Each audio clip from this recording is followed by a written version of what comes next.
cher. C'est pour vous. Good. Excellent. Roy, please, Roy. Please, okay. Thank you. Good morning.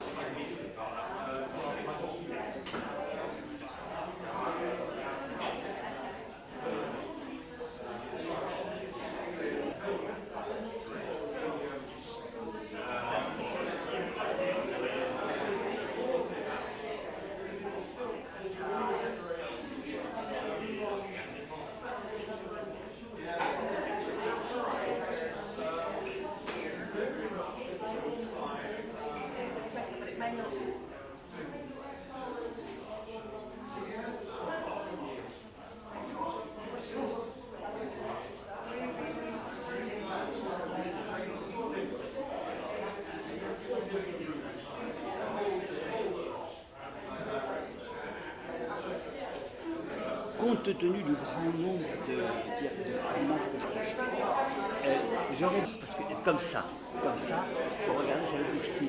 Est-ce qu'il est possible que l'appareil, que je puisse voir ici, auprès de moi, les photos qu'on envoie là-bas? Voilà, parce que ça va être contre. En plus, l'anglais pour moi, le texte en anglais, là, top, je risque d'être en difficulté. Tandis que là, si je peux avoir, je pense qu'à cette suite, un petit contrôle posé sur une chaise ou autre, que je puisse voir le texte. Sinon, je vais être très très gêné. Merci.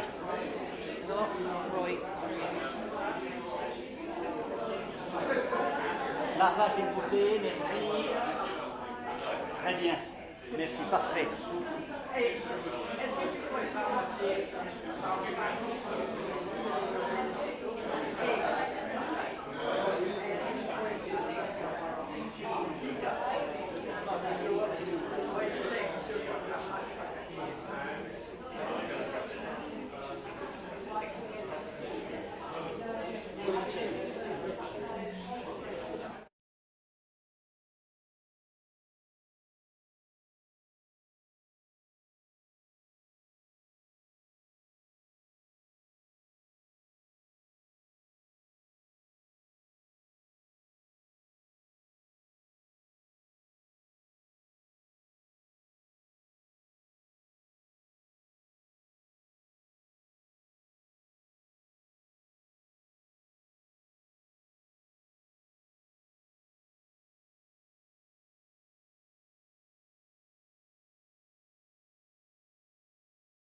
make an introduction.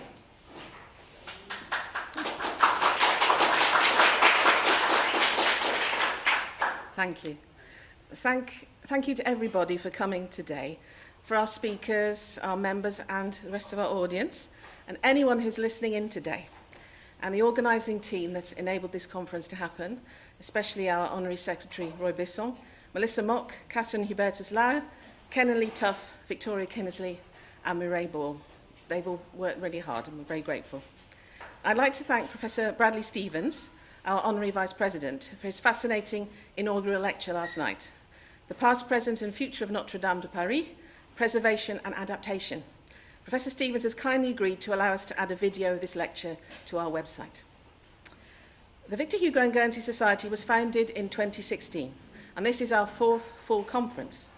We're fortunate to have generous sponsorship, including from the John Ramplin Trust and Guernsey Arts. This enables us to invite to Guernsey some of the world's greatest experts on Victor Hugo. We run an educational programme, put on events and plays, talk to journalists and publish books. Our aims are to celebrate Victor Hugo's life and work, and especially his link with Guernsey. We're so grateful to have the support of so many friends and researchers in our endeavours, some of whom have taken part several times in our weekends. We have a major new project for this year, our vision for a Victor Hugo Cultural Centre in Guernsey.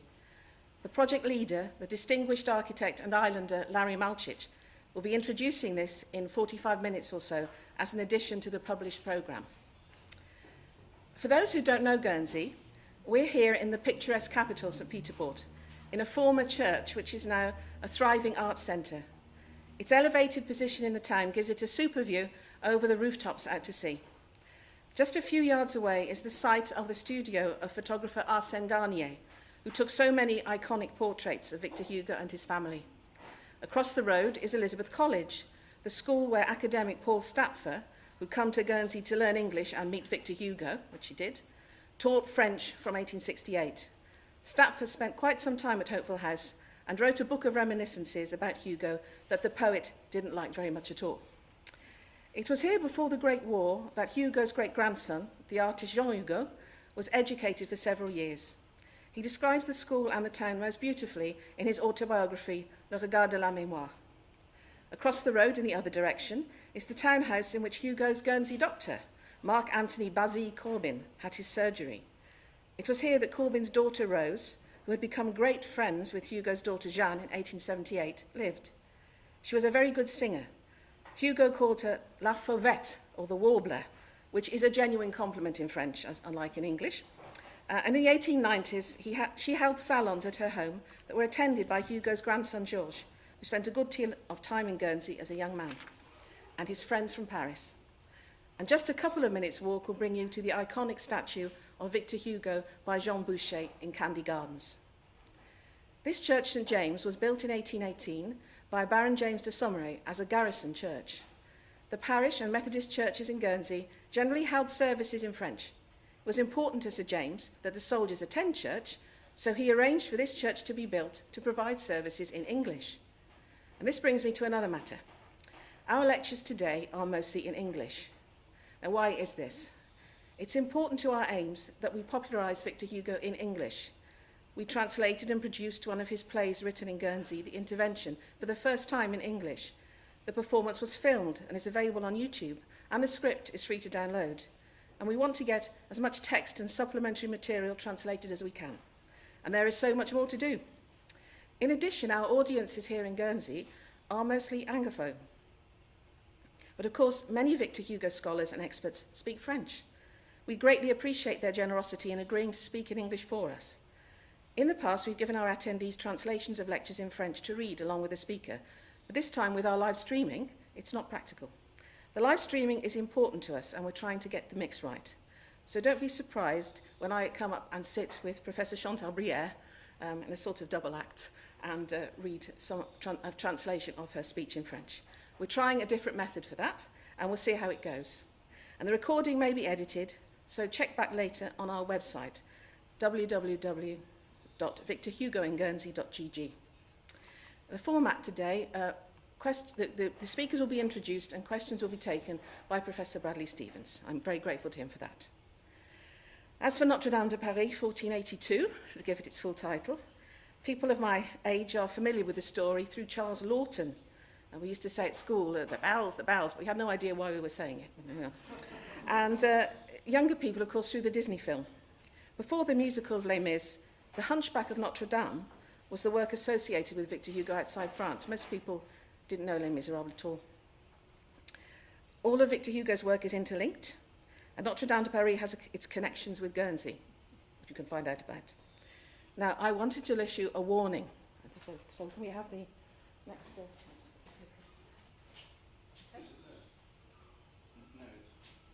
Oh, you've got a written warning. No, I've got the German one. That's not there. Oh, okay. It's elsewhere. Do it later. Oh, I'll do it later. You have to wait for your warning. Sorry. That's okay. Let's lay plans. Right, okay. Thank you very much, everybody, for coming this morning. And we're going to have a great day of Hugo-ation, or Hugolianism. I don't know what we're going to have. But I'm really looking forward to it, and I'm sure you are too. And so I can invite Bradley Stevens. Yes, would you introduce Marva? Thank you. Thank you, Dinah. So good morning, everybody. It's a pleasure to welcome you here this morning, and also indeed to introduce Marva Barnett, who's Professor Emerita at the University of Virginia. Marva and I have corresponded over email and spoken on the phone, but this is in fact the first time we've been in the same place in the flesh. The pandemic put paid to some plans we had to meet, but it's a real delight to be able finally to be in the same room as Marva, and indeed to introduce her this morning to kick off our day's events, where she'll be discussing Hugo's War on the Vandals. So Marva, it's over to you. Thank you.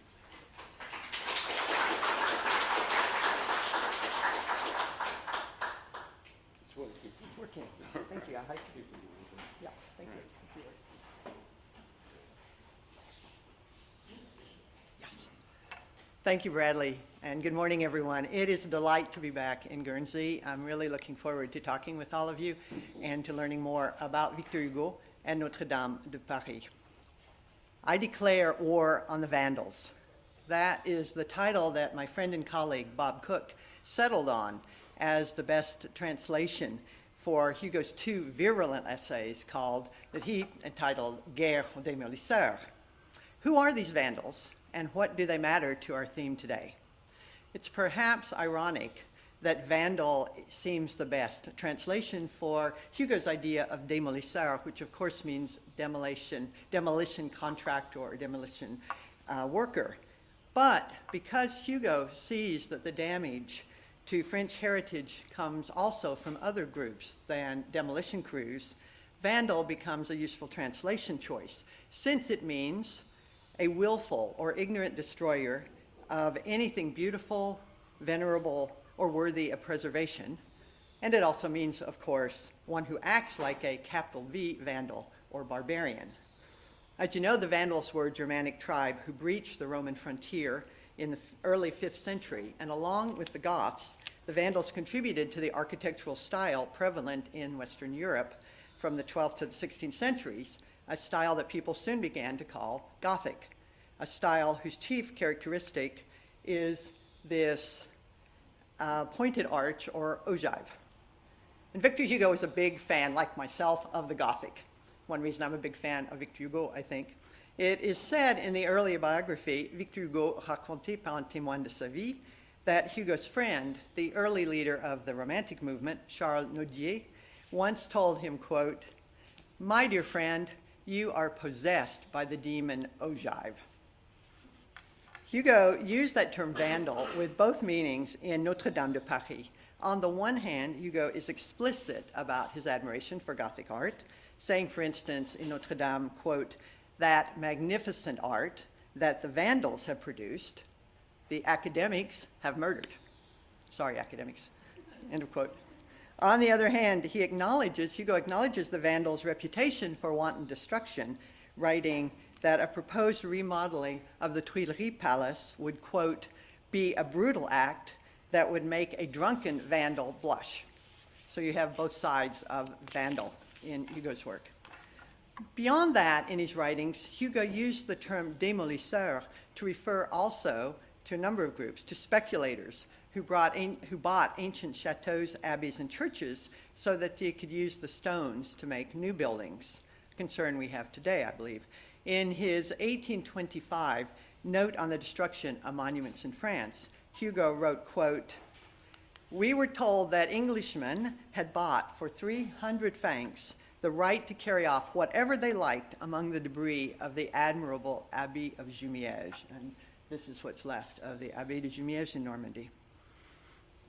Hugo lambasted also architects with bad taste who, quote, "restore ancient buildings in ways that don't reflect their heritage." These architects often overlaid the medieval with classical sensibility.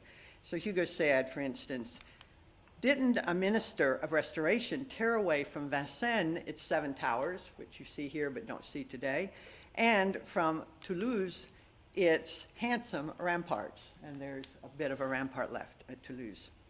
Hugo was horrified by government officials who demolished the historical to build something practical, as we'll see later in his story about the Tower of Louis d'Outremer. And he was disgusted by those who demolished for wrong-headed reasons. He said, quote, "Wasn't there a prefect who destroyed 3/4 of the magnificent ruins of Saint-Bertin on the pretense of creating jobs?" Sounds very modern to me, that quotation. So here's the lively way that Hugo described these villains in 1832, making vandalism come alive through intense personification. In Paris, he wrote, "Vandalism prospers and flourishes under our very eyes. Vandalism is an architect. Vandalism sinks into its easy chair, lolling about. Vandalism is celebrated, applauded, cheered on, admired, caressed, protected, consulted, subsidized, reimbursed, naturalized. Vandalism is a government contractor. It has taken its place surreptitiously in the budget, which it gnaws almost noiselessly as a rat gnaws its cheese. And indeed, vandalism earns its keep. Every day, it destroys something of the little that remains to us of that admirable old Paris." And like Bradley, I need to drink. Of course, Hugo was not the only one to raise a cry of alarm on behalf of ancient structures. The Romantics appreciated the medieval art that previous generations had disparaged as too heavy, dark, clumsy, and barbaric when they spoke of Romanesque art primarily, and too fanciful, overdone, and generally in bad taste, that is, not classical, when describing Gothic art and architecture. The Romantics' rediscovery of the Middle Ages followed on several 18th century English poets' interest in medieval ruins as inspiration, Thomas Gray and Thomas Warton in particular. And then Horace Walpole published his Gothic novel, The Castle of Otranto, which I adored when I was in university, and in 1764, and then had his Gothic revival home called Strawberry Hill House built during that same period. And love of Gothic suddenly swelled up. In France, the stakes got higher after the 1789 French revolutionaries embarked on a mission to suppress or erase symbols of the Ancien Régime. Wanting to secularize society, they destroyed or damaged many churches and other monuments. As a result, French interest in medieval art grew quickly, and writers such as Bernardin de Saint-Pierre and Chateaubriand, who was Hugo's hero, one of Hugo's heroes, wrote of their nostalgia for l'ancienne France, often describing ruins in melancholic terms. In this period, we see that artists were highly engaged, from Chateaubriand's 1831 call on artists to fight for ancient monuments, to Victor Hugo's express hope of, quote, "an artist's riot," if a threatened demolition of Saint-Germain-l'Auxerrois were to take place as the result of a misguided plan, Hugo's point of view, to widen the street leading to the Louvre. So it's still there, in part because of Hugo's arguments. Of course, not everyone was on board. Political writer Paul-Louis Courier, for instance, argued in 1819 that old monuments should not stand in the way of progress. Hugo was, of course, a great believer in social and technological progress, but he clearly did not consider the destruction of historic and architectural marvels to be progress. So Victor Hugo never gave up defending cultural heritage, not only in France, but around the world, as I expect you know here in Guernsey, where he vigorously supported his friend Henri Marcon in his efforts to preserve Vale Castle. Unfortunately, we don't have time to explore such later endeavors in this talk, but I've included in a chronology some of these campaigns. I've also included the dates of Hugo's membership on the Committee on Arts and Monuments, and as well as publication details about the works we will consider. So you'll find these on the events page under additional or supplemental resources under Marva Barnett's texts. And you'll find the chronology there. You'll find an introductory note explaining what you'll find there. And you will also find, by the great generosity of Bob Cook, the translations of all these texts that I'm referring to if I get you excited and you want to read these virulent essays.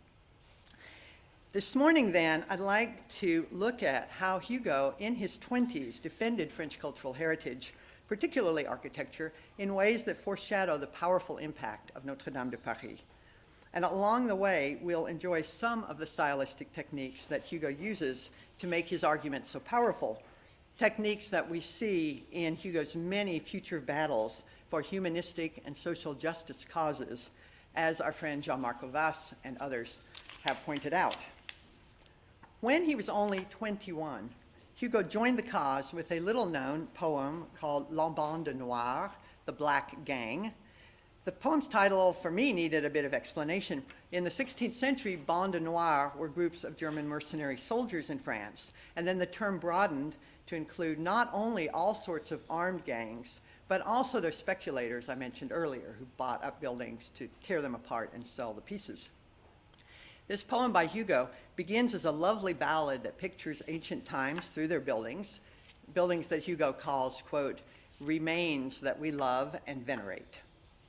But in part 2 of the poem, Hugo shifts abruptly from this poetic point of view to express the perspectives of the Black Gang, Vandals, and their allies.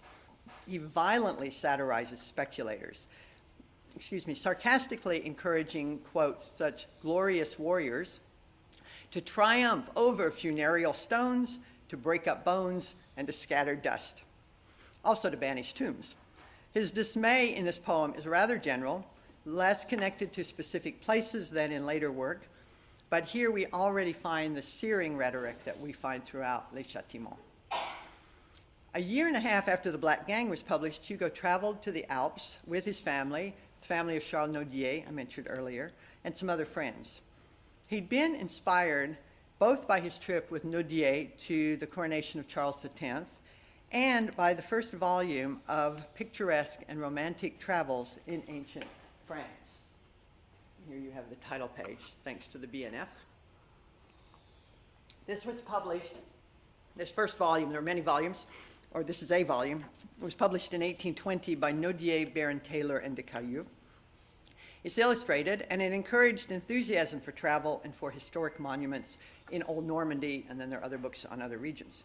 Hugo's text, which is called, it's a great title, Fragment of a Trip in the Alps, that's the title that we go by, is primarily a travelogue, much like those he wrote during his travels with Juliette Drouet. But he also laments that the French are damaging their cultural monuments. And he notes that the French mountains can change and yet maintain their character and hence their traditions.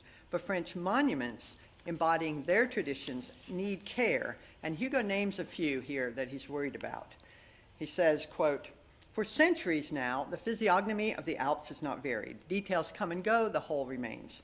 These sublime edifices need not fear either the ignoble daubing that has sullied Notre-Dame de Reims, Notre-Dame de Paris, and Saint-Germain-des-Prés, the old Romanesque abbey. And no time, he continues, all these monuments of France will be no more than ruins. In no time, all these illustrious ruins will be no more than stones, and these stones will be no more than dust. What Hugo saw in August 1825, when he was 23, inspired him to write his brief essay called Note on the Destruction of Monuments in France, which he began drafting on the back of the manuscript about the trip. So you see the immediate connection between these two things. In this note, we see how personal experiences galvanized and enlivened Hugo's appeals. Quote, if things go on this way much longer, there will soon remain to France no national monument except the book Voyage pittoresque et romantique. The time has come when no one may remain silent. A universal outcry must call at last the new France to come to the rescue of the old.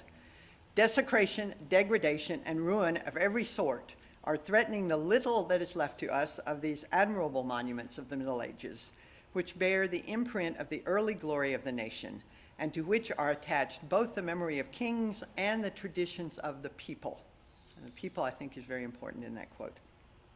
Then Hugo becomes more specific in this document. For instance, he writes of the unfortunate fate of the 11th century castle in the town of Arbrel, and he leans again on irony. So this is a picture of what the chateau was like. Quote, "We saw as well the demolition near Lyon of the famous Chateau de l'Arbrel.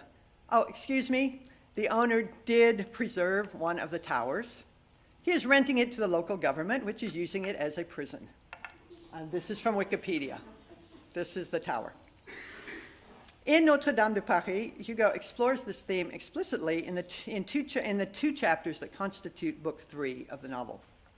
The first chapter is called Notre-Dame de Paris, and it contrasts the cathedral's beauty with the damage it had sustained at the hands of time, revolutionaries, and architects. In the chapter called A Bird's Eye View of Paris, Hugo poetically transports us to the Paris of 1482, while again alerting us to the loss of history and culture through thoughtless renovation. So I'll come back to Notre Dame, but I want to finish up with the chronology. Hugo was hardly finished. About a year after Notre Dame de Paris appeared, in March 1831, Hugo returned to his theme in a second essay, and this one he explicitly called I Declare War on the Vandals. Its essay is in many ways an expansion of that 1825 note on the destruction of monuments.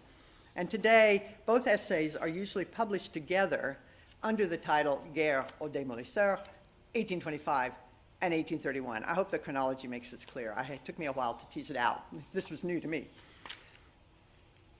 Hugo made explicit the connection between this 1832 Guerre aux Démolisseurs and Notre-Dame de Paris, 6 months after the novel's original publication. In his note to the, quote, final edition of the novel, the 8th edition, Hugo expresses his hope that his novel presents several true perspectives on medieval art, which is unknown, he says, or misunderstood by too many. Hugo tells us how he's fought against demolition and says that he will remain indefatigable because, quote, "It is painful to see into what hands medieval architecture has fallen and how the plaster slingers of today are treating the ruins of this great art."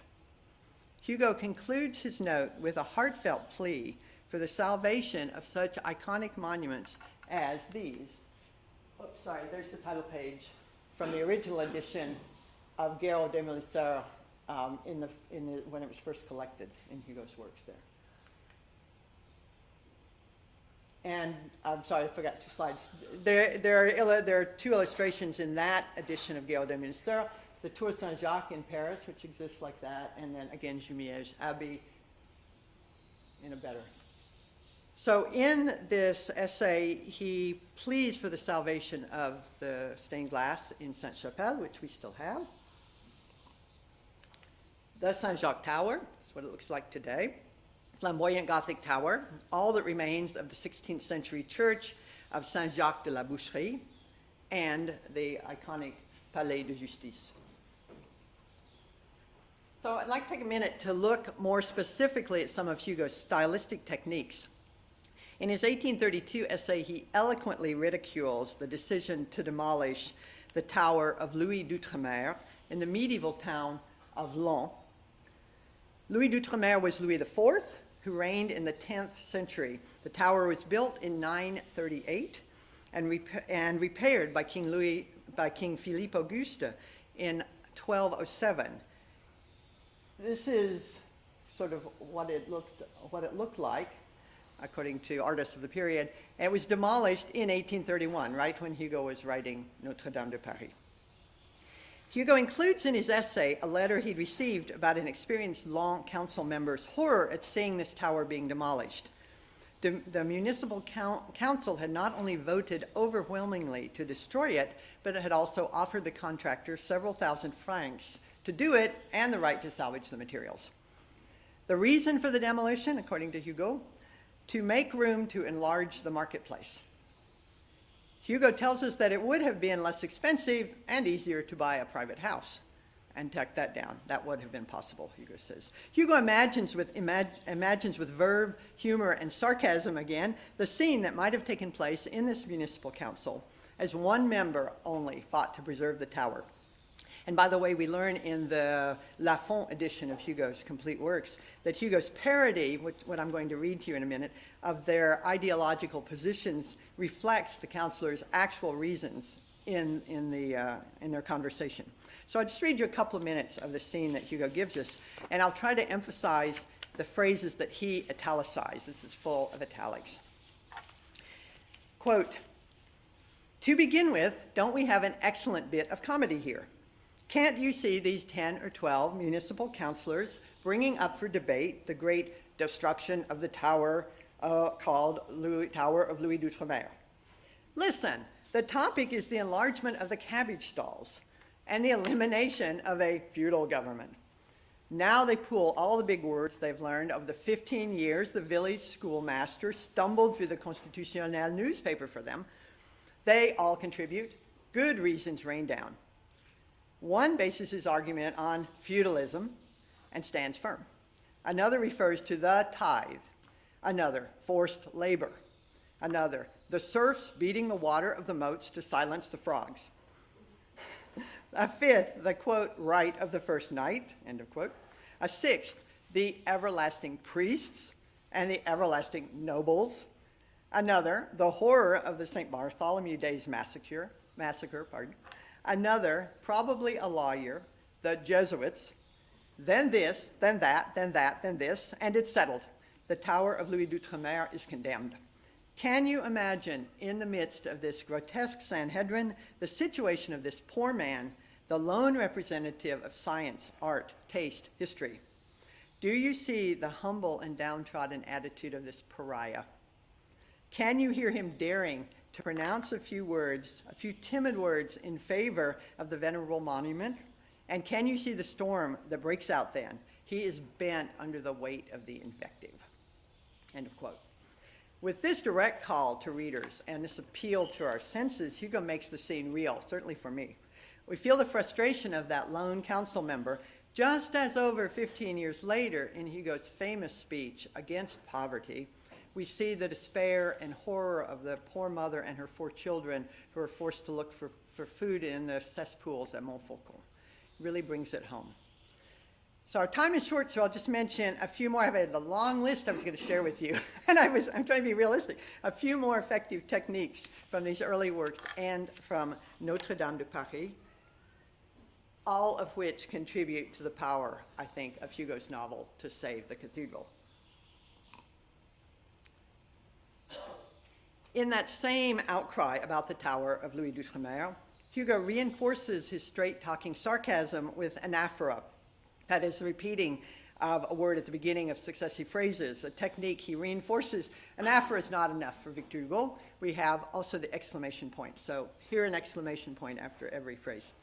Quote, "The 19th century, what marvelous progress, needed only a goose quill, guided almost at random over a sheet of paper by a few infinitely small men. Miserable quill of a 20th-rate municipal council. Quill which formulates so awkwardly the imbecilic fatwas of a court made up of peasants.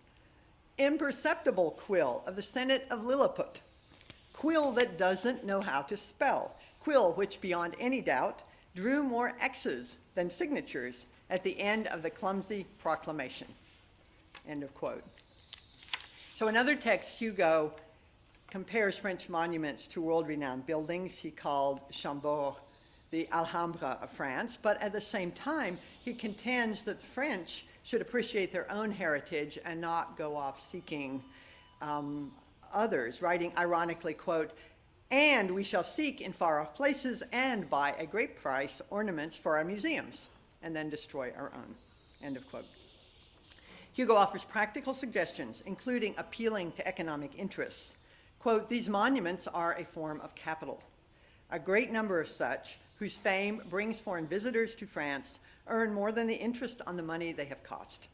To destroy them is to deprive the country of revenue. End of quotation. He proposes getting up subscriptions and making laws. And in fact, the law that Hugo pushed for in his 1832 essay was passed in 1887, just as were some of his proposed education laws, proposed decades earlier. In the end, I think we must credit Hugo's expertise with poetic imagery as well. In Notre-Dame de Paris, the last 2 pages of Hugo's tour of medieval Paris in A Bird's Eye View of Paris offer a symphony of sights and sounds. In this synesthetic tour de force, we see, as well as hear, the music emanating from medieval churches. And here is just a sample, and I'll let you look at a bit of Paris while I read this. Excuse me. That sea of harmony, however, is not a chaos. Vast and deep as it is, it has not lost its transparency. You see it in each group of notes that has wound its way up from the belfries. You can follow the dialogue, by turns deep and high. You can see the octaves leaping from steeple to steeple. You can watch them springing light, winged, sonorous from the silver bell, dropping dull, faint, and limping from the wooden. You can admire the rich gamut, ascending and descending without end, the 7 bells of Saint-Eustache. You can see clear and rapid notes dart around in all directions, making 3 or 4 luminous zigzags and vanishing like lightning. There, the Abbey of Saint-Martin sends forth its harsh, sharp tones. And here, the Bastille raises its sinister and husky voice. At the other end of the city, it is the great tower of the Louvre with its bass baritone. The royal chimes of the palace launch tirelessly on all sides their resplendent trills, on which falls, at measured intervals, the heavy tolling from the belfry of Notre Dame, which makes them sparkle like an anvil under the hammer. A long quote, but a very Hugoian quote. I love it. Of course, Victor Hugo's novel was a rallying cry to readers. A number of us are going to be talking about this. Be interesting to see what we all say. And had a huge impact on the debate about historic preservation. Hugo meant to have such an influence, as he wrote in that 8th edition note that I mentioned earlier, quote, let us inspire in the nation, if at all possible, the love of national architecture. That, declares the author, is one of the principal goals of this book, and it is one of the principal goals of his life, end of quote. Some of Hugo's peers saw the novel's broad appeal. Politician and historian Charles de Montalembert praised Notre-Dame de Paris, writing that he could not think of a better work to lead the attack against bad taste and the destruction of French monuments. And in 1833, Montalembert wrote a thesis about vandalism in Revue des Deux Mondes, and he credited Hugo with working to protect historical monuments, quote, in the name of art and country. Recently, a French art critic and novelist, Adrien Gertz, put it well in an article he published just a few days after the 2019 Notre-Dame Cathedral fire. He wrote that the cathedral's reputation by Jean-Baptiste Lassus and Eugène Viollet-le-Duc would not have happened were it not for Hugo. Quote from Gertz, with his novel, which is hardly religious, Victor Hugo makes Notre-Dame the cathedral of the people. Even before Viollet-le-Duc's renovation, it's Hugo who gives the monument its personality. He offers the cathedral its profoundly national and ultimately universal dimension. It's Victor Hugo whom we must credit for having restored the cathedral's soul. Hugo captured readers' imaginations, succeeding in part by personifying the cathedral, making readers care about the damage already done. Here's just one example from the chapter called Notre-Dame de Paris. He wrote, And if we go up into the cathedral, without pausing over the 1,000 different barbarisms, what has been done with that charming little belfry that stood over the transept's point of intersection and that rose light, elegant, and sonorous into the air, topping the towers? It was amputated by an architect of taste who deemed it sufficient to cover the wound with that large lead bandage that looks for all the world like a saucepan lid. I can see it. And I'm not even sure which part of the cathedral it's referring to. But what also touches readers is how Hugo convinces us, as gets said, that the cathedral has a soul, and that Quasimodo embodies that soul. I am certainly not the only young reader to become fascinated with Quasimodo, with his heart, at around age 13 in my case. And so 15 years later, when I came to Paris for the first time, it was obviously the cathedral was my first stop. And still under Hugo's influence, I climbed up that tower, which I've done many times and loved doing, wishing I could find and half expecting to find Quasimodo's room and Esmeralda's room. And you can read that on the web all the time. That's what people come looking for, especially young people. It is very hard to quote briefly from the brilliant chapter in which Hugo explores Quasimodo's development and ultimate connection with the cathedral bells, which became, as you know, the only thing he could hear. But who does not get caught up in Hugo's description or forget this famous image, which Bradley had last night as well, of Quasimodo riding the huge bell Marie during a great peal. Here's just the end of that description. I have to drink some, excuse me.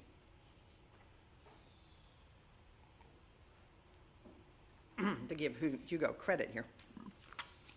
Suspended over the abyss, carried back and forth in the formidable oscillation of the bell, Quasimodo seized the bronze monster by the handles, pressed it between his knees, kicked it with his heels, and with the whole weight and force of his body increased the fury of the peal.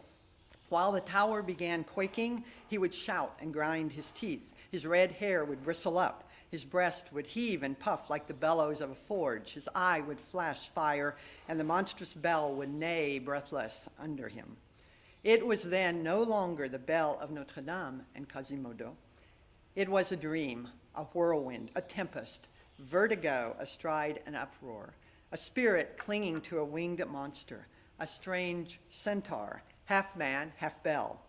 The presence of this extraordinary being seemed to infuse some sort of breath of life into the cathedral. End of quote.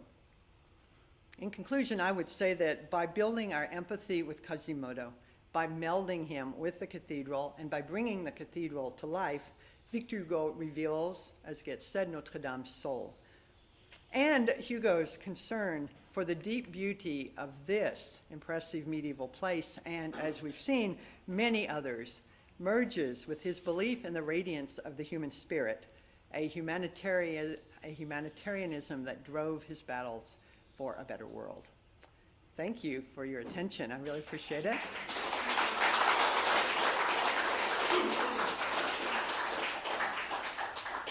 I think, do we have time for any thoughts or questions? Definitely. I Yeah. think there's definitely time for questions then, Marva, of tour de force. So I think if we just open it up to the room. Yeah. If anyone has any Yes. questions? Yeah. A couple of brief points. Did Hugo have any allies against the Vandals, so to speak, from within the Catholic Church itself? I ask this question because throughout his work, Hugo is consistently scathing about the corruption and venality of priests. And in fact, in Notre-Dame de Paris, we have a brilliant example. But were there actually priests of good faith, and bishops and cardinals and popes even, who supported Hugo in his desire to preserve, albeit for national and artistic reasons, the very places in which the priests did their work? Excellent question, and I wonder whether any Hugo specialist in the room knows, because that question it's so excellent it did not occur to me when I was doing my research. And I did not fall upon anything. So does anyone else know the answer? Or is this a researchable question? Nicola? Probably researchable, but I'd say one of the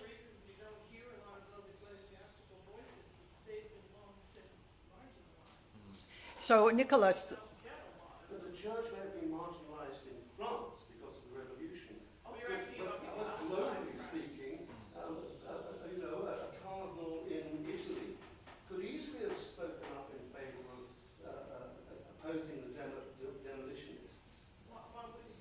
Because it's a global church. These are monuments of the church. At that moment, it was not. yeah, I think I think that's, it should be. I mean, I'm glad it is now. But I don't know that people necessarily thought of it Well, let's that put way. it another way. The popes had a long interest in France. They even lived in Avignon. Absolutely. So the interest of popes in the French system of worship and the places of worship must have run quite deep. And I'm just surprised that we don't hear any well-meaning allies of Hugo from the Holy Orders. yeah, I don't know. Well, Italy was not unified at that point, and that part of the Italian issue, I think. Are there any other questions? Is there any- Yeah, I think just on that note to pick up as well, let's not forget that the novel, because of that, what was perceived Yes, in the good eyes of point. the Catholic faith, a problematic portrayal of Frollo, Hugo wasn't the most natural of bedfellows for the church to decide to align with. So I think that the point about context, absolutely what you were saying, Nicola, how we perceive Notre Dame now is so very heavily shaped, as Marva's demonstrated, by Hugo's portrayal. And so it's, we have to be careful to avoid anachronism, absolutely, to not think that Notre Dame in 1831 was perceived globally in the same way as it is right now.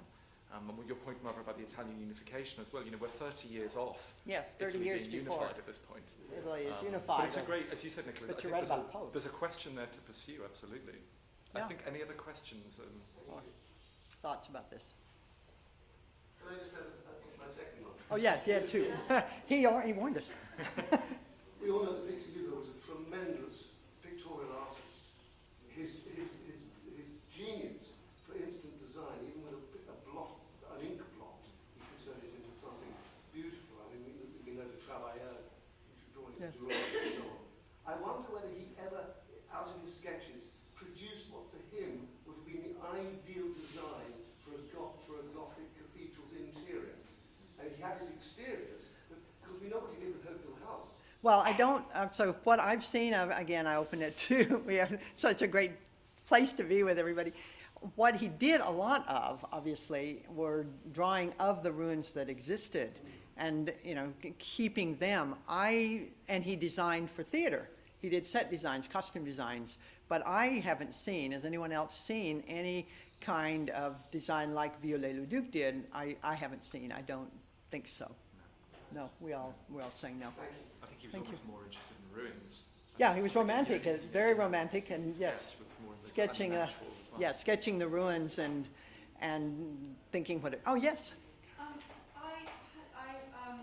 wanted to ask about, you mentioned the Vale Castle and his sort of ideas about preservation on Guernsey, and I wanted to ask about how far his ideas about preservation extended beyond France, and whether it was specifically French and also Guernsey, whether it was in Guernsey or whether it was a general thing that he was talking about. Thank you. Thank you for asking about, I'll repeat for the microphone, it might be necessary. Asking Hugo's interest in preservation beyond France and Guernsey, yes. And I include the ones that I found immediately in the chronology that you have access to. He was a loud voice in the preservation of the arène de Lutèce. The arena that is in the middle of Paris that goes back to the 4th century, that we still see today, the kids play soccer in. But that's because Hugo wrote in support of that in the 1880s, I believe. He wrote in support of Mont Saint-Michel. He wrote, he was appalled at the sacking of the Summer Palace in Beijing. He heard about that too late to try to preserve it, but he responded in the same kind of way. So as far away as China and throughout France, yes. Thanks for asking that.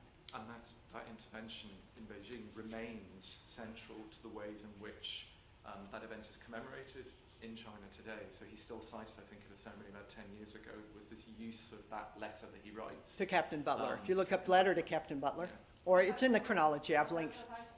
Yep. Right here. Oh, thank you, thank you. All right, I think if we keep to time, I will We're doing all right. walk away. Gérard, about the question about the Ethiopian churches. Jael was just saying that done some sketches. He did some He did? sketches of Some the details. yes. During his first trip with Juliet in 34, 36, I'm not sure, but we have some details picked up in some church in Normandy or something.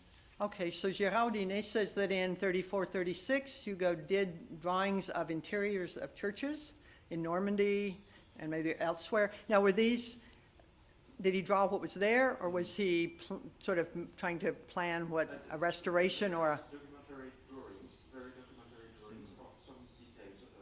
yeah. The sculpture, a bunch, Fondantissimo, something like that. Yeah, these are in your book, some of them. It's in our collection. I have some for our website. Yeah, if you go to the Paris Musée website or Gérard Dinet's book on Hugo's drawings, you can find these. So these were copies, as Gérard was saying, sort of documentary. Documentary, drawings, like his drawing of the ruins. So nothing along the lines of the kind of architecture. Nothing designing something new old. Thank you all. We've got one. Yeah, Do we've got a we bit want of to time, move on? so Keep on time? We're Or- okay for time at the moment. I think Oh, we've we're got okay one for more time? question. Yeah, you still. Yay. The floor is still yours. Good. I'm Marva. just trying to be generous. Don't worry. I just wondered, in his writings, did Hugo, on this topic, did Hugo reconcile the difficulty in preserving things in a particular moment? Because, of course, if you applied that philosophy about non-vandalism to Romanesque architecture, you wouldn't have half of these Gothic works of art. So where do you draw the line? And I was just interested whether he ever discussed that issue, because I think that's quite a challenge in terms of preservation and how we approach preservation today. And I was also, it made me think this, because I went to Cathedral House recently and I was quite struck with the fact that he's got medieval tapestries in which he has made holes. He has made holes to make them look more dramatic and let the light through. So he himself He adapted them. took a different approach to preservation in property he owned, which you might say, Margaret, that's an act of vandalism. So, but he's like to enhance the medieval art. So I'm just quite intrigued by what he ever addressed that issue in his writing. So did Victor Hugo address the issue of if we preserved everything for forever, we wouldn't have had, for example, the Gothic art if we preserved all the Romanesque art? And also, part two of your question is, he himself found medieval things like the tapestries that are used in Hauteville House that he adapted for made furniture covers or ceiling covers. No, I don't think so. I think he just rolled with that. My husband brought up the point. My husband is a little tired of Victor Hugo, but he did get caught up in the, it's hard to be the partner of a Hugo fanatic. But the Tower of Louis d'Outre-mer, the one that was knocked down in Laon. And John got interested, and he's very good searching on the web, and he came back to me and he said, well, look, very much your point of view. John said, look, Laon is still a medieval town. You can go see, and there, you can see and what was one little tower to knock down, said my husband. If you kept everything, you wouldn't have maybe, So I think, obviously Hugo felt very deeply about this. You can tell when you read the text, all the emotion and the intensity, that what he was seeing, I think again we look at historical context, when he was seeing in the 20s and 30s, when he's a rampant romantic, is these things buildings and art that he thought were beautiful and important historically, just being destroyed left and right and torn apart, and many had already been lost. So I think that he was in the moment, actually, for that. And I think later, in answer to your question earlier, he was looking at important monuments like Mont Saint-Michel. Aren't we glad we have that? I think on that note as well, it speaks to what Nicola has researched herself, the importance of these monuments at that time for France's history. At that moment, the preservation was central to France's future. It wasn't just about preserving the past for the past's sake. It was about this project of what the French Republic needed to look like and how it could be universal and inclusive. So there's always a tension in his work, always, between past and present, preservation and adaptation. And I think he's alive to it, but at the same time, as Marva says, there's an instinct that he activates, and he's always very open about this as well, poetically. But there's a sense of being in tune with the moment and the needs around consensus building as well. We've got 1 minute to perhaps one final question, if anyone's got one. Or comment? If not, I'm going to abuse chair's privilege and ask Marva a very quick question myself, if I may, yeah. before I let you. Not like I want to go. I hate to run over Which time. is just, I thought, just the use, I thought was really drawn out quite beautifully in your talk, was Hugo's use of satire and humour, which can often get eclipsed in favour of a more serious tone in his work. And I wonder whether you could say a little bit more about that, what you might call a cheeky side to the way he takes the words out of the mouth of that comité and says, look at how ridiculous, which is something he does again and again in his career, say, look at how ridiculous it is. So I wonder whether you'd like to say something just a little bit on a lighter note around that sort of cheeky, playful side to his rhetoric. Well, yeah, I would just say read if you're going to read one thing, read that 1832 Guerre aux Démolisseurs in the translation or in the French, if you know French, because I was laughing out loud when I was reading it. I said, I'm so glad I suggested that I might do this topic, which I did not know very much about, because it's so funny. And so that's why I read you such a long, I just enjoy that section, and that's just one section. I could have gone on, but you didn't come for me to read you even as much Victor Hugo as I did, but this is what I love about him. And Bob Cook, who's working with me translating Hugo since I don't translate, he thinks he's still carrying with him, he's about my age, carrying with him a bit of what he learned in school about the somber Oceano Nox Hugo, which is all he really got in school. And in his translation note for our book, he wants to say something about that, and I keep pushing back and saying, no, you really haven't seen the funny, lighthearted, satirical, sarcastic, in-your-face Victor Hugo in support of his and you'll see similar things, obviously, in Les Châtiments and lots of places in Les Miserables. Lots of fun with Victor Hugo. Yes, thank you for asking that and bringing that. Well, thank you. Again,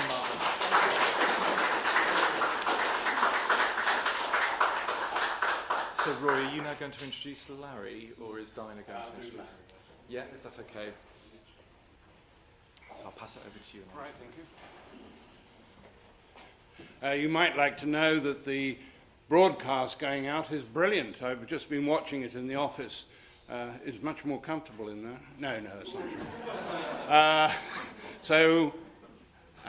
Marva, all your American friends will be full of criticisms for you. However, they're not always able to hear the questions, so do be a bit careful to speak up with your questions, if you will. I'm going to put up Larry's pictures. Oh, there he is. Hello. If you think we don't need to have a design for a Hugo Centre, we can just take Notre Dame and do that. He's going to dispel those ideas for you. Right, let me just...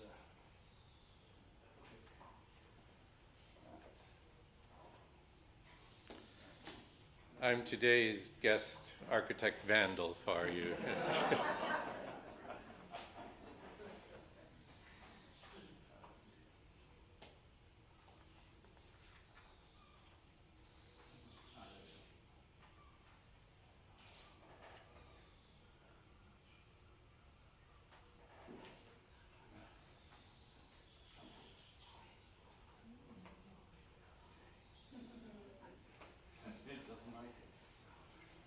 Shall I switch to my machine? It's just that you're... I need to change While we're waiting, obviously there's coffee at the back, but also on the back page of your programme there's a summary of this project, so you might want to have a quick read of that while we just get the technical difficulties resolved.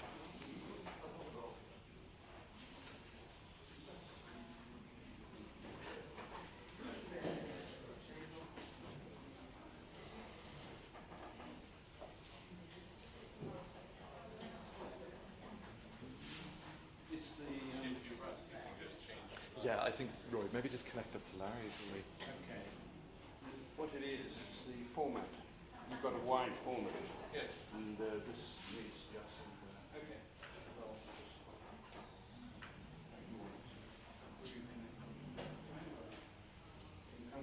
USB.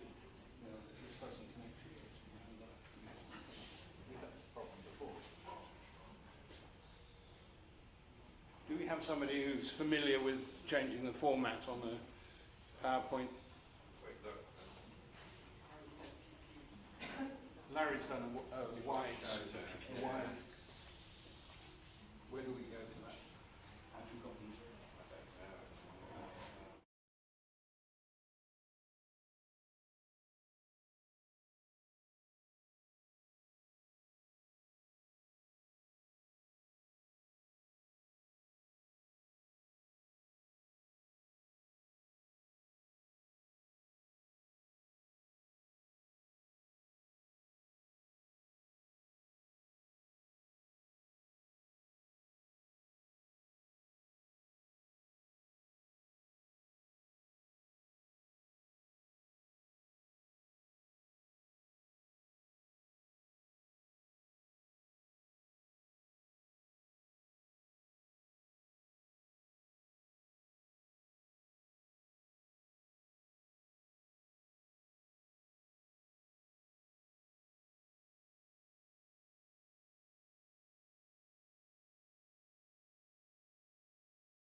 Yes, that's fine. Now you see just some of the tribulations that occur in trying to get a new project started.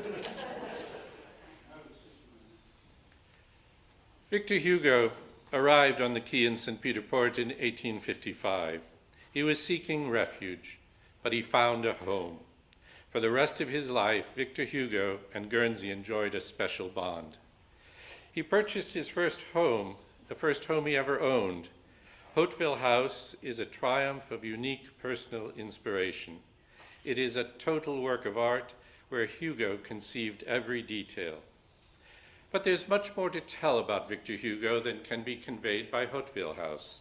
It's the story of a poet, author, dramatist, artist, social reformer, and philanthropist, a visionary who espoused the principles of human dignity, freedom of the individual, the rights of women and children, and universal education. The Victor Hugo and Guernsey Society wants to share more about the life and legacy of this unique individual, especially the influence of his 15-year sojourn here in Guernsey, a place that he described as a rock of hospitality and freedom. The Society plans to create a Victor Hugo Center here in Guernsey. The time is right to celebrate Hugo's life and Guernsey's most famous resident, because Hauteville House has undergone a multi-million euro restoration. The musical Les Miserables has attracted audiences in 42 countries. Victor Hugo exhibitions are popular in Europe, America, and Australasia. But Guernsey has a special relationship with this citizen of the world. The Victor Hugo Center is going to be designed to serve 6 key objectives. Celebrate the life and work of Victor Hugo, especially in Guernsey. Stimulate awareness in schools of his novels, poetry, art, and ideas. Enhance Guernsey's tourism, hospitality, and cultural offering. Provide a center for the study of Victor Hugo's life and work. Explore Guernsey's historic links and linguistic links to France, and complement Hauteville House, and create links to other similar institutions. This is an ambitious agenda like the man himself. To achieve these objectives and to ensure success, we've appointed award-winning exhibition designers Cass and Mann to collaborate with us as we define and shape the center. Cass and Mann, based in London and Paris, have experience and imagination necessary to create this self-sustaining interpretation center that will be appropriate to our needs. The Ben Franklin Museum in Philadelphia, that you see at the top there, the Winston Churchill Museum in London, and the Cité du Vin are examples of their work. We expect the center to have 3 components. First, it will be an interpretation center and museum to illustrate the life, work, and principles of Victor Hugo. It will highlight ways in which the island invigorated him and how Guernsey's people, landscape, and especially the surrounding sea contributed to his writing. Second, it will provide a flexible exhibition space and a hub for art, poetry readings, dance, music, lectures, traveling exhibitions, and community uses. In short, it will be a lively place in St. Peter Port where people can enjoy the activities that Hugo himself once enjoyed. Third, an education center, a place for the study of Victor Hugo's life and work and social justice. There'll be a library of his works in translation, as well as books about the man and his ideas. We want to place the Victor Hugo Center in a global context, creating links with international partners. Of course, we have an immediate relationship with Hauteville House. We want to create a complementary offering to provide modern exhibition and gallery space that's not possible in the existing house. We want to also reach out to the Victor Hugo museums in Paris, in Besançon, Luxembourg, and other places. There's even the Victor Hugo House, Casa Victor Hugo, in Cuba. We plan to join in this constellation of locations. At the same time, Cambridge and Oxford have centers for the study of human rights. Similar centers exist in Norway, Ireland, South Africa, Denmark, and Australia. Our focus is going to be outward because we want to make connections with these places based on our shared values. Within Guernsey itself, we envisage the center to be a gateway attraction to encourage the exploration of the whole island, reminding visitors that they can follow in Victor Hugo's footsteps all over Guernsey. They can visit his house, of course, but also his walks, carriage rides, and picnics. They can visit his statue and garden in Candy Gardens, his bench in the town church, by the town church, or the archives that tell about his life at the Priot Library.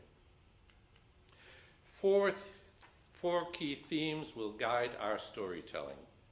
Victor Hugo himself, an introduction to the man, his wife, his family, and his muse and mistress, Juliette Drouet.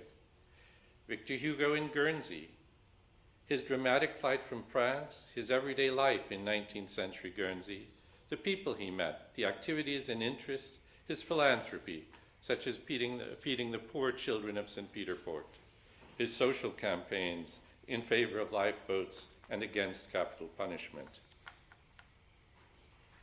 The inspiration he found in Guernsey itself, his exploration of the town and countryside, his conversations with working men, shipbuilders and laborers, doctors, clergymen and merchants, learning Guernsey French words, some of which he actually then introduced in his novels, his love of the landscape, and most especially his passion for the sea.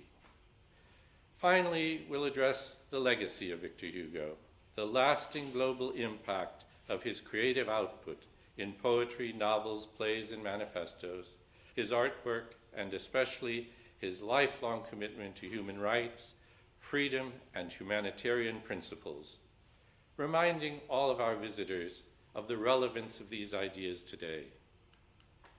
With Cass and Man, we're developing a spectacular and immersive experience for visitors. Innovative and interactive storytelling and dynamic exhibits will reflect the enthusiasm and vigor of Hugo himself.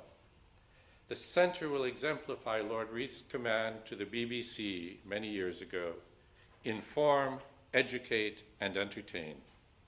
The heart of the museum will be the story of Guernsey and Victor Hugo, his gradual discovery of the island's mystery and beauty, and ways in which it inspired and revitalized him.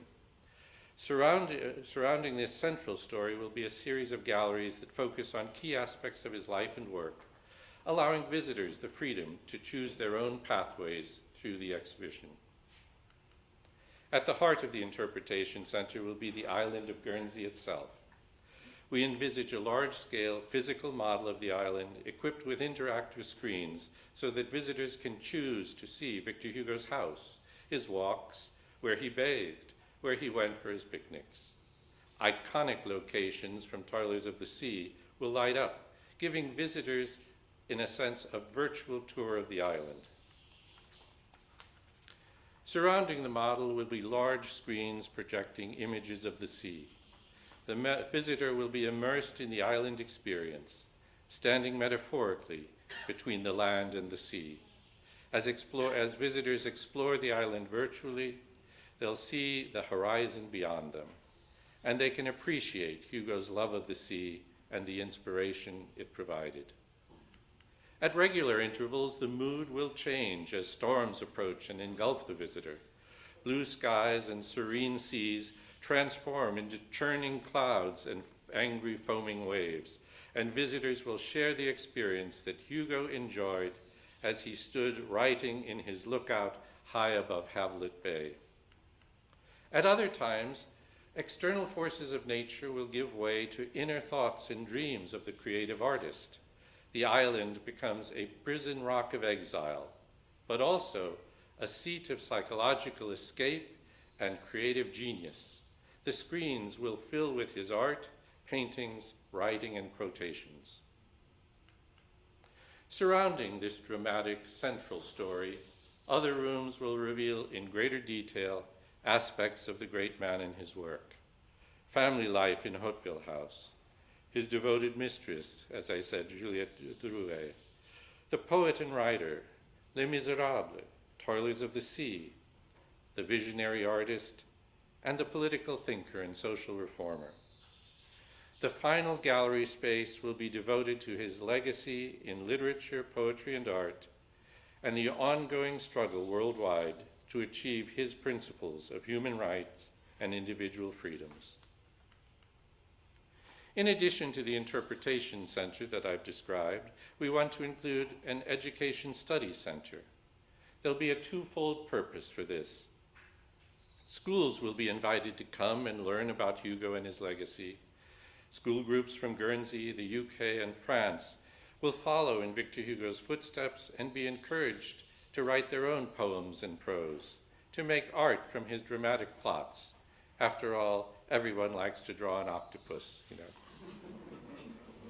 The study center can also be a place for visiting researchers and scholars to study the life of Victor Hugo, his literature, and his philosophy.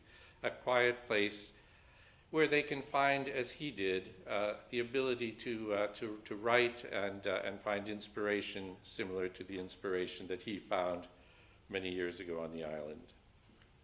The third part of the center is the flexible exhibition space that I've spoken of, a place where a variety of stimulating activities can happen. All the things that Victor Hugo supported: art, music, lectures, poetry readings, dance, special events like traveling exhibitions. This space will be curated and available to all islanders as a shared home for local talent. These are our exciting plans. As I said before, they are very ambitious. But Hugo challenges us to make a difference in the world, to set goals and to accomplish them. Our project will require significant support and funding as our plans progress. We have to find a home here in Guernsey, as Hugo did, and then make it our own, as he did. We hope that you share our enthusiasm and that you will make our campaign your campaign as well, so that together we can transform this dream into a reality. Thank you very much.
representation of other Guernsey writers. Obviously, Victor Hugo is the most kind of well-known resident of the island, but others that he interacted with, such as Jordi Brahamcha-Marin and those kind of people who were his contemporaries and Guernsey writers, and whether that might be represented in any way in this space.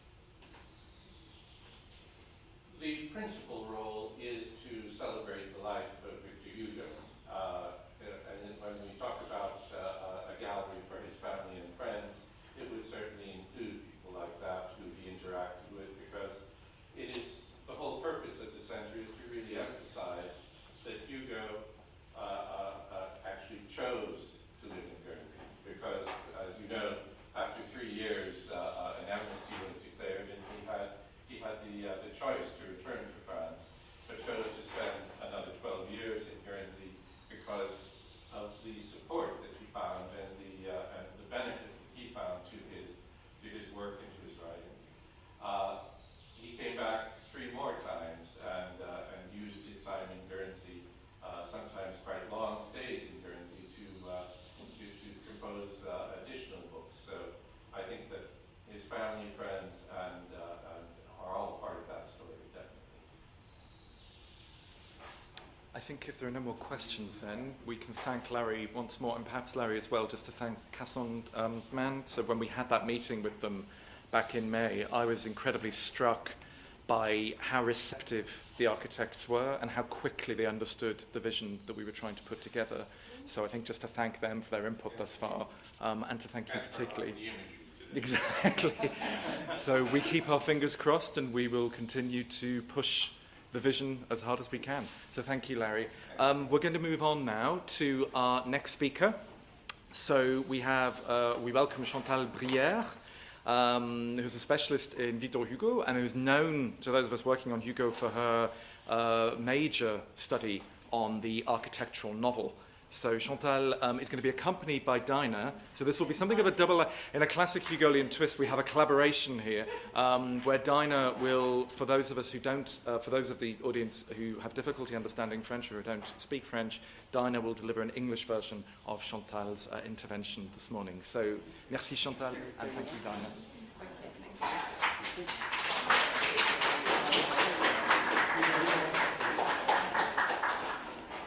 I am sorry, I don't speak English properly, and I thank you, Dinah, for coming to my rescue. Ce n'est pas un tutoriel de bricolage, bon, le titre. You can... Voilà. Ouvrons ensemble l'édition de Notre-Dame de Paris, dite 8e édition, en réalité la seconde, parue chez Vandals en décembre 1832. Ou bien, puisque nous sommes à Guernsey, grimpons la rue Hauteville et poussons la porte du numéro 38. Dans un cas comme dans l'autre, lecteurs ou visiteurs, nous voici face à un frontispice, portail du roman. Le premier a été dessiné par Célestin Nanteuil, le second, porche d'entrée, inspiré pour partie du premier, utilise le cadre du tableau d'Antoine Rivoulon, 4 scènes de Notre-Dame de Paris, offert à Hugo par l'artiste. Merci à Gérard Audinet d'avoir trouvé. Jamais frontispice à la cathédrale, genre codifié et prisé de l'illustration romantique, n'aura mieux porté son nom. First, let's open the so-called 8th edition version. Oh, I've got to stand up. Oh, is my mic on? Yeah, okay. Yes, but the mic is only for the streaming. It doesn't get the amplification. I'm sorry, it's too technological for me. Right. First, let's open the so-called 8th edition version of Notre-Dame de Paris, described as the 8th edition, but in reality the 2nd, published by Vandals in December 1832. Or actually, since we're in Guernsey, let's walk up Hopeville and open the door to number 38. In both cases, whether we're a reader or a visitor, we'll find ourselves face to face with a frontispiece. First, a drawing by Célestin Nanteuil, the gateway to the novel, served partly as model to the second, constructed using the frame of Antoine Rivoulon's painting, 4 Scenes from Notre-Dame de Paris, which had been gifted by the artist to Hugo. Never has a cathedral frontispiece, a genre codified and favoured by romantic illustrators, better deserve the name.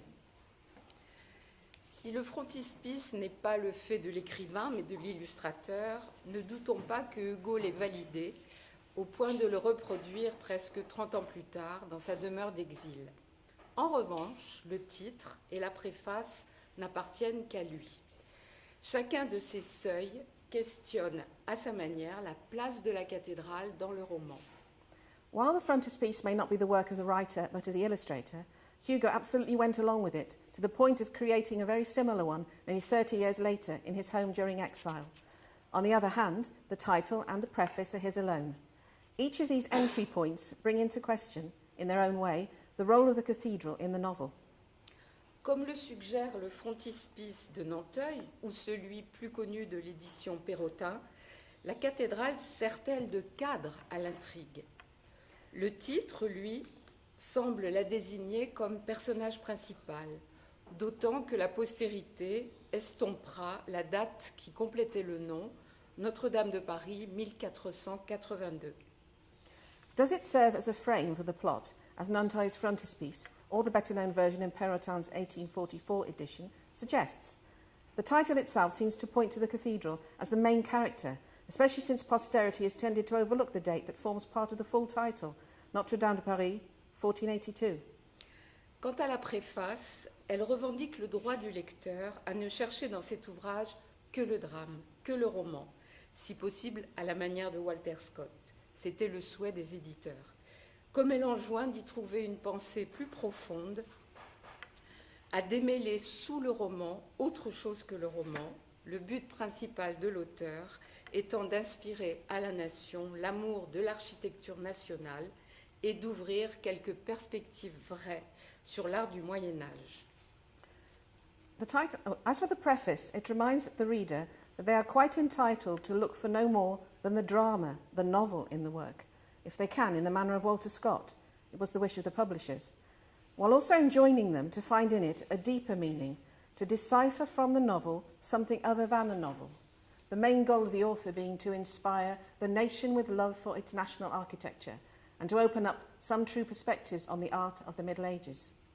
Ce double niveau de lecture vaut en premier lieu pour la cathédrale, qui tient son rôle dans l'histoire, avec une minuscule, c'est-à-dire dans la fiction, et nous allons essayer de montrer de quelle manière, mais qui s'impose aussi comme témoin de l'histoire majuscule, monument gothique qui marquera à jamais la construction romanesque hugolienne et l'histoire littéraire. Donc, comment Hugo fit-il entrer une cathédrale dans un roman?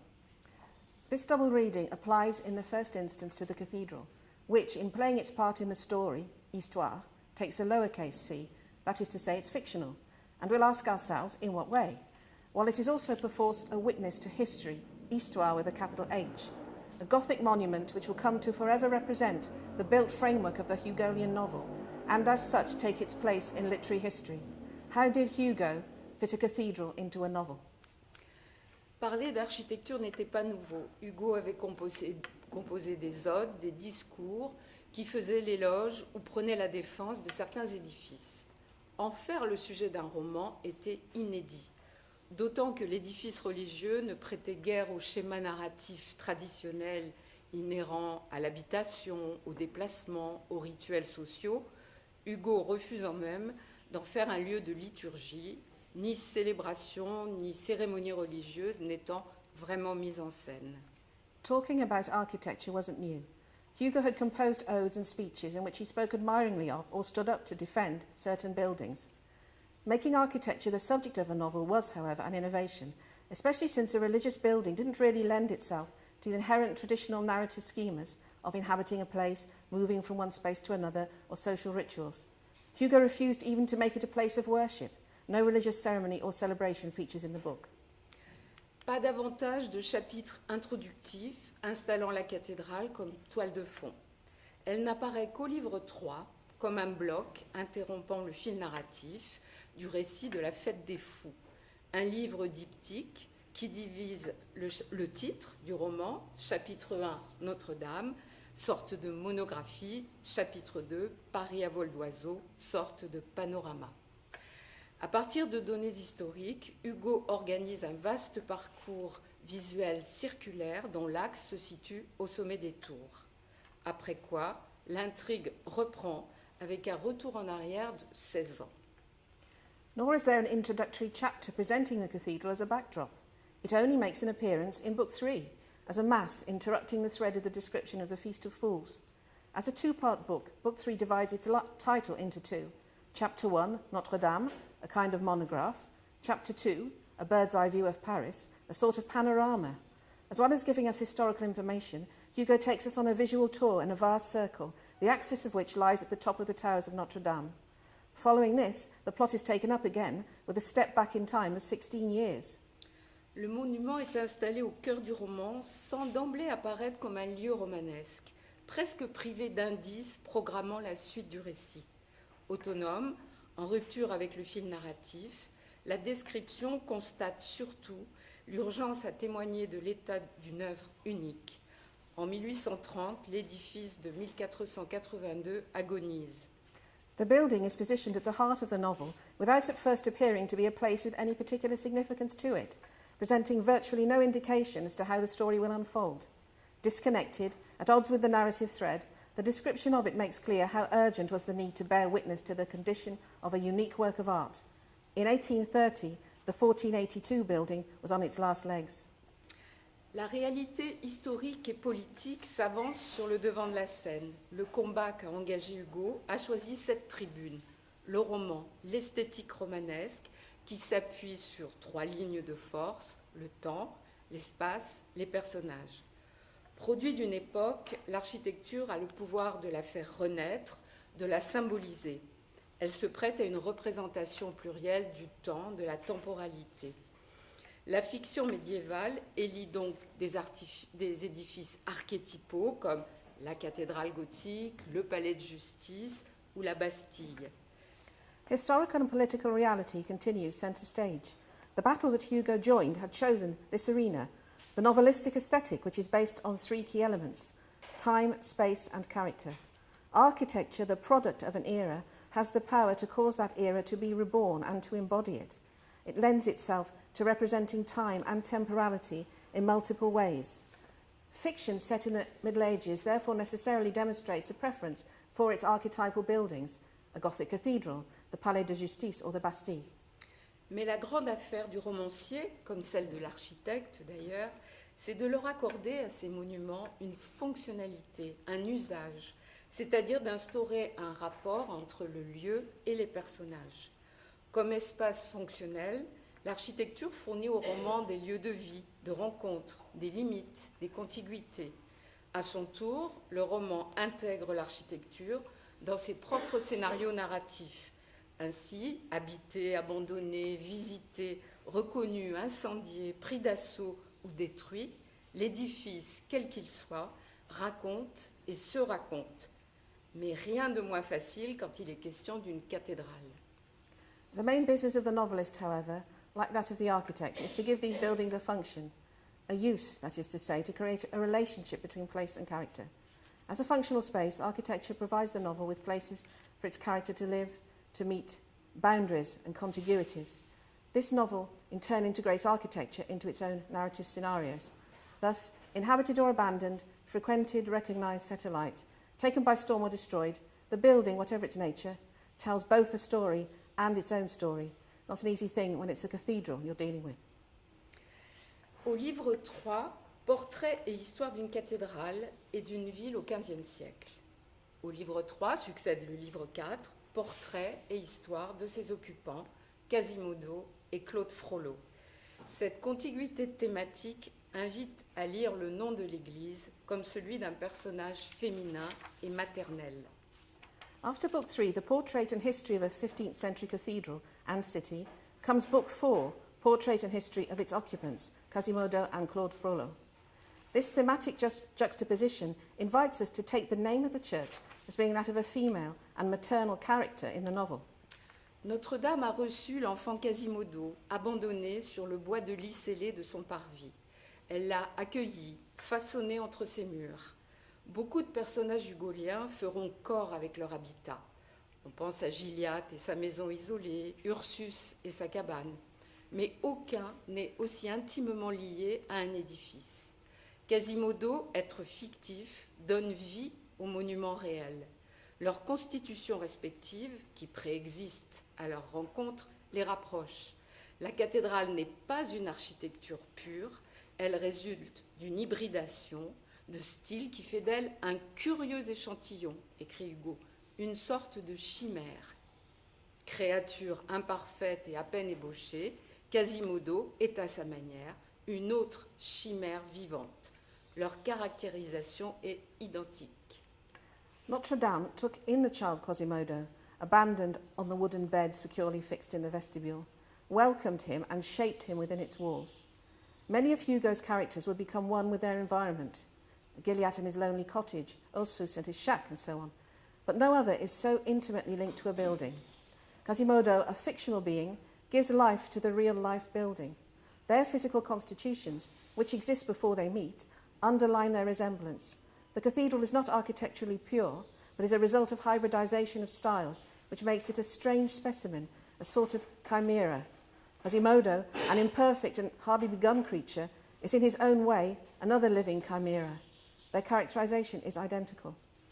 En grandissant, le corps de Quasimodo se modèle à l'édifice, angle saillant dans angle rentrant, voûte sous les voûtes. Son esprit est comblé par la présence des statues et de la nature pétrifiée de l'ornementation gothique. Pour lui, la cathédrale s'élargit aux dimensions du monde qu'il n'a jamais vu. Je cite, « Sa cathédrale lui suffisait. Elle était peuplée de figures de marbre, rois, saints, évêques, qui du moins ne lui éclataient pas de rire au nez et n'avaient pour lui qu'un regard tranquille et bienveillant. Et la cathédrale ne lui était pas seulement la société, mais encore l'univers, mais encore toute la nature. Il ne rêvait pas d'autres espaliers que les vitraux toujours en fleurs, d'autres ombrages que celui de ces feuillages de pierre qui s'épanouissent chargés d'oiseaux dans la touffe des chapiteaux saxons, d'autres montagnes que les tours colossales de l'église, d'autres océans que Paris qui bruissaient à leurs pieds. » As Quasimodo grows, his body takes on the form of a building, obtuse angles inside reflex angles, a vault underneath the vaults. His mind found all it needed in the cathedral's Gothic ornamentation, the statues and natural elements carved in stone.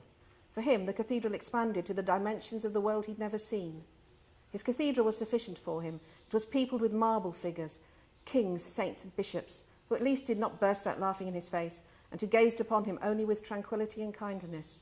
And the cathedral was not only society for him, but the universe and all nature beside. He dreamt of no other hedgerows than the painted windows, always in flower, no other shade than that of the foliage of stone which spread out, loaded with birds, in the tufts of the Saxon capitals, of no other mountains than the colossal towers of the church, of no other ocean than Paris, roaring at their bases. Réciproquement, Quasimodo humanise la cathédrale, devenant en quelque sorte le fruit de ses entrailles. Être presque surnaturel, il accède à chaque élément de son architecture et s'y greffe. Il lui donne le mouvement, le souffle, la voix, lorsqu'il sonne les cloches. Hugo scandalisa même en ajoutant l'âme. And vice versa, Quasimodo humanizes the cathedral, becoming in a way the fruit of its womb. An almost supernatural being, he accesses every element of its architecture and transplants himself into it. He gives it movement, breath and voice when he rings the bells. There was some outrage when Hugo added in its soul. Quant à l'archidiacre Claude Frollo, son amour pour la cathédrale relève d'une passion, de la libido sciendis, ce désir brûlant de savoir qui le consume. Frustré de toutes les affections humaines, parvenu aux limites des connaissances licites, écrit Hugo, il s'abandonne dans la contemplation du corps minéral de Notre-Dame en quête du fruit défendu. Frollo a forcé ce lieu sacré en y aménageant un antre d'alchimiste. Les murs de sa cellule, jadis pratiqués presque au sommet de la tour parmi les nids de corbeaux par l'évêque Hugo de Besançon, petit clin d'œil de l'auteur, exposent un savoir énigmatique, sulfureux et trahissent l'âme tourmentée du serviteur de Dieu. Au verso de la cathédrale, le dogme éclate en sentences ésotériques.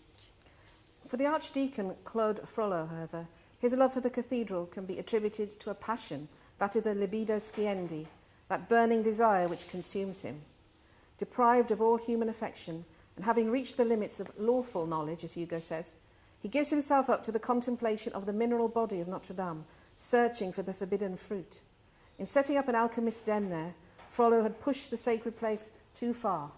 The walls of his cell, constructed in former days at the top of the tower, among the crow's nests by Bishop Hugo de Besançon, displayed a knowledge both enigmatic and suspect, revealing the anguished soul of the servant of God. On the hidden side of the cathedral, dogma had burst into esoteric sayings. Les deux personnages vouent un amour profond à Notre-Dame féminisée. Quasimodo et la cathédrale font corps, la cathédrale le marque, il l'aime pour sa beauté, pour sa stature. Frollo partage avec elle son mystère. Quasimodo habite une profondeur, Frollo une énigme. Both characters bear a deep love for this feminized Notre-Dame.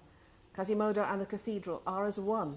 He bears its imprint. He loves it for its beauty, for its bearing. Frollo shares its mystery with it. Quasimodo lives in the depths, Frollo in an enigma. Alors, plus généralement, la cathédrale cloisonne l'espace du roman et, de fait, délimite les rapports entre personnages.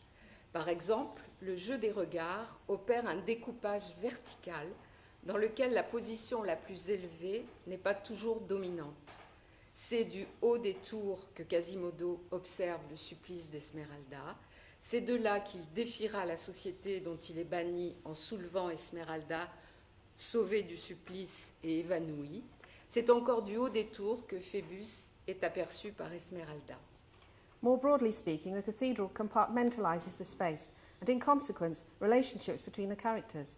The interplay of the characters' gaze brings about a vertical split in which the highest viewpoint is not always the dominant one.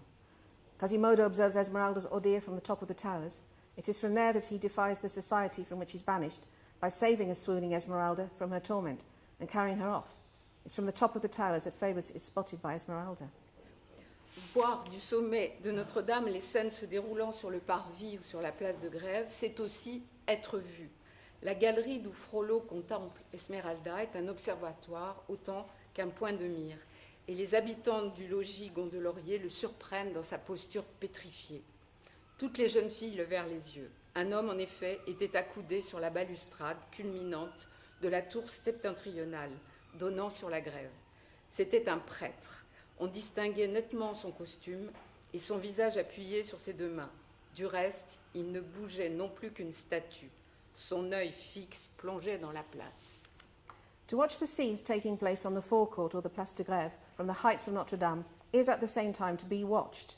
The gallery from which Frollo contemplates Esmeralda is as much a focal point as it is an observatory, and the inhabitants of Gondelaurier House catch sight of him in his pose as though turned to stone. A man was, in truth, leaning on the balustrade which surmounted the northern tower, looking on the Grève. He was a priest. His costume could be plainly discerned and his face resting on both his hands. But he stirred no more than if he had been a statue. His eyes, intently fixed, gazed into the place. Ainsi, la hauteur, la verticalité multiplient les dispositifs visuels et spectaculaires, de l'observation curieuse au voyeurisme. The visual and dramatic possibilities are thus increased by height and verticality, moving from observation into voyeurism. Intérieur et extérieur constituent un autre axe important et structurant. Nous l'avons dit, Frollo et Quasimodo appartiennent corps et âme à la cathédrale, ce qui les exclut du monde, les rend impopulaires. À l'exception du roi, qui vient y rencontrer Frollo, et de Gringoire, invité à y entrer, pénétrer dans la cathédrale ou tenter de le faire relève peu ou prou de la profanation. Jehan explore par effraction la cellule de son frère, Claude Frollo, mais son savoir limité ne lui permet pas de comprendre l'intégralité de ce qui s'offre à lui dans la fameuse logette aux sorcelleries. Another significant structural theme is that of interior and exterior. We have seen how Frollo and Quasimodo belong body and soul to the cathedral, which excludes them from the world and makes them unpopular. With the exception of the king who comes to meet with Frollo, and of Gringoire who is invited to come in, to enter into the cathedral, or to try to, qualifies more or less as a profanation. Jehan breaks into his brother's den of called Frollo, but his limited knowledge means he can't understand everything he discovers in the infamous sorcery cell. Arrachée à son supplice par Quasimodo et installée dans la cathédrale au nom du droit d'asile, Esmeralda semble protégée à l'intérieur.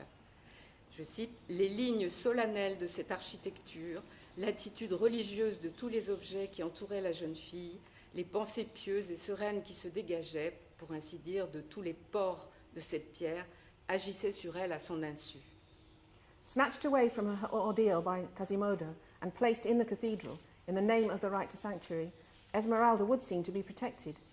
The solemn lines of that architecture, the religious attitude of all the objects which surrounded the young girl, the serene and pious thoughts which emanated, so to speak, from all the pores of that stone, acted upon her without her being aware of it. Mais sa présence aboutit à l'assaut sacrilège de l'édifice par les truands de la cour des miracles, qui la croient prisonnière et veulent la délivrer. L'espace sacré est menacé tout à la fois de l'extérieur, par le peuple, qui songe même au pillage, Notre-Dame est riche, et de l'intérieur par la concupiscence de Frollo, dont Esmeralda devient la proie. But her presence there eventually brings about the sacrilege of the building by the vagabonds of the Cour des Miracles, who think she's being held prisoner and want to rescue her. The sacred space is threatened at the same time, from the outside by the people who are set on pillage, and on the inside by the desires of Frollo, whose prey Esmeralda becomes. La culpabilité des personnages, la violence qu'ils portent, métamorphosent la cathédrale. Ces éléments architecturaux s'animent et se déforment. Deux scènes fantastiques, qui ne sont pas sans rappeler l'atmosphère du roman gothique, en sont exemplaires. The nature of the cathedral is changed by the culpability of the characters, the violence they bring with them. Its architectural elements come alive and distort themselves. Two fantastical scenes, somewhat reminiscent of the atmosphere of a typical Gothic novel, can serve as examples of this. Il s'agit d'abord, au livre 9, de l'accès de folie de Frollo, consécutif au supplice d'Esmeralda, et raconté dans le chapitre « Fièvre ». En proie aux hallucinations, l'archidiacre fuit et trouve refuge dans Notre-Dame transfigurée par ses visions infernales. Il se mit à fuir à travers l'église. Alors, il lui sembla que l'église aussi s'ébranlait, remuait, s'animait, vivait, et que chaque grosse colonne devenait une patte énorme qui battait le sol de sa large spatule de pierre, et que la gigantesque cathédrale n'était plus qu'une sorte d'éléphant prodigieux qui soufflait et marchait avec ses piliers pour pieds, ses deux tours pour trompe et l'immense drap noir pour caparaçon. The first is to be found in Book 9, Frollo's fit of madness. It follows on from the torture of Esmeralda and is related in the first chapter, Fever. Plagued by hallucinations, Frollo runs away to find refuge in a Notre-Dame transfigured by his hellish visions. He started to flee across the church. Then it seemed to him that the church also was shaking, moving, becoming endued with animation, that it was alive, that each of the great columns was turning into an enormous paw, which was beating the earth with its big stone spatula, that the gigantic cathedral was no longer anything but a sort of prodigious elephant, which was breathing and marching with its pillars for feet, its two towers for trunks, and the immense black cloth for its housings. Autre exemple plus célèbre, la cathédrale assaillie et en partie incendiée offre l'un des tableaux les plus saisissants de Notre-Dame de Paris. La géante de pierre, attaquée par les truands et défendue par Quasimodo, dont les armes sont les matériaux destinés à sa réfection. Tous les yeux s'étaient levés vers le haut de l'église. Sur le sommet de la galerie la plus élevée, plus haut que la rosace centrale, il y avait une grande flamme désordonnée, furieuse, dont le vent emportait par moments un lambeau dans la fumée. Au-dessous de cette flamme, au-dessous de la sombre balustrade à trèfle de braise, deux gouttières en gueule de monstre vomissaient sans relâche cette pluie ardente qui détachait son ruissellement argenté sur les ténèbres de la façade intérieure. À mesure qu'il s'approchait du sol, les deux jets de plomb liquide s'élargissaient en gerbes, comme l'eau qui jaillit des 1000 trous de l'arrosoir.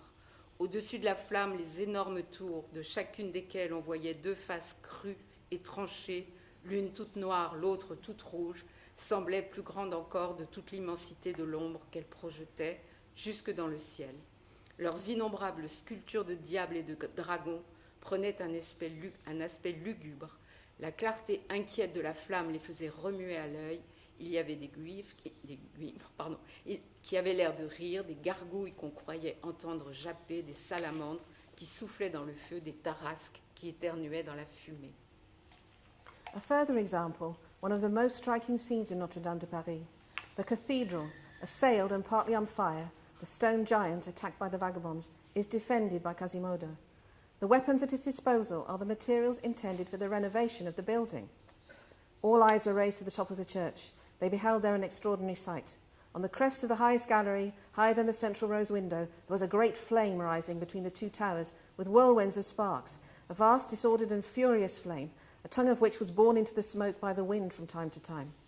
Below that fire, below the gloomy balustrade with its trefoils showing darkly against its glare, two spouts with monster throats were vomiting forth unceasingly that burning rain, whose silvery stream stood out against the shadows of the lower facade.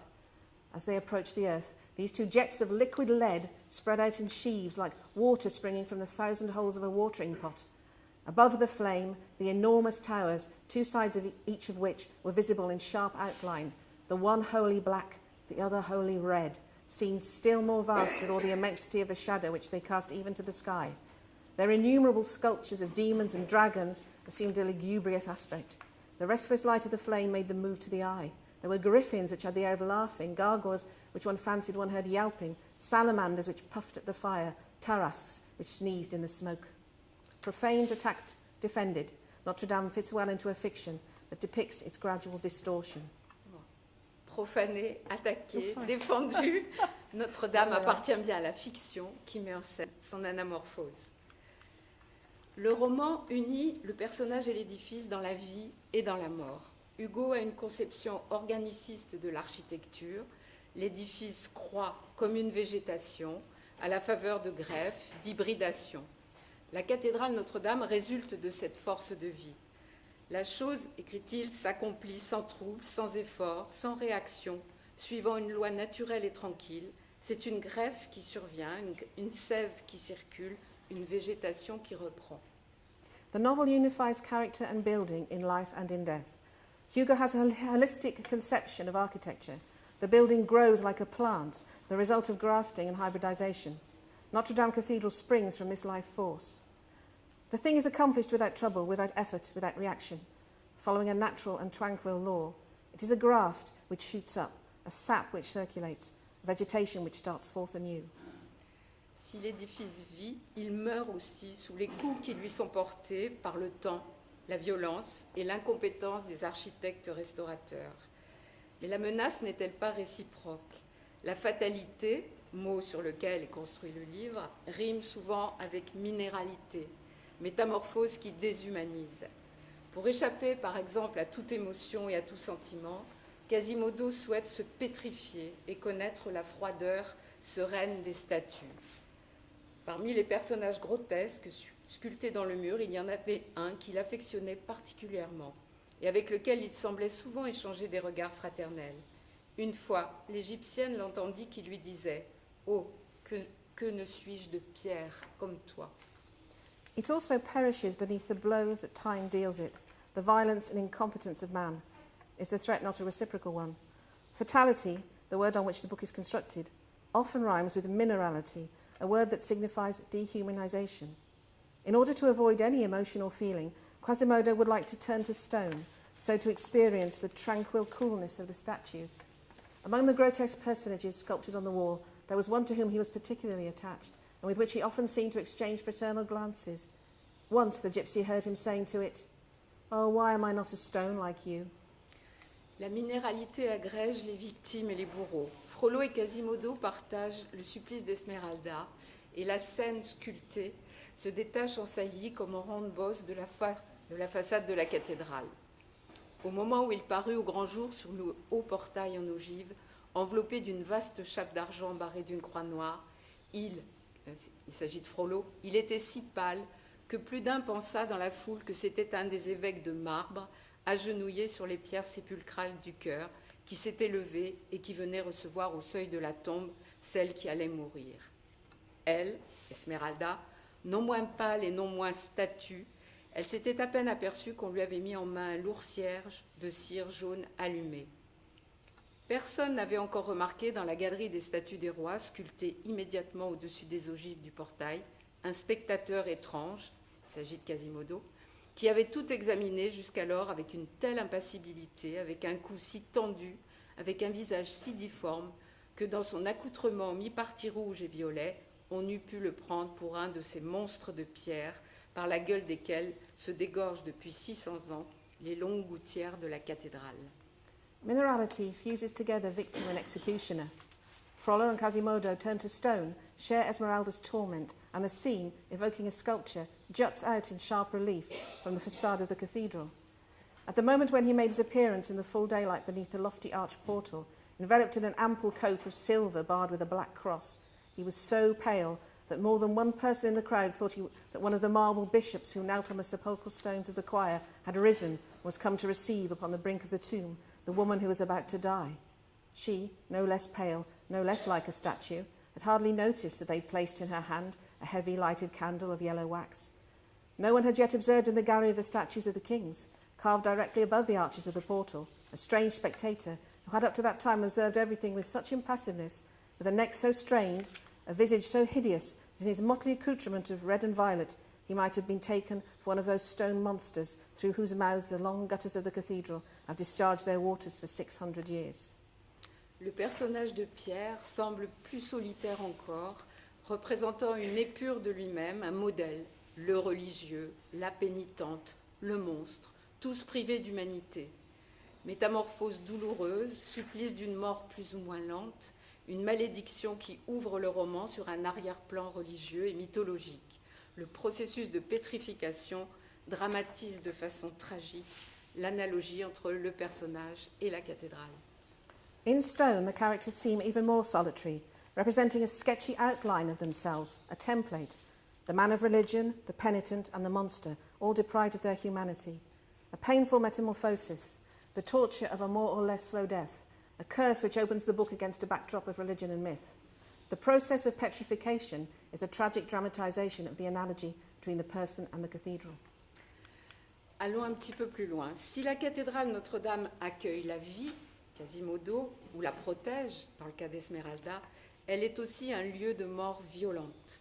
Les truands qui l'ont attaquée périssent sous les pierres lancées par Quasimodo, qui faisait éclater, je cite, les crânes à droite et à gauche. Jehan, puis son frère Claude Frollo, sont précipités du haut des tours et disloqués sur l'édifice. On vit Quasimodo debout sur le parapet de la galerie, qui d'une seule main tenait l'écolier par les pieds, en le faisant tourner sur l'abîme comme une fronde. Puis on entendit un bruit comme celui d'une boîte osseuse qui éclate contre un mur, et l'on vit tomber quelque chose qui s'arrêta au tiers de la chute à une saillie d'architecture. C'était un corps mort qui resta accroché là, plié en deux, les reins brisés, le crâne vide. Although Notre-Dame Cathedral welcomes life and protects it, it is also a place of violent death. The vagabonds who attacked it perish under the stones thrown by Quasimodo, who smashed skulls right and left. Jean and then his brother Claude Frollo are thrown from the top of the towers and broken to pieces against the building. Quasimodo was seen on the parapet of the gallery, holding the scholar by the feet with one hand and whirling him over the abyss like a sling. Then a sound like that of a bony structure in contact with a wall was heard, and something was seen to fall, which halted a third of the way down in its fall, on a projection in the architecture. It was a dead body, which remained hanging there, bent double, its loins broken, its skull empty. Avant de mourir sur la pierre, Frollo en avait déjà fait un instrument de son châtiment, dans une sorte d'autolapidation. Le prêtre, écrit Hugo, se roulait dans l'eau de la dalle et se martelait le crâne aux angles des marches de pierre. Poussé à son tour par Quasimodo, le corps de l'archidiacre chute, se désintègre d'un élément d'architecture à un autre. Tous les points d'appui, les éléments en saillie se refusent à lui. Les statues, indifférentes à son sort, n'opposent aucune résistance à son inexorable glissement. Tout était de pierre autour de lui. Pierre qui brise son corps et condamne son âme. Before he died upon the stones, Frollo had already made them an instrument of his punishment in a sort of self-stoning. The priest writhed on the wet pavement, beating his head against the corners of the stone steps. Pushed by Quasimodo, the body of the archdeacon falls and disintegrates via one architectural element then another. All the footholds, all the architectural projections turn away from him. The statues, indifferent to his fate, offer no resistance to his inexorable slide. He was surrounded by nothing but stone, stones which broke his body and condemned his soul. Cette mort a souvent été rapprochée de celle du personnage de Lewis, le moine. Enlevé dans les airs par le démon, son corps se disloque sur les pics et les rochers après une chute vertigineuse. À la nature hostile, Notre-Dame de Paris substitue l'architecture hérissée de la cathédrale que Frollo a profanée et qui se dérobe à son rachat. People have often compared this death to that of the eponymous protagonist in Matthew Lewis's The Monk. Thrown into the air by a demon, his body is smashed to pieces on the peaks and the rocks after a dizzying fall.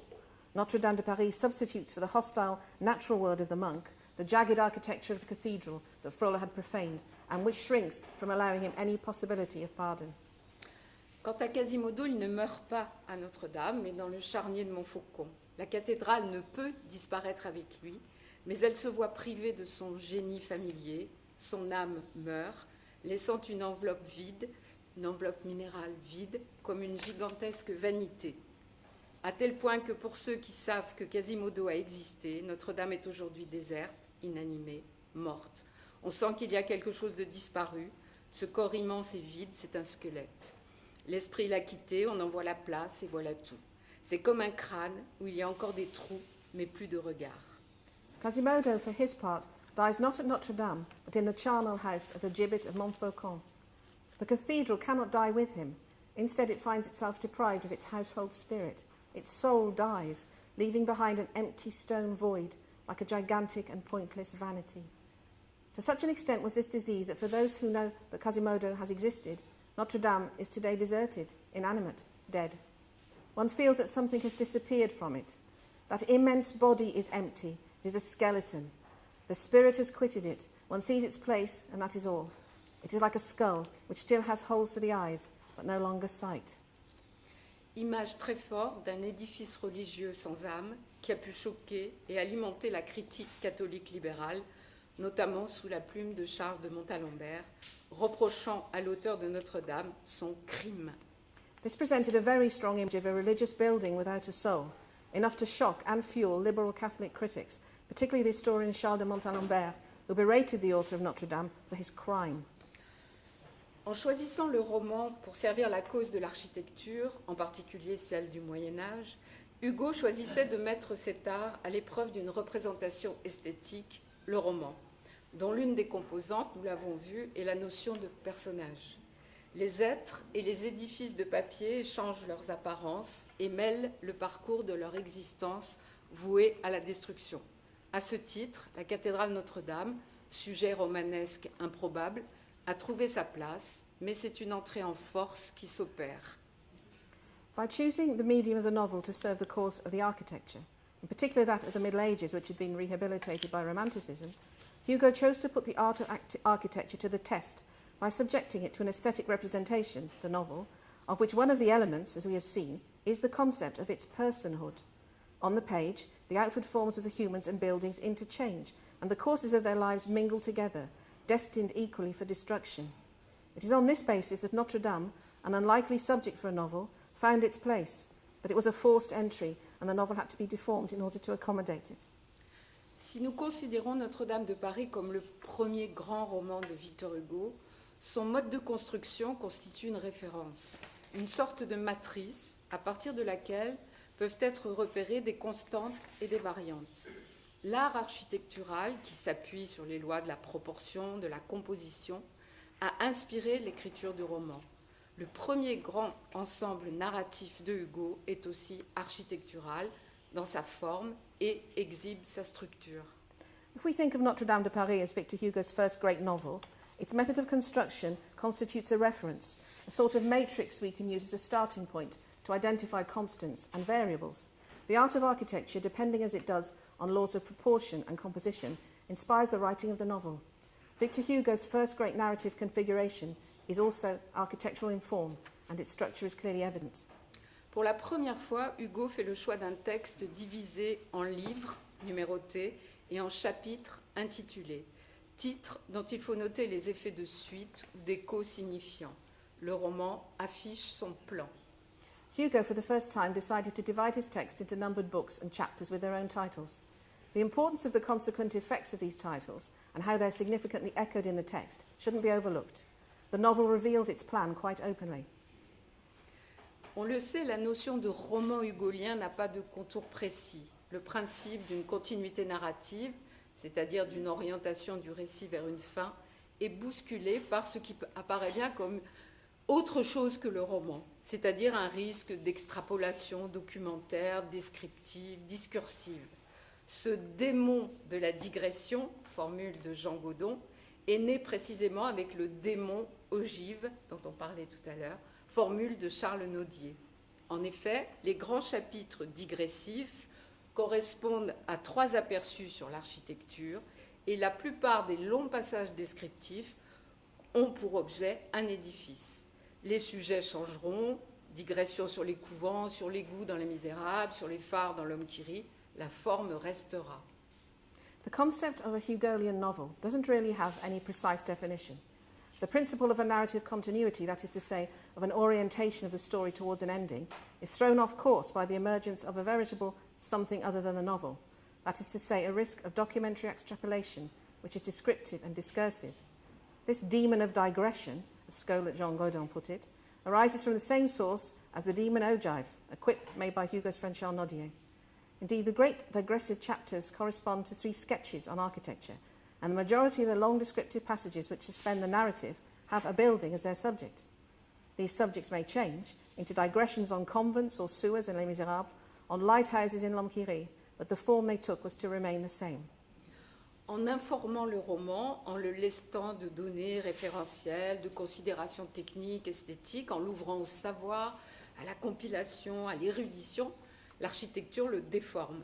Pour preuve, et comme une mise en abîme, le discours de Pierre Gringoire, le poète saltimbanque, mari et conduit d'Esmeralda, figure de manière ironique les inconvénients d'un goût intarissable pour l'art de bâtir. Ces explications aussi savantes, parfois pédantes, corps de propos, viennent briser la tension dramatique. Mais l'auteur fait de même et le revendique. Il nous en a prévenu dès la préface.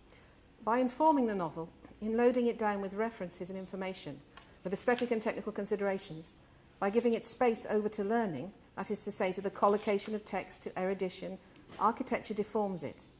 Proof of this comes in the speech made by Pierre Gringoire, showman poet and rejected husband of Esmeralda, who presents in ironic terms the downside of an inexhaustible appetite for the art of building.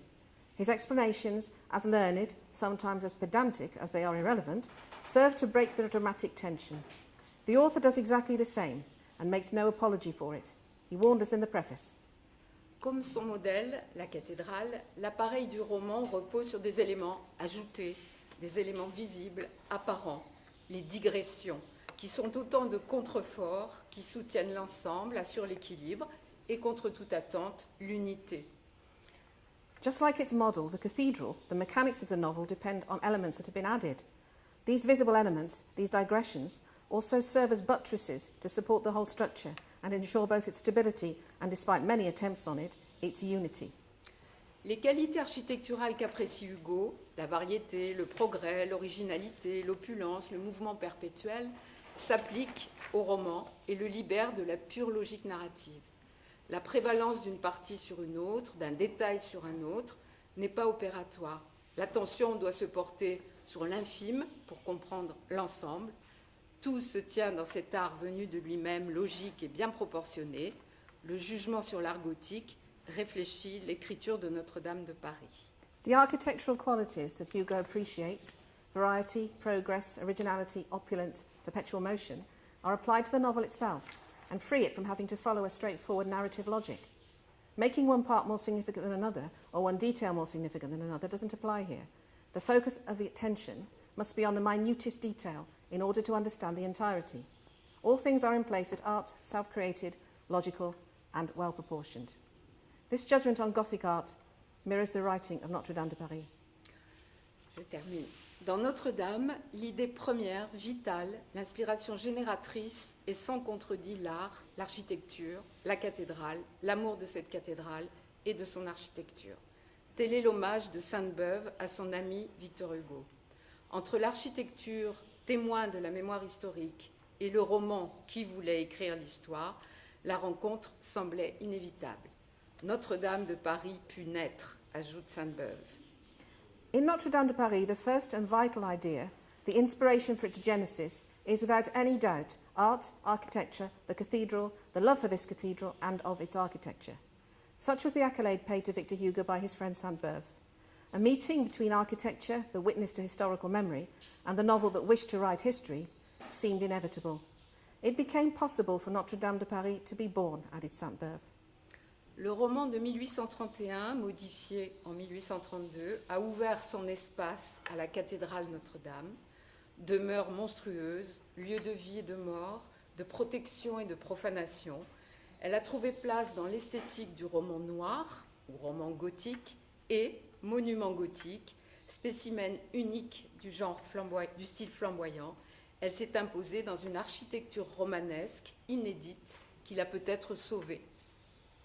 The novel of 1831, modified in 1832, gave room to Notre Dame Cathedral, a monstrous residence, a place of life and death, of protection and profanation. The cathedral found its niche in the aesthetic of what is known as the Gothic novel. A Gothic monument, a unique specimen of the flamboyant Gothic, it became famous in a new kind of novel, an architectural novel, and was saved by it. Thank you. We're done. Thank you.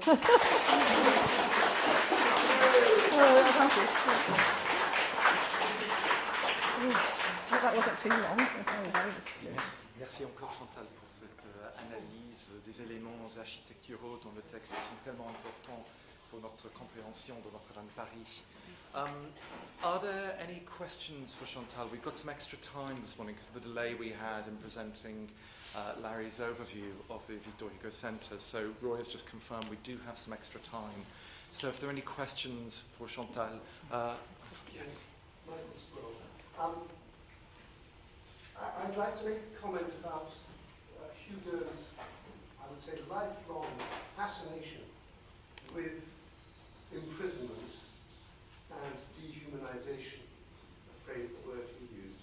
Because it strikes me that just like the sewers in Les Miserables and the sea in all its horror in Les Travailleurs, the cathedral in Notre Dame is a fantastic, fevered, living, brooding prison of the trapped body and soul. Somewhere that Valjean and Juliette and Quasimodo in those respective pieces all had to escape from, at the cost of their lives, of course. There's a heavy price you pay if you're imprisoned.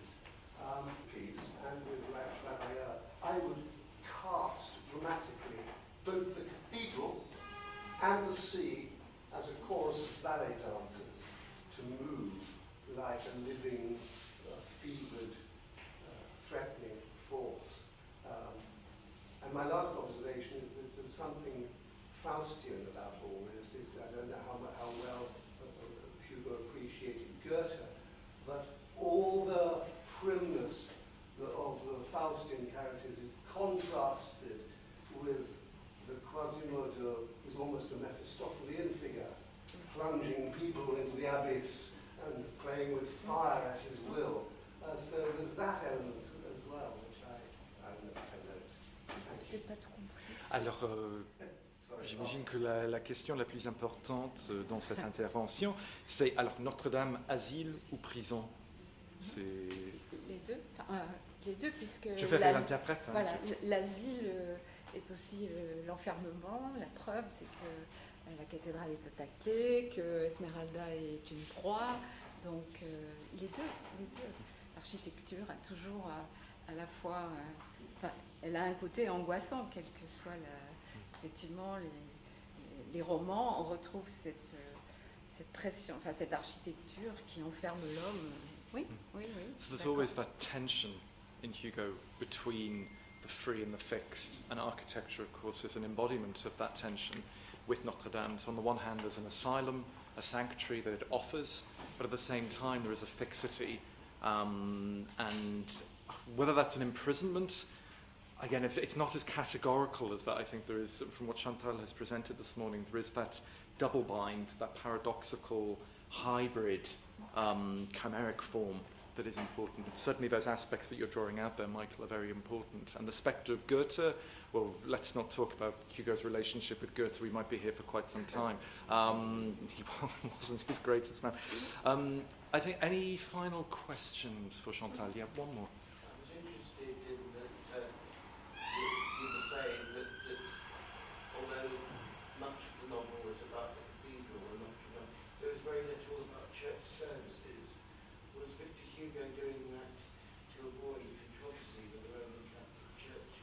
Or maybe because it was set in the medieval era, it was irrelevant to put in 19th century practices? Alors, le fait que dans le texte, Notre-Dame constitue ce monument architectural, mais il n'y a pas de religiosité, quoi.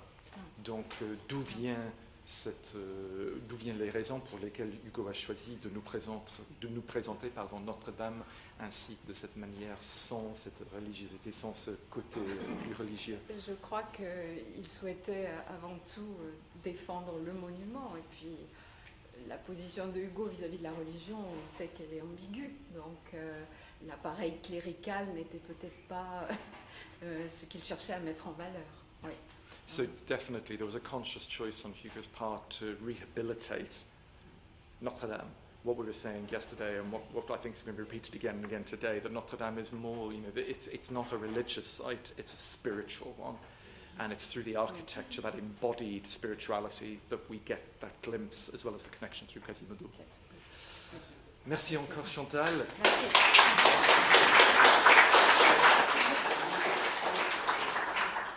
So now we welcome a face that will be very familiar to many members of the society, and indeed to many locals in Guernsey. That is Gérard Pouchain. Gérard has worked tirelessly to promote Hugo's importance to the culture of the island, and welcomed many a tourist, and opened up Guernsey's rich natural and cultural heritage to those tourists through Hugo's life. So I hand over to Gérard for his presentation. We also have Gérard to thank for the caricatures, of course, around the room today, which is his area of expertise, and he's going to be talking to us this afternoon.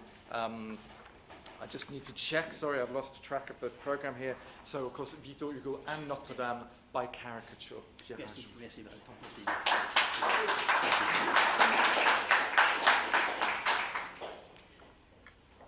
As it happens, my lecture will be about Notre-Dame de Paris and caricatures, and I'm going to try to be presenting you with the caricature of a French people trying to read out a text in English.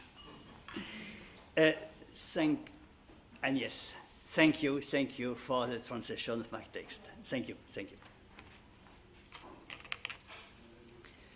On April the 15th, 2019, as the flame ravaged Notre-Dame de Paris Cathedral, quotes from the eponymous novel flood social media, in particular the ones evoking, and I quote, a large flame which rose between the two bell towers with swirls of sparks. Media coverage of the fire is almost worldwide, from Japan to Turkey, from Italy to the United States, from Qatar to Canada, from China to Brazil. Millions of viewers hear the name of the cathedral pronounced in a multitude of accents. But what is most surprising is the number of cartoons that refer, on this occasion, to the novel by Victor Hugo, The Cathedral, being indorsely linked to the writer.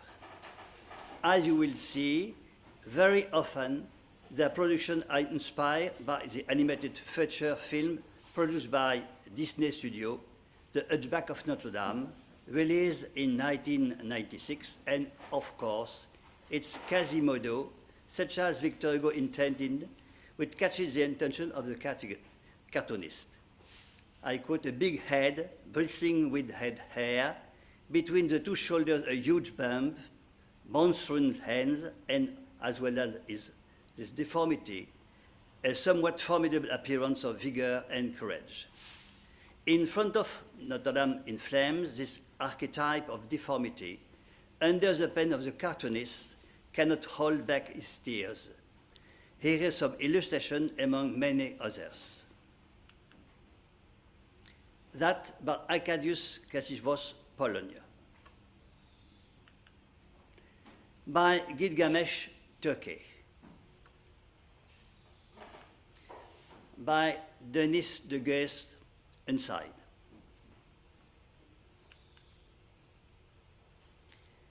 by Yes, France. By B. Dufrance with this play on the word Notre-Dame, which becomes Notre-Dame. By Omar Abdoulat, Jordan. By Hugo Declares, Quebec. By Amber Wade, France. Unsigned.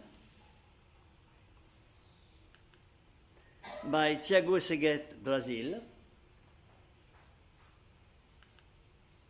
By Y, pseudonym of Yannick Lernet, Quebec.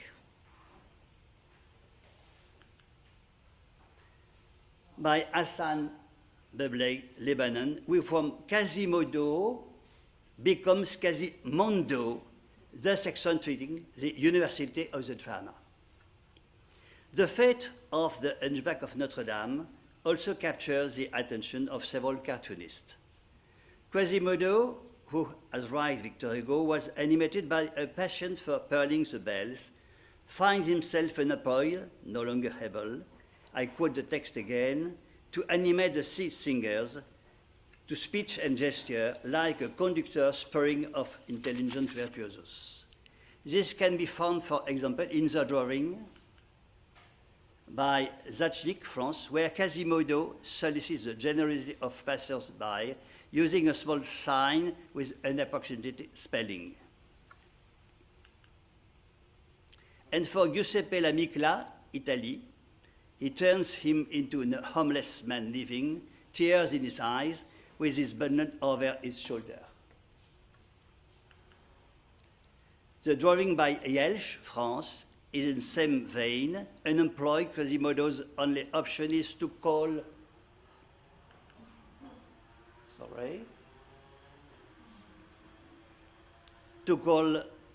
115, the social assistant emergency number.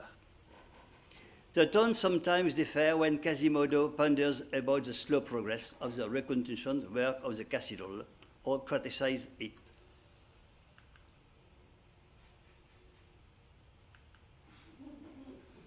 Thus, Yelch, France, depicts him cutting a piece of migrant. Only Sergei Elkin, a Russian cartoonist, is optimistic. It's a determinate Quasimodo that he offers. The future tense will restore is much punchy. Other drawings are more imaginative. Thus, this one signed by Vicky, pseudonym of several cartoonists, which does not allow us to know their nationality, shows Quasimodo showing his gratitude to the firefighters. That of Osama Ayay Jordan could refer to reader of the novel to chapter 3 of the 4th book. Under a bell tower was seen an enormous head and a bunch of disorderly limbs swinging furiously at the end of a rope. A single word uttered by Quasimodo, sanctuary, evidently recalls the moment when he abducts, I quote Hugo, the Egyptians with one hand, like a child his doll, and with a single redundant monument into the church, lifting the maiden above his head and shouting in a formidable voice, Asylum. Chonu, Norman cartoonist for the West de France newspaper, captures the moment where the spy collapses into the fire, showing Quasimodo's concern, desperately searching for Esmeralda.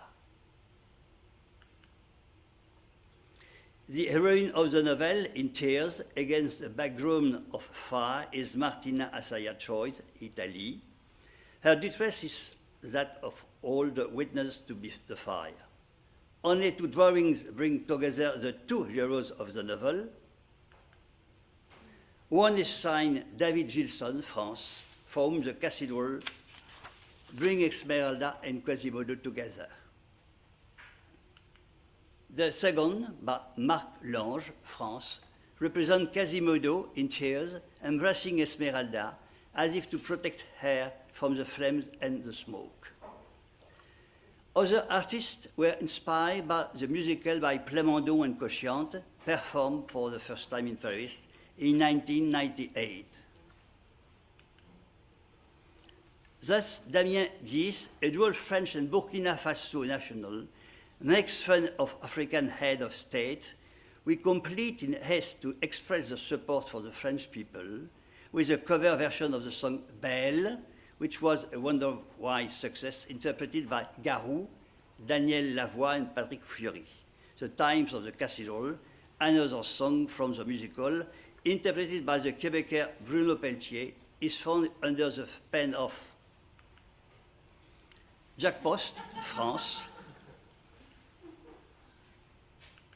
and Olivier Pernet, Belgium, under the assumed name of Oli, used to sing artistically songs with the line of the song. Two caricaturists, I would want them to say only two, prefer to depict Victor Hugo himself rather than his hero, near the burning cathedral. Inspired by a photograph taken in Paris on September in 1964 by Valéry, Nicolas Vadot, a Franco-British-Australian artist, draws him in tears at the spy built by Viollet-le-Duc and inaugurated in August 1859, collapse. Creator of many puppets of the Guignol de l'Info, Canal+, Bernard Marty brings back the tradition of sort of the comparative characters of Victor Hugo, who turned him into a wicked character. He descends from the sky, and his tears fail to put out the gigantic blaze of the cathedral. I will compare to say of his cathedral. Dozens and dozens of caricatures of captured scenes from the 19th century indeed associate Notre-Dame de Paris with Victor Hugo. When artists conjure up the work of the writer, one can be certain that Notre-Dame de Paris is mentioned. It is indeed for them one of the major works of Victor Hugo. Thus, this famous caricature by Daumier, which appeared in the Charivari of July the 20th, 1849, shows Deputy Hugo perched on a pedestal with its highest and widest degree resting on the edge of Notre-Dame de Paris, above three other eligible titles. At the time of the return of Hernani in Paris, Adrien turns Victor Hugo in Le Masque in August the 27th, 1866, into a puppeteer who pulled the string of the figurine of Bressan, who plays the role of Don Carlos. The playwright stands on a pile of books, among which the novel which concerns us is at the first level. Pilotel, for a lithograph published in February 1871, imagines that the balloon Victor Hugo can rise thanks to his works throughout over the nacelle. Notre-Dame de Paris is one of the books having landed on the ground.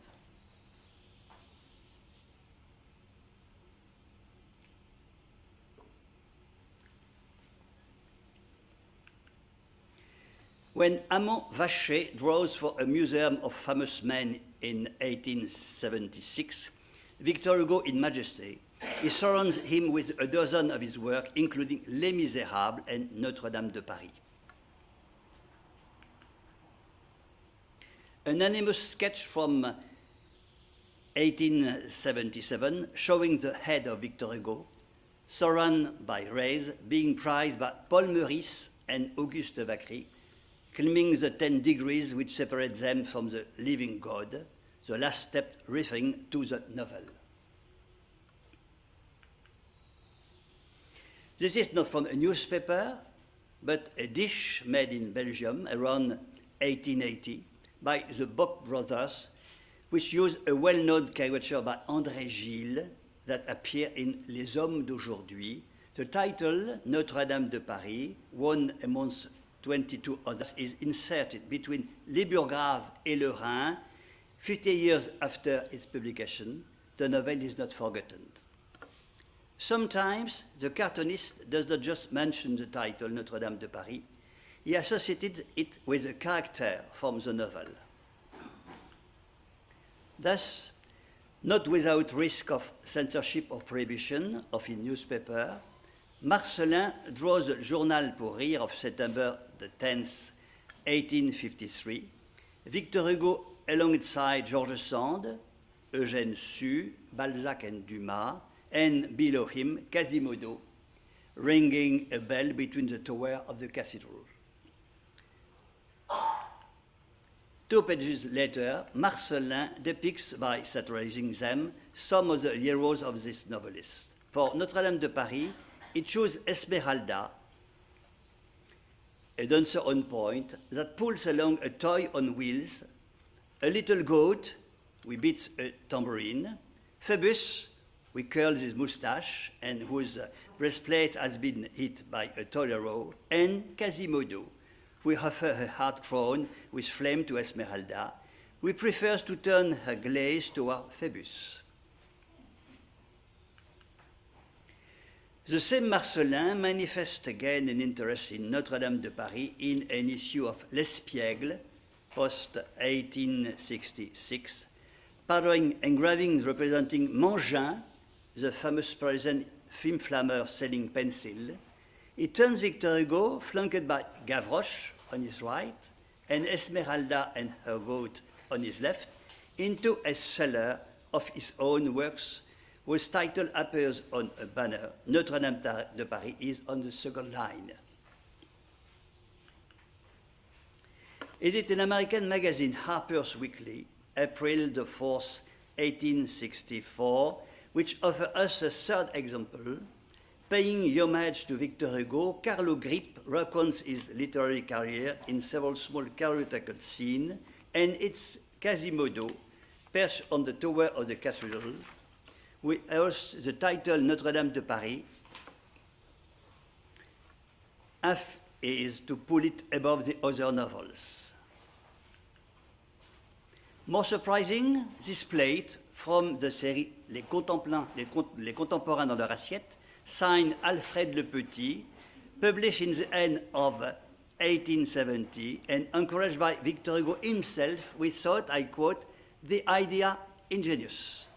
From the head of the novelist, turned into an oil lamp, radiate numerous rays, some of which quote the title of a work by the writer.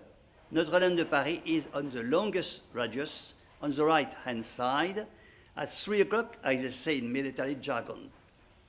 Below, we recognize, from right to left, the cathedral, Quasimodo, separated from Esmeralda by her goat, by Jean Valjean, and Phoebus, with lance leveling on the shoulder of the Bohemian. Very rare are the caricatural scenes where heroes of Notre-Dame de Paris appear without the title of the novel, which does not prevent the reader from identifying them. I know only of 3. Such as is done by Cham or Cam, published in L'Almanach pour Rire, where I quote the caption, the gallery slave Jean Valjean creeps among Victor Hugo's character to show off poor Quasimodo. And this other from Lilo, pseudonym of Lemo, we 2 days after Victor Hugo's death, offered on May the 24th, 1885, to the reader of Triboulet, a satirical monarchist newspaper. I repeat the caption again, the homage of its children. We recognize on the left, in the middle of character from his play, Esmeralda holding its tambourine, or the letter by unknown author, and an equally unknown date, which represents Victor Hugo, bird so later than 1861, holding Quasimodo and in his left hand, and under his right arm, probably Esmeralda. A very, very, very poor quality. A legend shows the tower here. Shows the tower of the cathedral between Quasimodo and Esmeralda. On the other hand, many caricatures bring closer together, sometimes intimately, Victor Hugo and the Cathedral of Paris.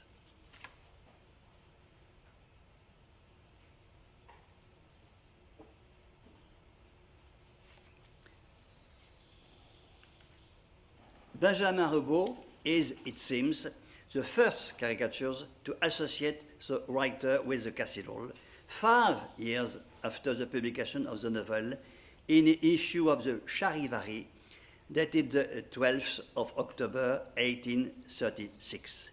Inspired by a painting by Auguste de Châtillon, he captioned his drawing, Monsieur Victor Hugo, the strongest romantic head, and reminds in the annotations that he was the author of Notre-Dame de Paris and Les Orientales.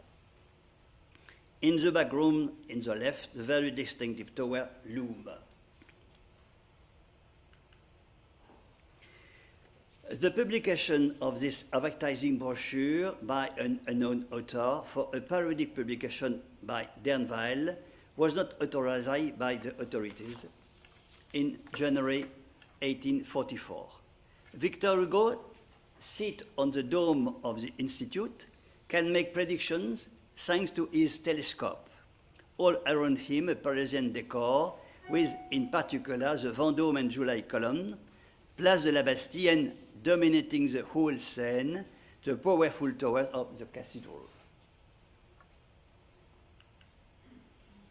Nadar is the only categories in 1844, in a publication entitled Six Portraits par Nadar, dares to represent Victor Hugo leaving Paris into exile, symbolized by a rock on the left.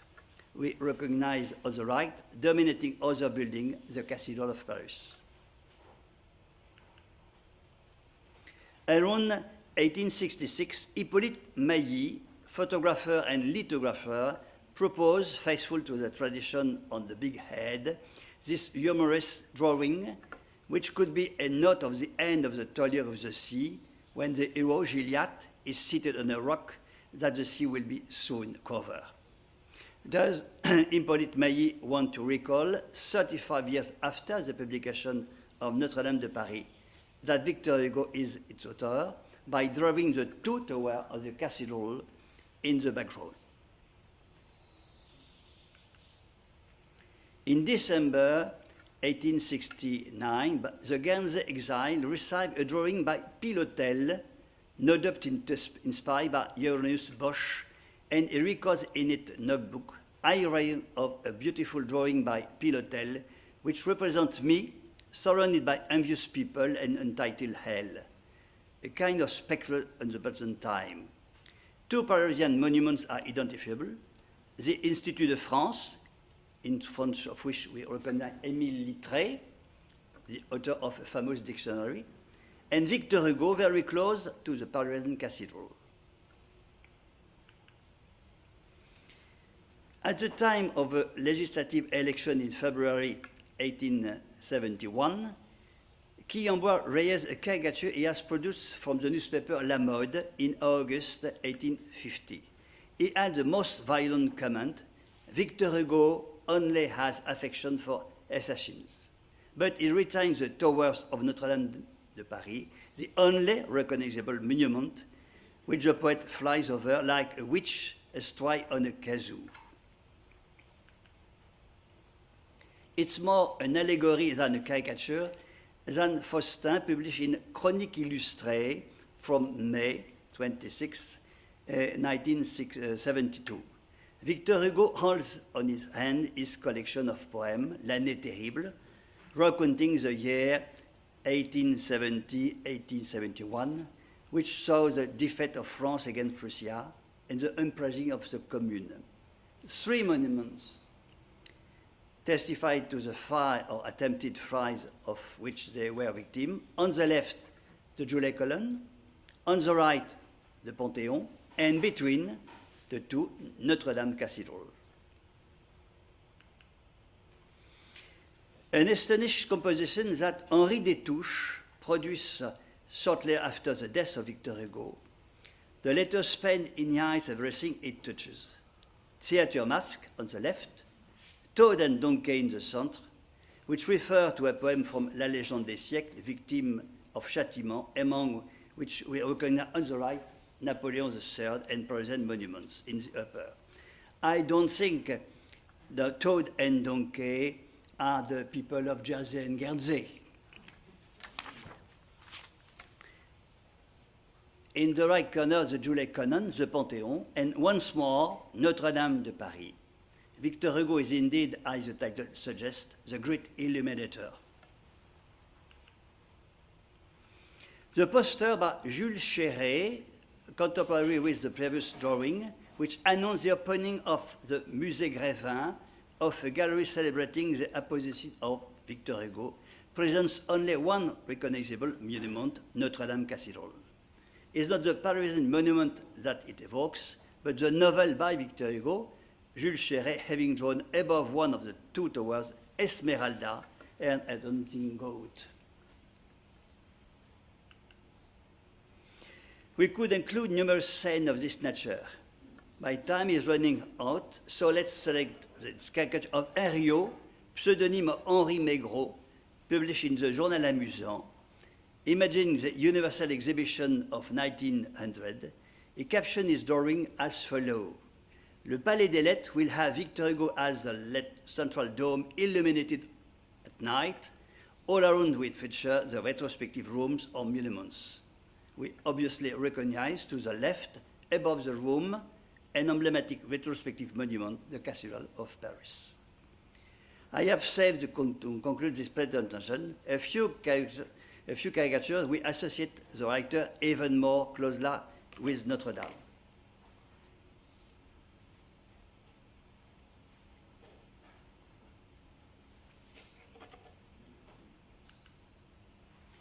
Shortly after the publication of the novel, this small bust, perhaps executed by Tétard, shows Victor Hugo topped with the tower of the cathedral.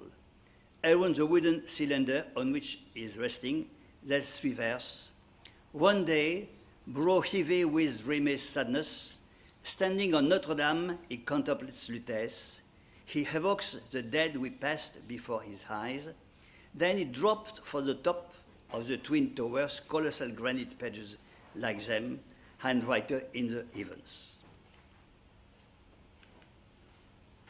This caricature of unknown author and date is obviously linked to the previous one, not only by Victor Hugo's astonishing hairstyle, but also by the poem that accompanies it, an acrostic poem. You know, each verse is beginning by the letter of Victor Hugo.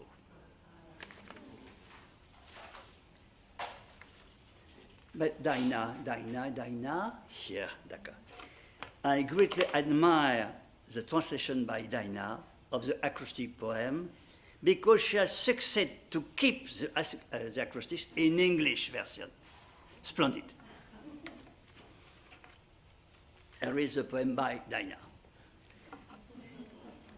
Victor Hugo, crowned by Notre-Dame towers, ingenious towers with them over its reader, clearly of our great writer is the leader.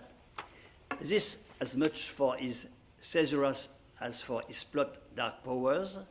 Of L'Homme will have read Marion, flower of blood and honey, Ruy Blas, Le Roi s'amuse, and his Cromwell's on the money, Hernani Borgia, that monster of history, universal thinker, so profound and full of mystery, giant of a writer, they say, we shall believe anything he says. Oh, alive he was revered, now he's dead, imagine the price. Thank you, Dinah. Oui, yes. Yeah.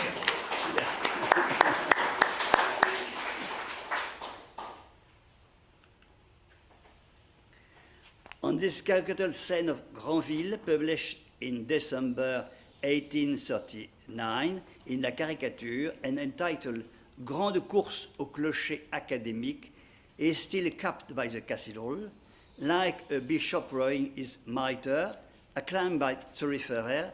He awaits his election notably in his company of Vigny, Dumas, Balzac, and Nerval. Undoubtedly, this caricature by Benjamin Roubaud, published in Le Charivari in 1841, is one of the best known. Sitting on his publication with his feet resting on Parisian monuments and leaning against Notre-Dame, the novel was published 10 years earlier, Victor Hugo, pensive, looks at the money brought to him in a chest by sewn figures.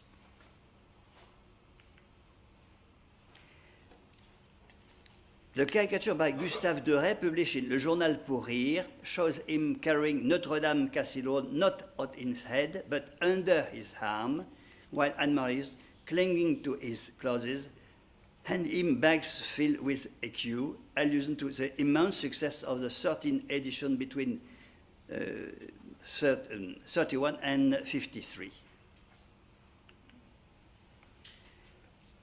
In 1863, André Gide, a friend of Victor Hugo, had a surprise in store for readers of his parody of Chanson des rues et des bois, which he called Chanson des grues et des bois, by not drawing the poet with the beard he has been wearing for several years, but, to use his expression, the silhouette of times past that he had at the time Notre-Dame de Paris was published.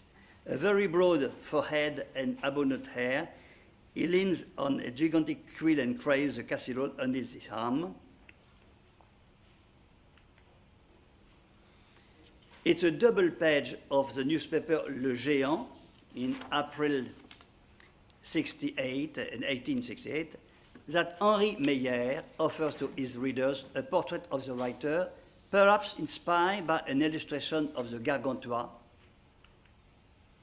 illustrated by Gustave Doré in 1854. We could use Rabelais' sentence to caption Meyer's scene. He was seen by everyone in great admiration. Serene, relaxed, arms resting on the tower, Victor Hugo seemed at home, sit on the cathedral. Under Luke's pen, Victor Hugo, allegory of the classic poet, plays a line whose shape recalls the two towers of the nearby cathedral. Readers of the Monde Parisien, supplement of November 1825,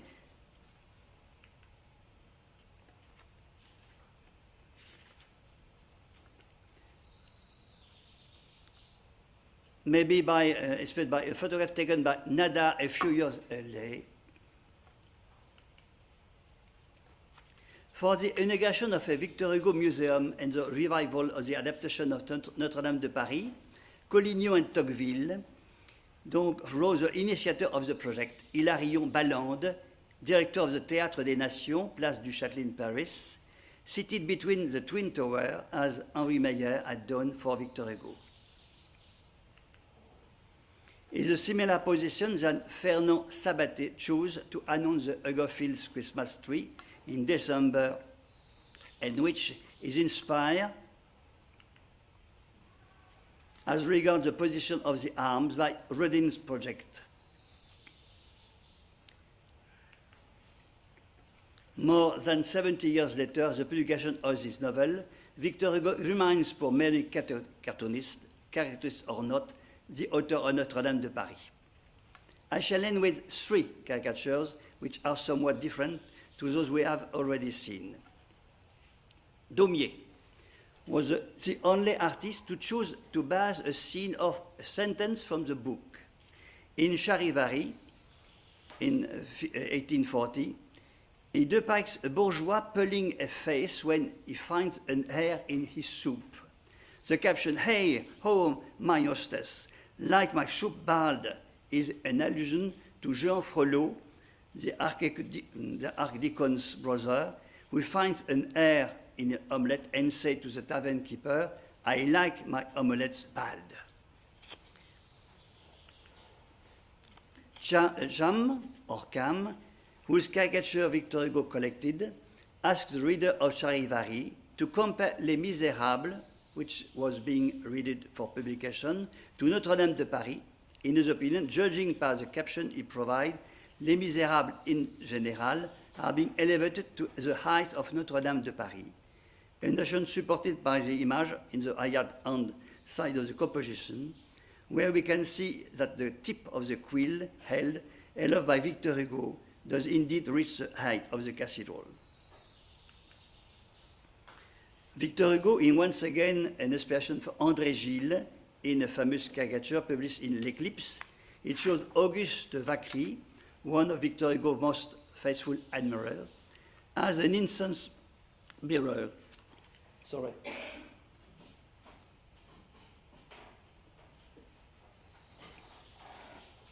Kneeling before the cathedral, its facade makes the arch of Hugo. The caption refers to a poem by Vacry, featured in his recently published collection Mes années de jeunesse à Paris. It is worth quoting the poem's last line: the towers of Notre-Dame made the edge of his name.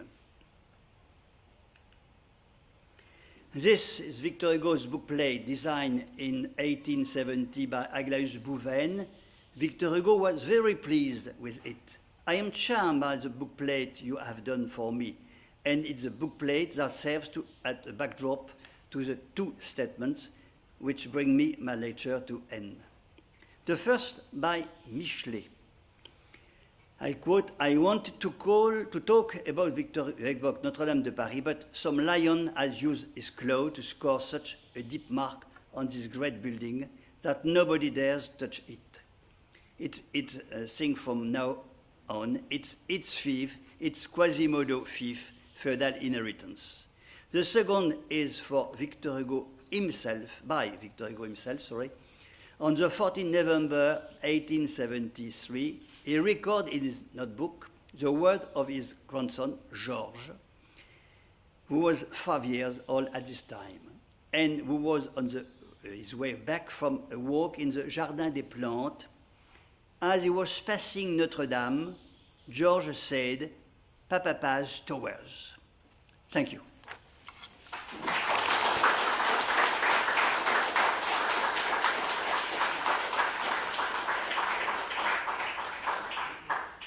Gérard for illustrating this.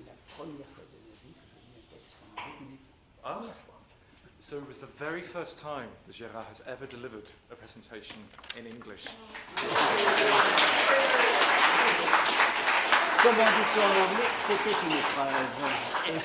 It was a challenge. C'était une épreuve. Questions for Gérard following this fascinating survol of the symbiosis, the mélange between Hugo and the towers of Notre-Dame. Any questions for Gérard? No. Those caricatures that you opened your talk with, have you now got printed copies of those in your collection, or have you found far too many? Est-ce que tu as des copies imprimées de chaque caricature, des nouvelles images? Tu sais que tu... Non, elles sont restées sur mon PC. Non, il n'est pas imprimé sur papier. Not yet. No. Give it time, but not yet. There's a lot there to work through. Je t'ai envoyé les documents que tu souhaitais, mais par Internet, et non pas sur papier. Gérard's gone digital. Yeah? We're moving away from hard copies. It's all numérique. I'm looking forward to an exhibition in about 2 or 3 years' time. Il s'attend à une exposition, peut-être dans 3 ans. Quand il veut. Pour l'inauguration du centre Victor Hugo. Peut-être, oui, pourquoi pas. Maybe for the inauguration of the Victor Hugo Centre. We have a question just at the front. Yes, have the other novels of Victor Hugo featured in caricatures to the same extent? And if not, why do you think that is?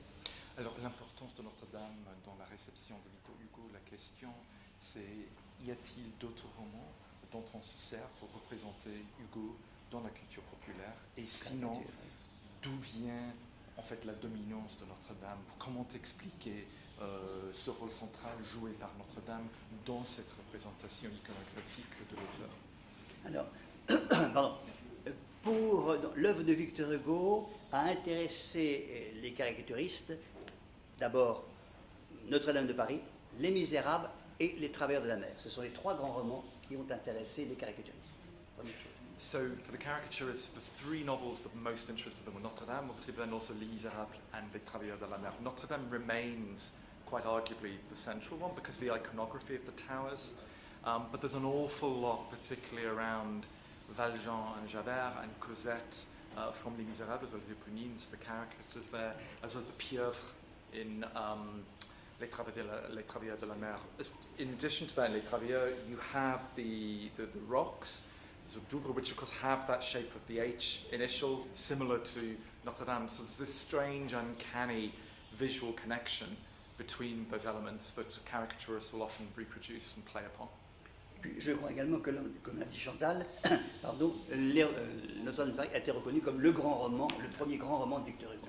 So Notre-Dame, because it was the first big novel, the first major novel that he produced, it remained quite indelibly marked on the popular consciousness and memory. I think we had one question as well. I'm interested that the caricature, or the icon rather, we have of Victor Hugo and Guernsey is the distinguished man with the beard and so on. But so many of the cartoons, why did they exaggerate his moon head, like Shakespeare, any more so? That's just an extraordinary image. It's the great. En fait, c'est l'icône du franc enfant parce que c'est du génie romantique. Deux petits mots simplement. Donc, les contemporains de Victor Hugo remarquaient que Victor Hugo avait naturellement un front très grand. Et le principe de la caricature, c'est d'agrandir. Donc, ce qui était grand devient très grand. Voilà. Et puis, c'est peut-être aussi une façon de se moquer de quelqu'un qui est trop intelligent au regard de certaines personnes. Donc, on grossit son crâne. So the point is, it's the classic caricaturist's trait of taking a natural feature, exaggerating it. With Hugo, there was this symbolism: the bigger the head, the greater the genius. And he wasn't the only figure, not just in France either, to have been represented in such a way. Absolutely. Alors, il y a une constante dans les caricatures avant l'exil. Le dessinateur joue avec le très grand front, et après, au cours de l'exil, le dessinateur va jouer sur la barbe de Victor Hugo. So the beard after exile, of course, when he grows it, that becomes the dominant symbol in the iconography of Hugo. The key there, of course, is that patriarchal Olympian visage that comes through, which itself could be quite misleading because I think it misrepresents Hugo's own sense of himself at that time. He clearly did not want to be fixed onto that pedestal of patriarchal worship, and instead was looking for ways in which he could be understood as more, contemporary, more forward-thinking. Any final question? I think that might be it to let Gérard off the hook after his talk. So we'll thank you again. Merci, merci bien. Merci. And Dinah, I think it's lunchtime, is it? Have I got that right? Where are we? So it's 25 to 1. So I think we're upstairs. Are we? Roy, do you want to make an announcement about? I have an announcement for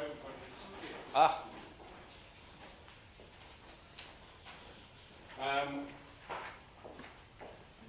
For those of you who aren't too hungry to rush upstairs, Lee, our bookshop manageress, there she is, invites you all to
Published in 1866, the people of they declared Guernsey agitation. Also frequent rocky and precipitous, offers glorious sea rocks and waves below. Toilers of the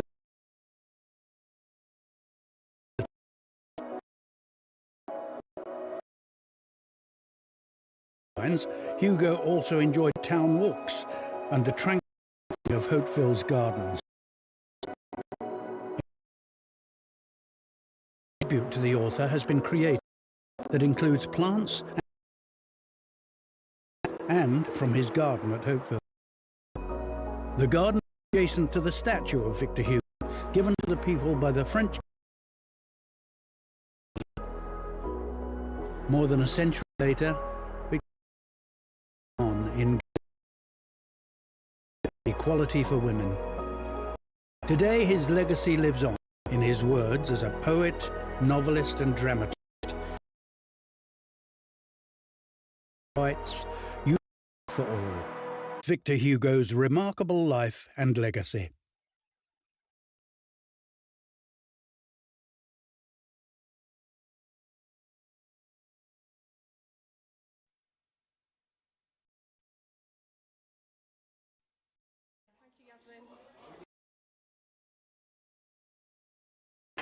Okay, is Marva here? Where's Marva? When the light goes on, Victor... Yeah, yes, Jan Lucas, yes, Cyrus Doyle und der Dunkeltod, which came very quickly when I ordered it from Amazon second-hand. But I don't know what Jan Lucas was thinking of, 2016, so not sure he's thinking of our symposium or not. But I have to say that, you know, being a Victor Hugo researcher in Guernsey, it's a dangerous job. But somebody has to do it.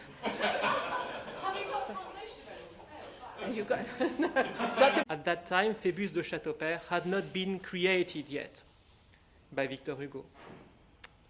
Therefore, Gringoire initially played a much more important part in the plot than he does in the version we know.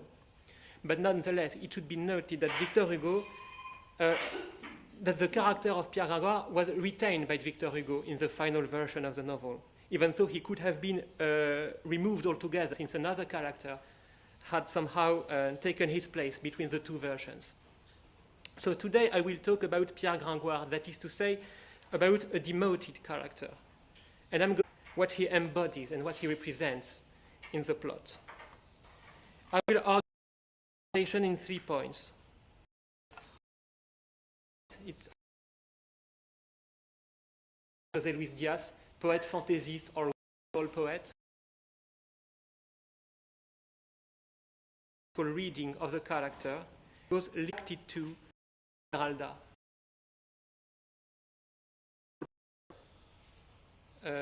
Quasimodo represents the people, Frollo represents the church, and Phébus the military and the aristocracy. This structure echoes that of the theatre play Hernani, first performed in 1830, in which 3 men, Hernani, Don Carlos, and Don Rigomez, are in love with Doña Sol.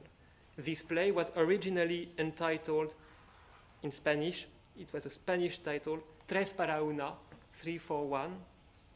But in Notre-Dame de Paris, there is also this 4th male character, namely Gringoire. Gringoire looks set to become a rival to the other 3. At the beginning of the novel, he follows Esmeralda in the streets of Paris, and then captured by the tramps who want to hang him, he is saved by Esmeralda, who agrees to marry him. Thence, once married to her, according to the peculiar custom of the tramps, that is for only 4 years, he intends to consummate his marriage. So Gringoire, too, feels desire for Esmeralda in the first chapters of the novel, and he finds himself married to her. But Gringoire, as the narrator says, is not very sensuous. It's very... Oh, sorry. That's the structure of my intervention. I should have showed it before. And now here's the quotation. Gringoire is very unsensuous, très peu voluptueux.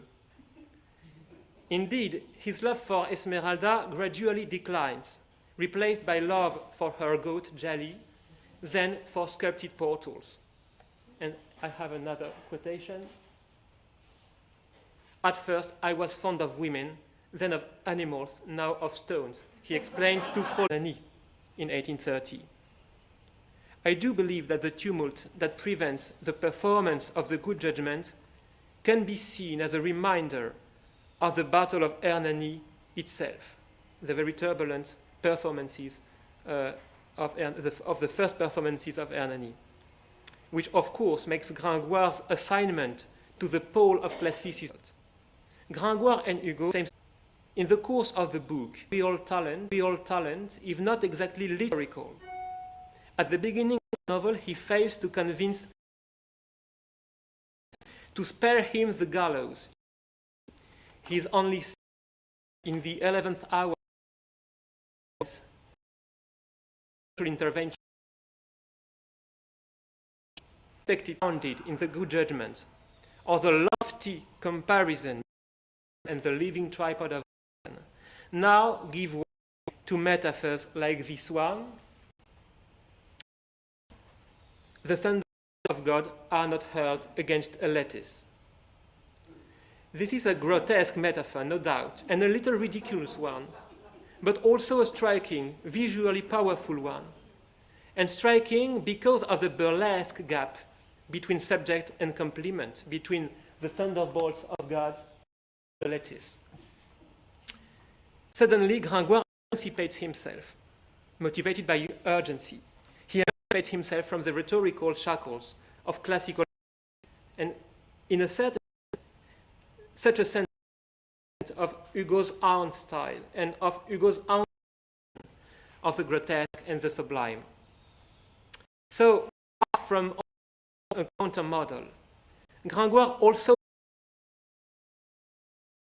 biographies, wanted in a small way, one of the whimsical poet or ironic poets. Diaz also quoted by Hugo himself in some of his prefaces, the 1820 to a poetry collection of des Ballades, then to the theatre play Cromwell. In the preface to the poetry collection Les Orientales, he wrote in February 1829, in which the poet was, I quote, a man of fantasy. Now Gringoire, still according to Diaz, continues this trend, this time within Hugo's fiction. We certainly cannot say that Gringoire is a straight reflection of Hugo, of course, but it is not absurd to think that he embodies a certain facet of him, albeit idealized. Hugo, also by Balzac and Musset and other writers around 1830, this figure of the whimsical and eccentric poet is characterized by various traits, some of which are found in Gringoire. Two of these, first of all, submission to chance and caprice, which makes him follow, for example, a young girl through at the beginning of the novel, and secondly, flexibility. This character trait is a single social identity. Gringoire embraces a career as a tramp in order not to be hanged when he's captured by the and forced to embrace their career, and he earns his living as an acrobat and a chair juggler. Symbolically, the figure of the acrobat illustrates this flexibility. When he carries chairs with his mouth to earn his living, Gringoire makes fun of gravity, of the heaviness of social assignment. Therefore, is a remarkably complex figure of the poet. Rather classical, but not completely, he fails in his aesthetic ambitions, but not always, and represents an image of the whimsical and stable, playful artist in the 1930s. It is not impossible to see in him, to some extent, a version of the poem that Victor Hugo dreams up. Now I would like to go one step further and move from the aesthetic to the moral and political level. And I will try to show how Gringoire's status as an eccentric poet also allows him aspects both desirable and Hugo's liberalism. So in my third part, let's start by noting that Gringoire is a poet of comic relief within a serious plot. His interventions, the liveliness of mind he displays, history to go on. That Gringoire zigzagging his way through life with characteristics gallows set up for him. Gringoire's survival, the continued playfulness, faced with sublime and or grotesque characters such as Esmeralda and Quasimodo, or the evil archdeacon Claude Frollo, the mediocre ones seem able, or the law of Ananke, as Hugo speaks. The case of who survives as well. It is also the case in some respects of Gringoire, who is also by some moral, the superficial idiot, either despicable character, is treated more properly, I believe. I am struck by the fact that many critics find this character morally very ability. But the diagnosis of selfishness and cowardice at the beginning when she's attacked by Quasimodo, only to realize that her attacker precisely is Quasimodo, which, let's be honest, would certainly have made many people fall back. Gringoire's cowardice, in truth, mainly consists in wanting to avoid the gallows. This is explicitly why he withdraws after his misadventure the court of miracles. A coward, representable, strangely situated outside the major, at least one endearing aspect.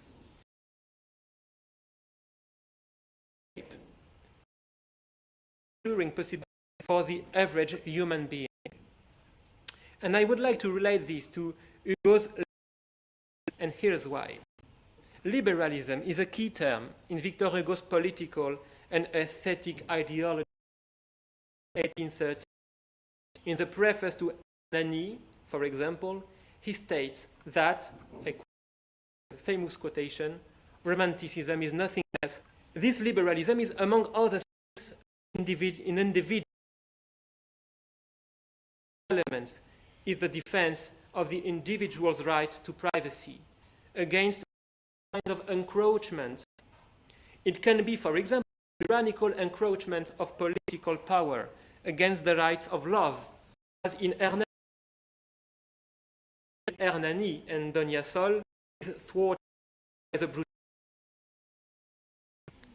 But it can also be in a more abstract and more development of history in progress itself on the legitimate ability of normal people. And Gringoire's attitude is in many ways for the rights of tranquility, the right to individual survival, for a right away.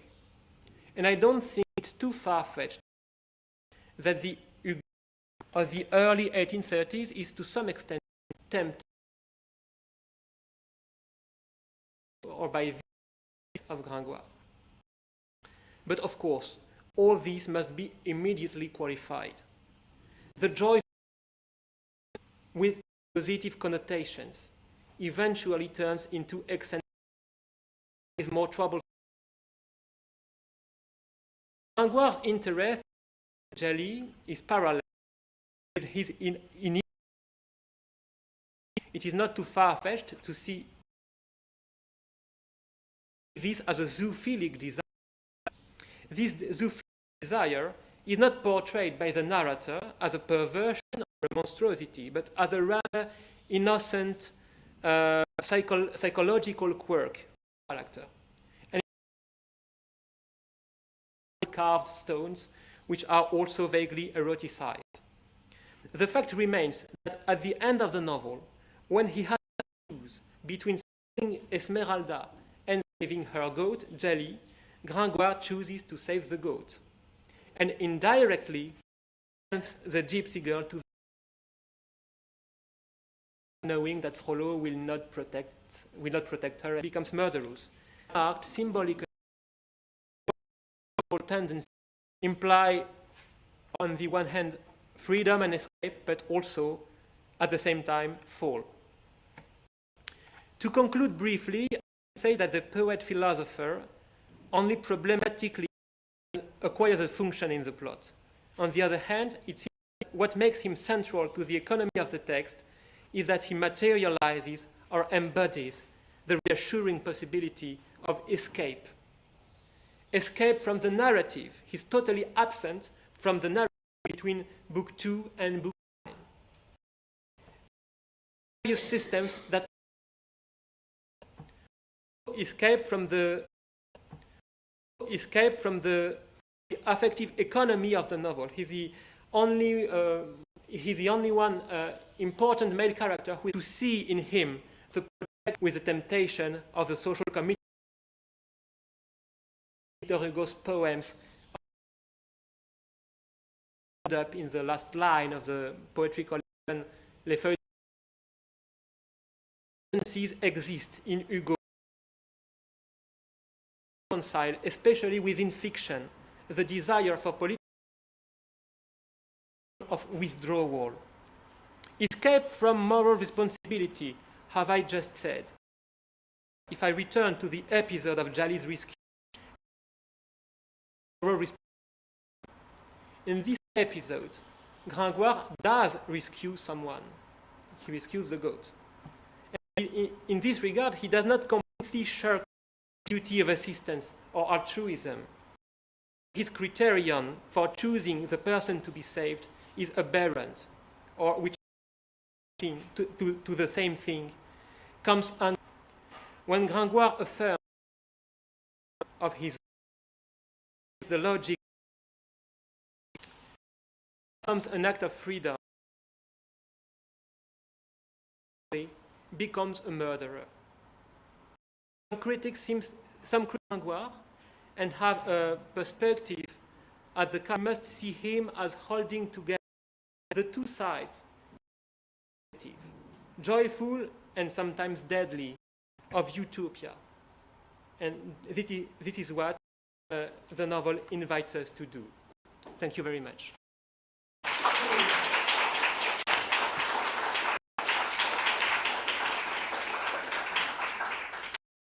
Thank you. Insight into a character that is often overlooked, has so much Exactly. to say and tell us about Hugo's own evolution as a writer. Questions for Jordi then about Pierre Gringoire?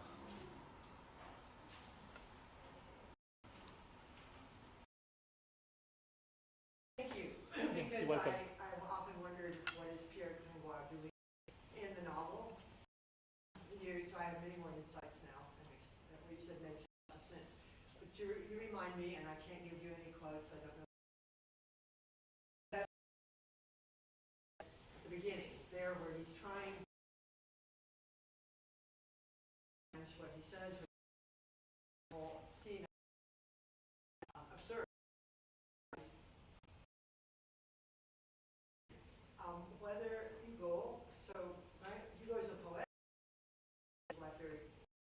the poet, Gringoire is a poet. It seems he's making fun of him, that Hugo is making fun of him.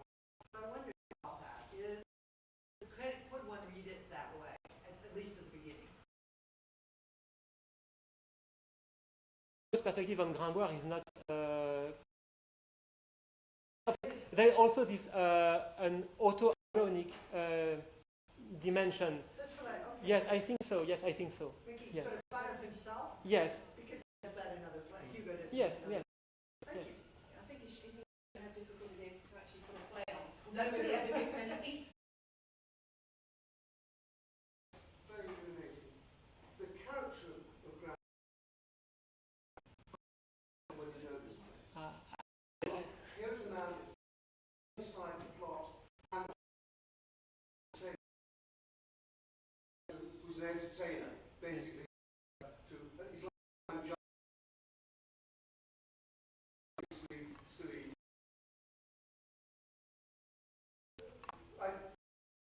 I offer you that. All right, maybe if someone in the audience. Do we have a sheet? No, that's Roy. Plot of L'Homme qui that of Notre-Dame de Paris, so the comparison is convincing. I think it's one of the closest.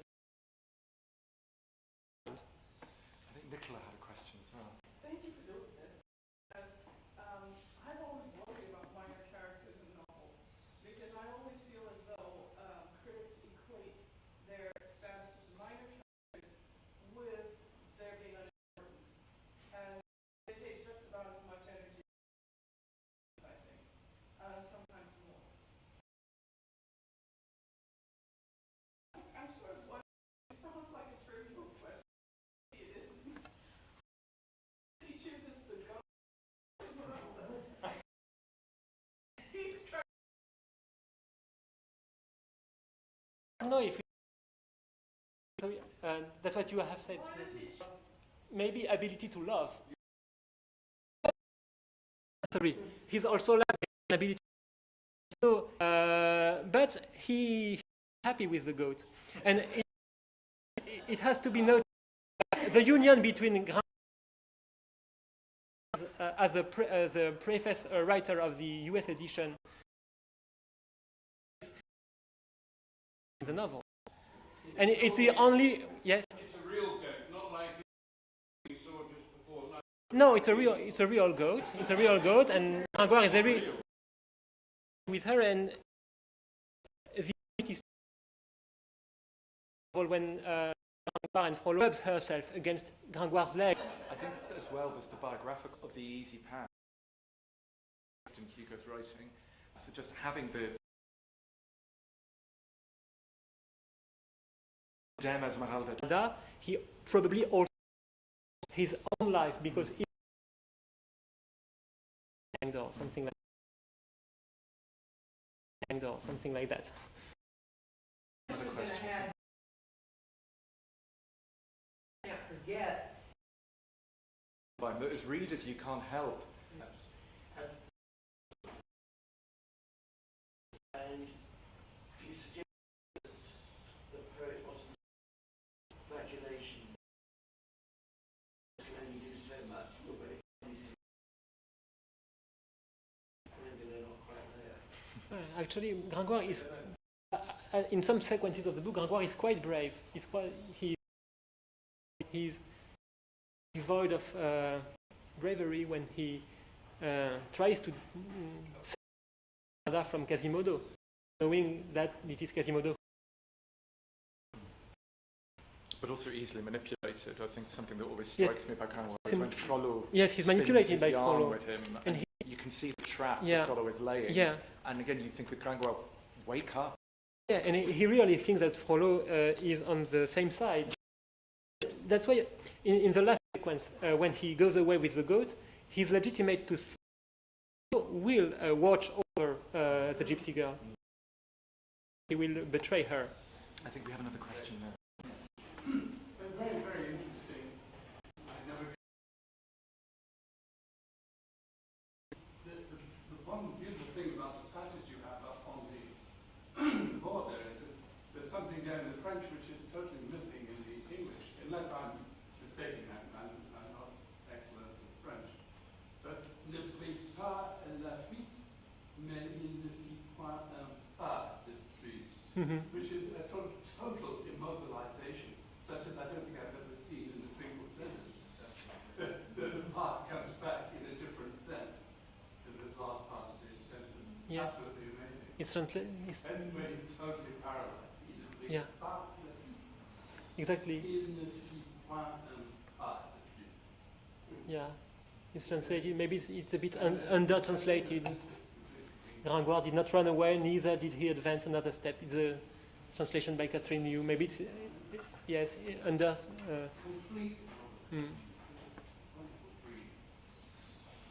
Yes, one final question, I think. Do you see any parallels with the departure of Gringoire and Jarley at the end, with other couples essentially escaping from Hugo novels? I was thinking in particular of In Toils of the Sea, when Déruchette and Ebenezer Coudray disappear on the boat, leaving behind Juliet's fate. Or at the end of Les Miserables, we've got essentially Marius and Cosette leaving behind. Yeah. You've got the same thing here with Gringoire and the goat leaving behind. Yes. Well, in fact, both Quasimodo and also Esmeralda to their fate.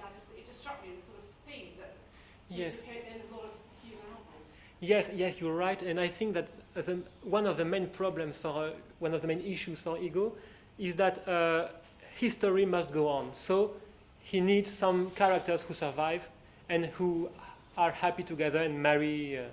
So in many novels by him, the main characters die, but there are also some characters who escape, who save their skin, who go away, so that history can continue. So I think that's the reason why there is such a pattern in different works by him. And in all those examples, those relationships are all they're not very complex relationships. The two lovers in Les Miserables, also in Tours de Sea, it's quite sort of simplistically depicted. They're not very complicated relationships, and the same with the goat and Gringoire, as you just described. I just found that interesting as well, that the surviving relationships are not the ones that involve complexity. Yes. They're also quite, I think the ambiguity that you've drawn out with Gringoire, we can see that too with Marius and Cosette. There is ambiguity as to whether they'll be able to really pick up the mantle that Jean Valjean has left for them. Similarly with Déruchette, there's a superficiality to her tastes. So the people who survive Hugo novels aren't necessarily the absolute guarantors of a better future. It's left very much open-ended. And I think that your reading here of Gringoire really reinforces that understanding. And the more interesting characters, who are also the sublime and or the grotesque ones, are often condemned to die, because they are sublime and grotesque, and they are implicated in the violence and of the violence of history, let's say. I think on that ambiguous note, let's thank Jordi once again, and also thank him. I think this is your very first presentation you've delivered in English to a public audience, so I think that is... Thank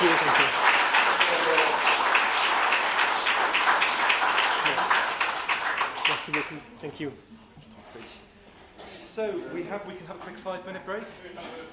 Short break. Yeah, I think 5-minute break if people would like to get a coffee or a little bit of fresh air before we move on.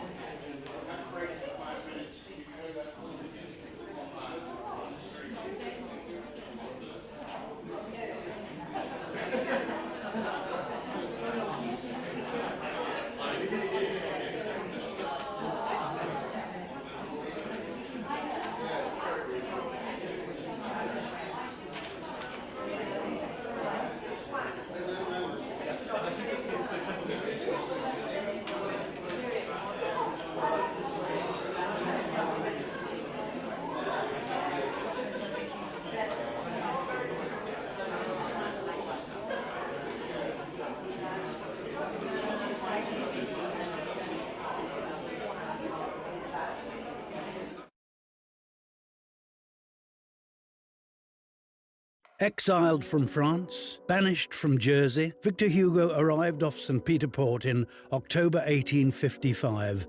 In a letter to his wife, he described his arrival in Guernsey as splendid. Hugo's affection for the island and its people grew, and he declared Guernsey the rock of hospitality and freedom. One of the first sights Hugo would have seen was the town church. In Toilers of the Sea, published in 1866 and dedicated to the people of Guernsey, Victor Hugo sets a poignant marriage scene in the church. Today, Hugo and an octopus share a bench outside the church. The novel made the Sark word for octopus, pieuvre, famous in France and around the world. Victor Hugo's daily routine included a morning swim in Havelet Bay. On October the 22nd, 1857, he recorded his 123rd swim. He was amused by the Guernsey custom that men swim naked because trunks were too revealing. Havelet features as an important setting in one of the concluding chapters of Toilers of the Sea. A short walk up the hill is Victor Hugo's home at 38 Hauteville. Victor Hugo elaborately decorated the house with bold fabrics, Delft tiles, and woodwork made from dismantled sea chests. At the top of the house is a glazed lookout where Victor Hugo wrote, standing at a podium, looking out to sea. He made daily trips around the island and, according to his diaries, between 1865 and 1870, made nearly 350 carriage drives exploring Guernsey. Victor Hugo loved the sea. At Fermain, he wrote poetry and bathed. At Molinouette, Victor Hugo enjoyed many family picnics.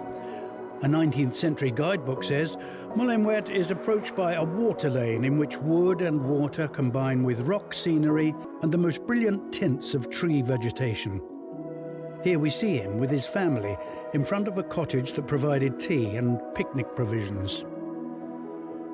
Hugo also frequented Plymouth. Bold, rocky and precipitous, Plymouth offers glorious sea views with a seething cauldron of rocks and waves below. It's where, in Toilers of the Sea, we find a haunted house and the Hanois Lighthouse. In addition to Guernsey's dramatic coastlines, Hugo also enjoyed town walks and the tranquil setting of Hauteville's gardens. In Candy Gardens, a floral tribute to the author has been created that includes plants and flowers from his novels and from his garden at Hauteville. The garden is adjacent to the statue of Victor Hugo, given to the people by the French government in 1914. More than a century later, Victor Hugo's legacy lives on in Guernsey and throughout the world. During his 15 years in Guernsey, he published many of his major works and continued his lifelong campaign for the dignity of the individual. Then and today, Hugo gained worldwide fame, not only as a novelist and poet, but as a campaigner for human rights, the abolition of the death penalty, and equality for women. Today, his legacy lives on in his words as a poet, novelist, and dramatist, and through his dedication to the principles of human rights, universal education, and equality for all. Truly, a man for all centuries. The Victor Hugo and Guernsey Society promotes Victor Hugo's remarkable life and legacy.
Only very quickly, just introducing Nicola. I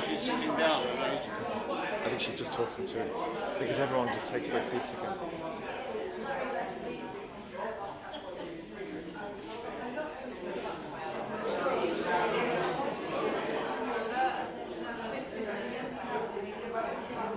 Your seats, please. I'm going to start. Nicola, are you coming up? Nicola?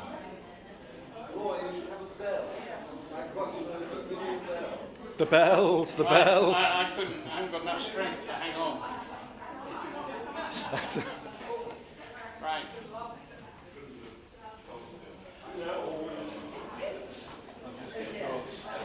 I'll just let them take it.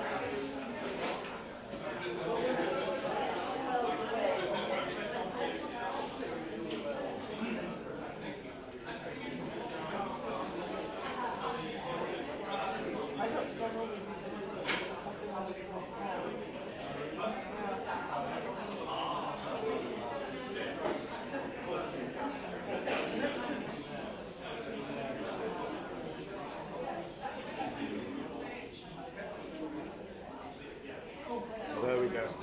You can see your next slide there. Yeah, right. Okay, those more or less Excuse me. So we'll move on now to our next speaker. It's a pleasure to welcome Nicola Minott-Ahl from the United States, who's going to talk to us this afternoon about her research into the importance of architecture in the process of nation building. Nicola's work has really deepened our understanding of the role that architecture plays in the development of a French national conscience, and it's going to be a joy to listen to you this afternoon and hear a little bit more about this. So over to you, Nicola. Thank you.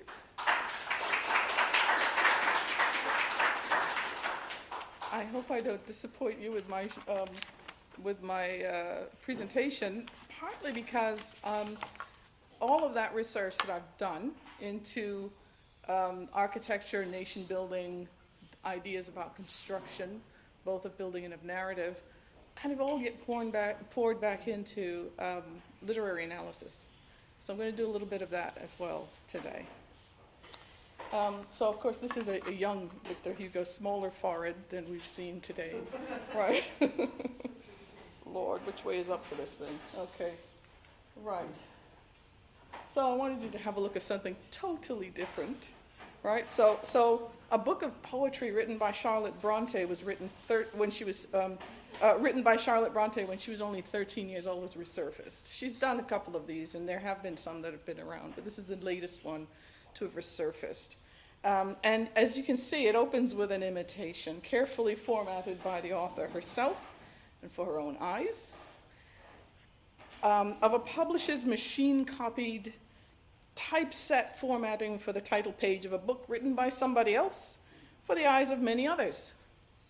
It's not even like a medieval manuscript, though, which, though unique, is a copy of others' work and intended for circulation.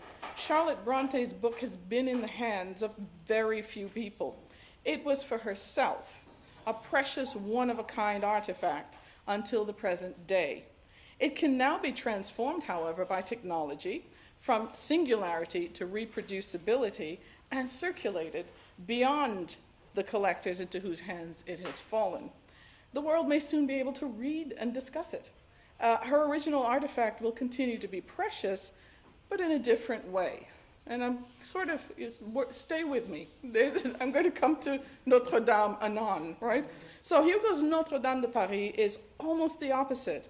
It's an infinitely reproducible printed book of his own authorship, centered not on himself, but on an already existing single and unique building, designed, constructed, and modified by others over centuries, but accessible only to those who visit its site. They must physically go there. Hugo's novel affords worldwide access. His Notre Dame exists in a mass medium and can therefore be omnipresent. Hugo's novel confers upon Notre Dame Cathedral a unique and autobiographically communicative ability, as Charlotte Bronte's childhood book confers upon its author.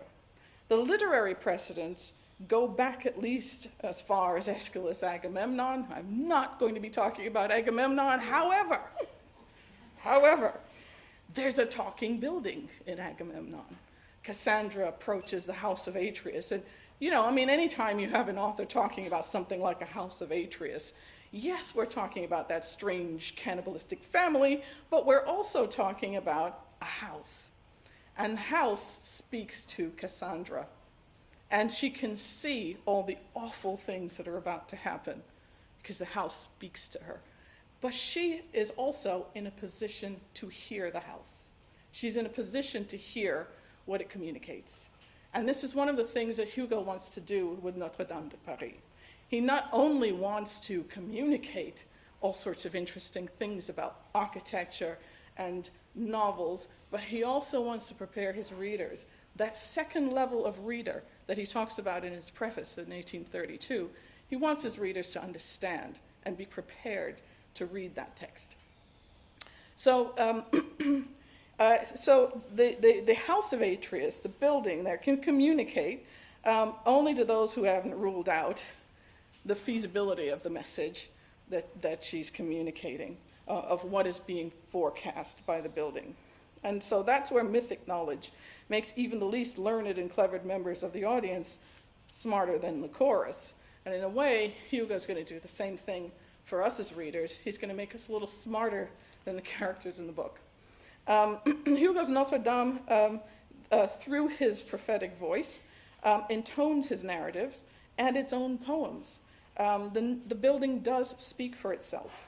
In Aeschylus' case, the myth, but in Hugo's case, the actual cathedral in Paris. So I came to Hugo actually rather late. So unlike some of the previous speakers, I'm not a Hugo expert. What I am is somebody who's really interested in architectural fiction.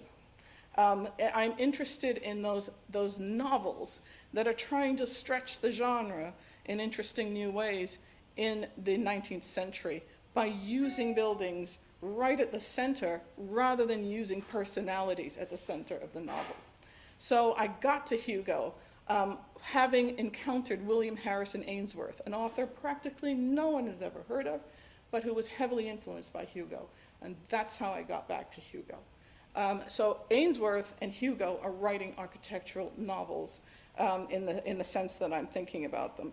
And he used the same approach to his own architectural novel that Victor Hugo did with Notre-Dame de Paris. Same structure, same disquisition on the history and the changes made to the building, all of that.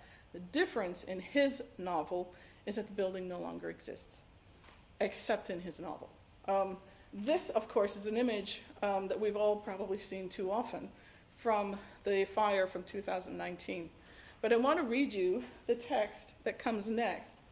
The text that comes next was written by Ainsworth, but could just as easily have described what you just saw.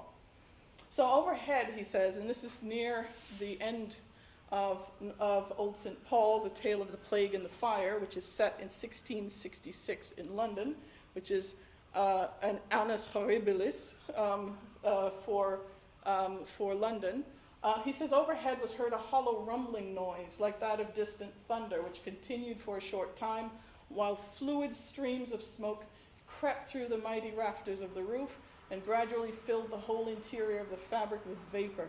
Suddenly a tremendous cracking was heard, as if the whole pile were tumbling in pieces. The flames, which had long been burning in secret, burst through the roof at the other end of the choir and instantaneously spread over its whole expanse.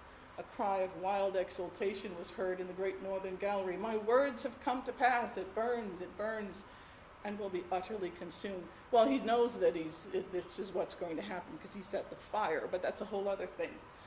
At this juncture, a strange hissing sound was heard, as if a heavy shower of rain were descending upon the roof, and through the yawning gap, and this is where Chantal's image of the lead pouring from Notre Dame kind of resonates with this. Through the yawning gap over the choir, there poured a stream of molten lead of silvery brightness. Nothing can be conceived more beautiful than this shining yet terrible cascade, which descended with momentarily increasing fury, sparkling, flashing, hissing, and consuming all before it. And I'll stop there, but essentially what we have here is a text that was influenced by Hugo that also sees poetic possibility in the destruction of a building he wishes still existed. And in his novel, that's where we can find that building in detail, just as we can find Notre-Dame de Paris in Hugo's novel. The difference is he was too late for Old St. Paul's, but Hugo is timely for Notre-Dame.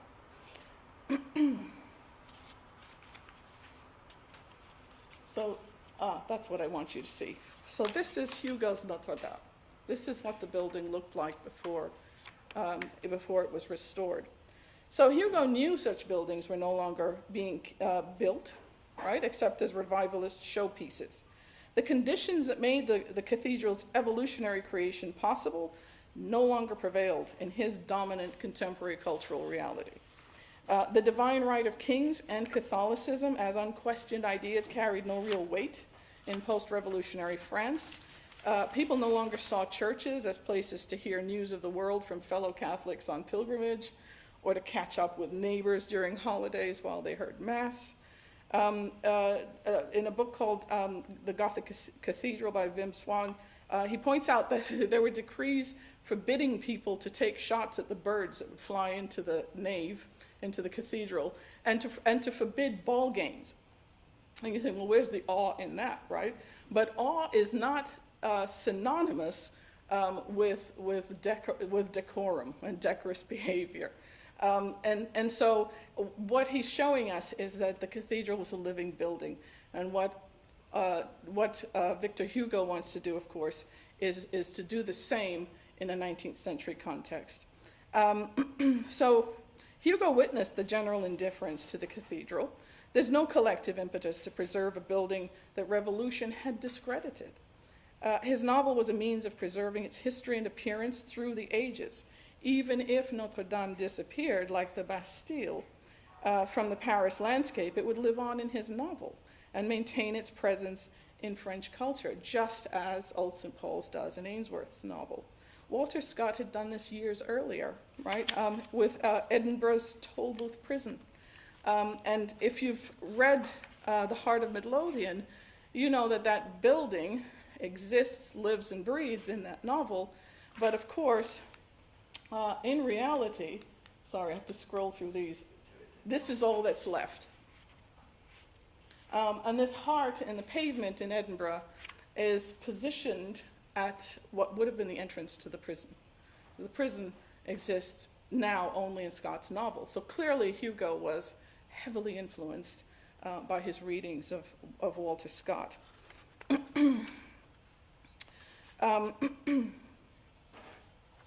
So he had done this. Gilbert and Sullivan had done it afterwards. W.S. Gilbert in Yeoman of the Guard has the Tower of London speak, right? So the screw may twist and the rack may turn and men may bleed and men may burn, or London town and its golden hoard, I keep my silent watch and ward.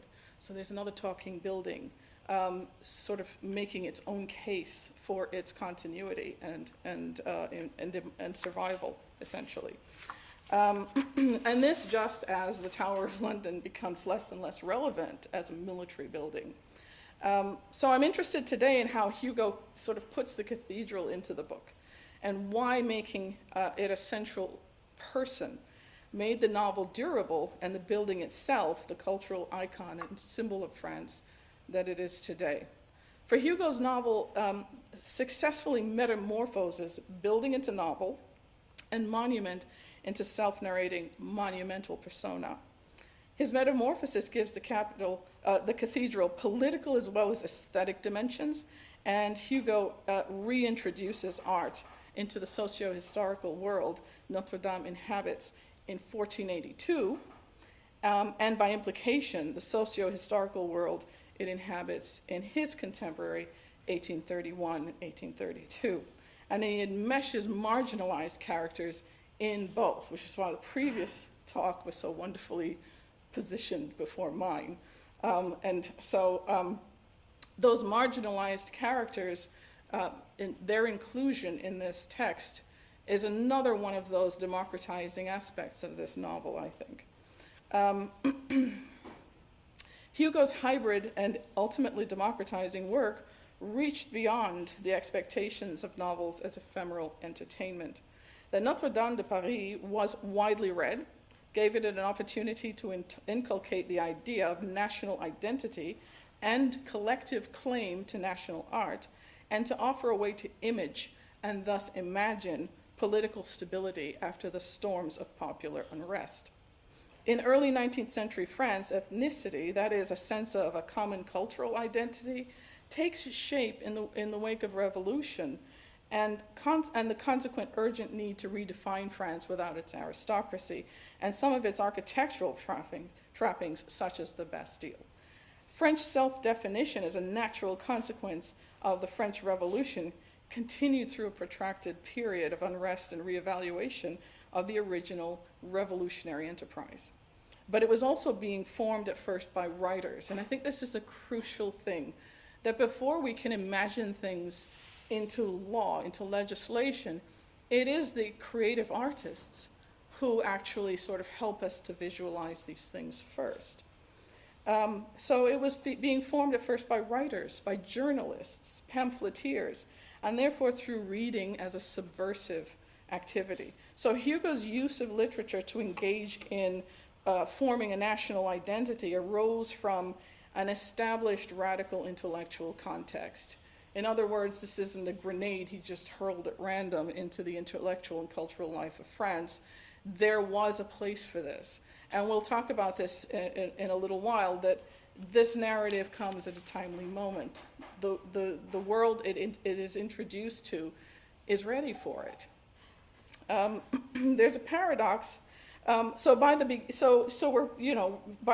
of the 19th century, French identity was also being formed by the evangelical imperialism of a leader intent on liberating the underclasses of all Europe from feudalism and annexing their territory to France. As a portrait of the French people became more complex, they doubtless valued that colossal audacity. They had, after all, overthrown what they deemed a bad government, executed their king and queen, and held the monarchies of Europe at bay. In histories and in literature, French writers would soon strive to domesticate that boldness, because you have to turn off the revolution at some point. You can't live in that state permanently, right? So they're going to try to domesticate that boldness and present it as a virtue tempered by enlightened thinking. The characteristics of post-revolutionary France, derived as they are from a collective past and promulgated through the printing press, become incorporated into the definition of what it means to be French in the 19th century.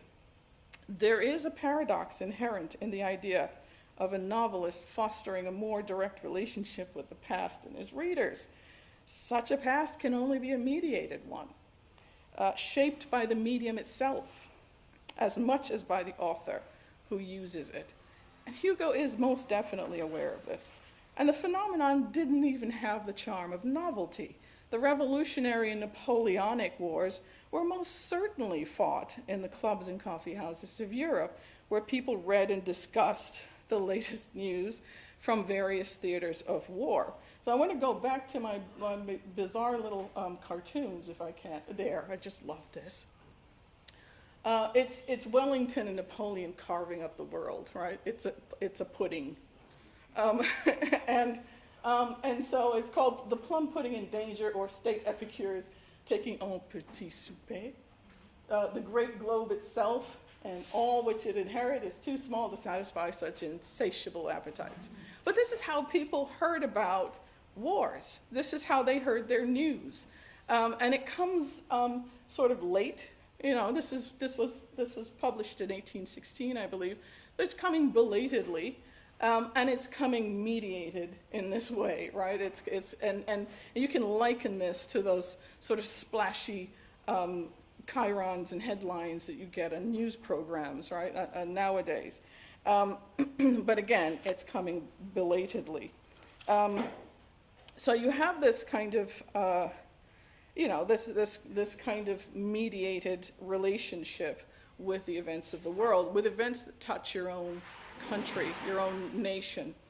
But the act of reading articles about military engagement in which one's country is involved entails identifying with the actions of its leaders in the field, with the fates of the soldiers, or a conscious refusal to do so. So it sort of makes the reader or the viewer a bit more self-aware, almost without their trying to be. And so you sort of you wind up placing yourself in relation to something larger than the self, and defining yourself in relation to the collective. And that involves placing the whole self, nation, and military action in a wider political, social, historical, and even personal context. Historian Mary Favre, discussing the Napoleonic Wars from the perspective of contemporary British society, points out that they were fought simultaneously on at least two temporal fronts, because very often journalists created parallels between ancient battles and the ones that were currently unfolding. So you have these two sort of things happening. And so they gave form to the turbulence and indeterminacy of the present, because you know how the ancient battles are going to turn out. But while present warfare reported in newspapers motivated the reimagining of Britain's past, especially its military history. In the same period, and in much the same way, history was being experienced by people as resonating with the present, while its intrinsic interest was also being explored by people like Walter Scott, who was definitely an antiquarian. And yesterday somebody raised the question of, well, what happens if you're just trying to pursue the sort of fates of every building and every artifact? What if you're trying to save everything and you succeed? My God, the clutter, right? And in a way, Scott can see that in the antiquarian, but he doesn't really have a solution. So we do have that as well. And Victor Hugo read Scott when he was quite young. So like the experience of war for those not abroad fighting, the experience of the past was already being mediated by people like Scott.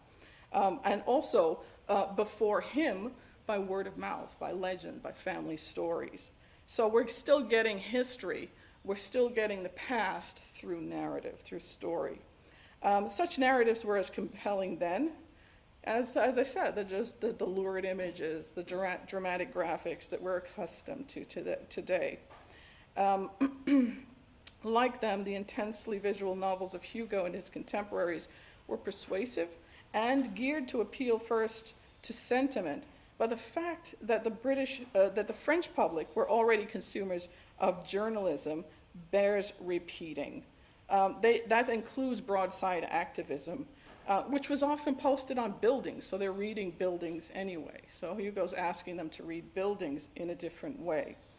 And of course they were reading books as well. And literacy increased, as in Richard Altick's book about literacy in this period, you get this sense, reading begins to increase as people's political activism increases. Hugo was aware that a Gothic cathedral no longer communicated God's holiness or biblical ideas to a post-revolutionary nation that had largely rejected Catholicism and had consequently lost access to the visual mnemonics that are represented on and inside the building. So aware that as a pilgrimage destination as well, as it had been when it was new, it was no longer a universally acknowledged meeting place for the faithful and for the exchange of information and for impromptu ball games. It wasn't that place anymore. So he had to supplant it with something else, give the building something serious, something else to do. And in the process, he gives the novel something serious to do. It's hard to think of it now, but novels were really considered ephemera. They were throwaway things. You read them, you got the narrative, you got to the end, you found out what happened, you passed it on to someone else. So now he's giving it something serious to do. Someone mentioned that idea, I think it was Chantal, that idea that if you put the building into the narrative, it sort of distorts the narrative. It creates a kind of misshapen, in a way. It's a sort of differently shaped novel. But the interesting thing is, it's still a novel. And what comes to mind for me is Henry James's characterization of the novel as a loose, baggy monster. A thing that's rather strange in its ability to become distorted. It's in its ability to contain other texts, like whole Gothic cathedrals, and still remain a novel. So in his novel, Hugo has to repurpose the building. It's a religious narrative meant for the French public, but it doesn't communicate with them anymore. In the revolutionary year of 1830, there's no call for a Catholic narrative, nor is anyone clamoring for more about the cult of reason, right, with which the First Republic sought to overlay the relics, statuary, and stained glass in churches across France, and which Napoleon banned, along with the cult of the Supreme Being in 1802, before his very strange and aesthetically hybrid self-coronation in it. Like Gringoire's mystery play, no one's really interested in it. And that image, let's see, I think I have to go back.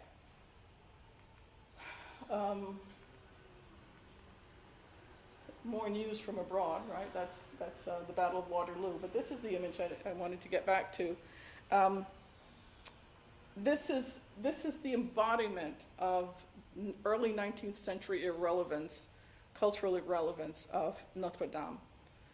And you need to see how stark this is. All those niches are empty. There's so many blind windows in this building in this period before it was restored. I haven't been able to find out why that awning was installed, but you can also see this drapery in front of the doors. It's blackened with soot. It's a picture of neglect. And it's not even particularly dilapidated looking, but it looks abandoned. And the spire is, of course, gone, right? So the spire is probably the most unlucky part of this building, because if anything happens to this building, it's going to happen to the spire, right? It's almost fated to happen that way, and that's fatum, not ananke, which is a different animal entirely.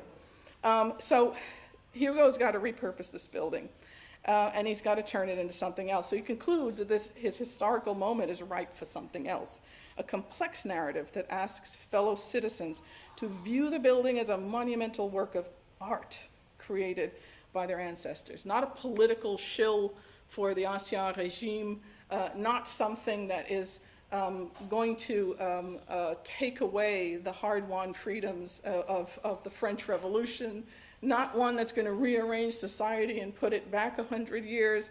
It's art. It's a work of art.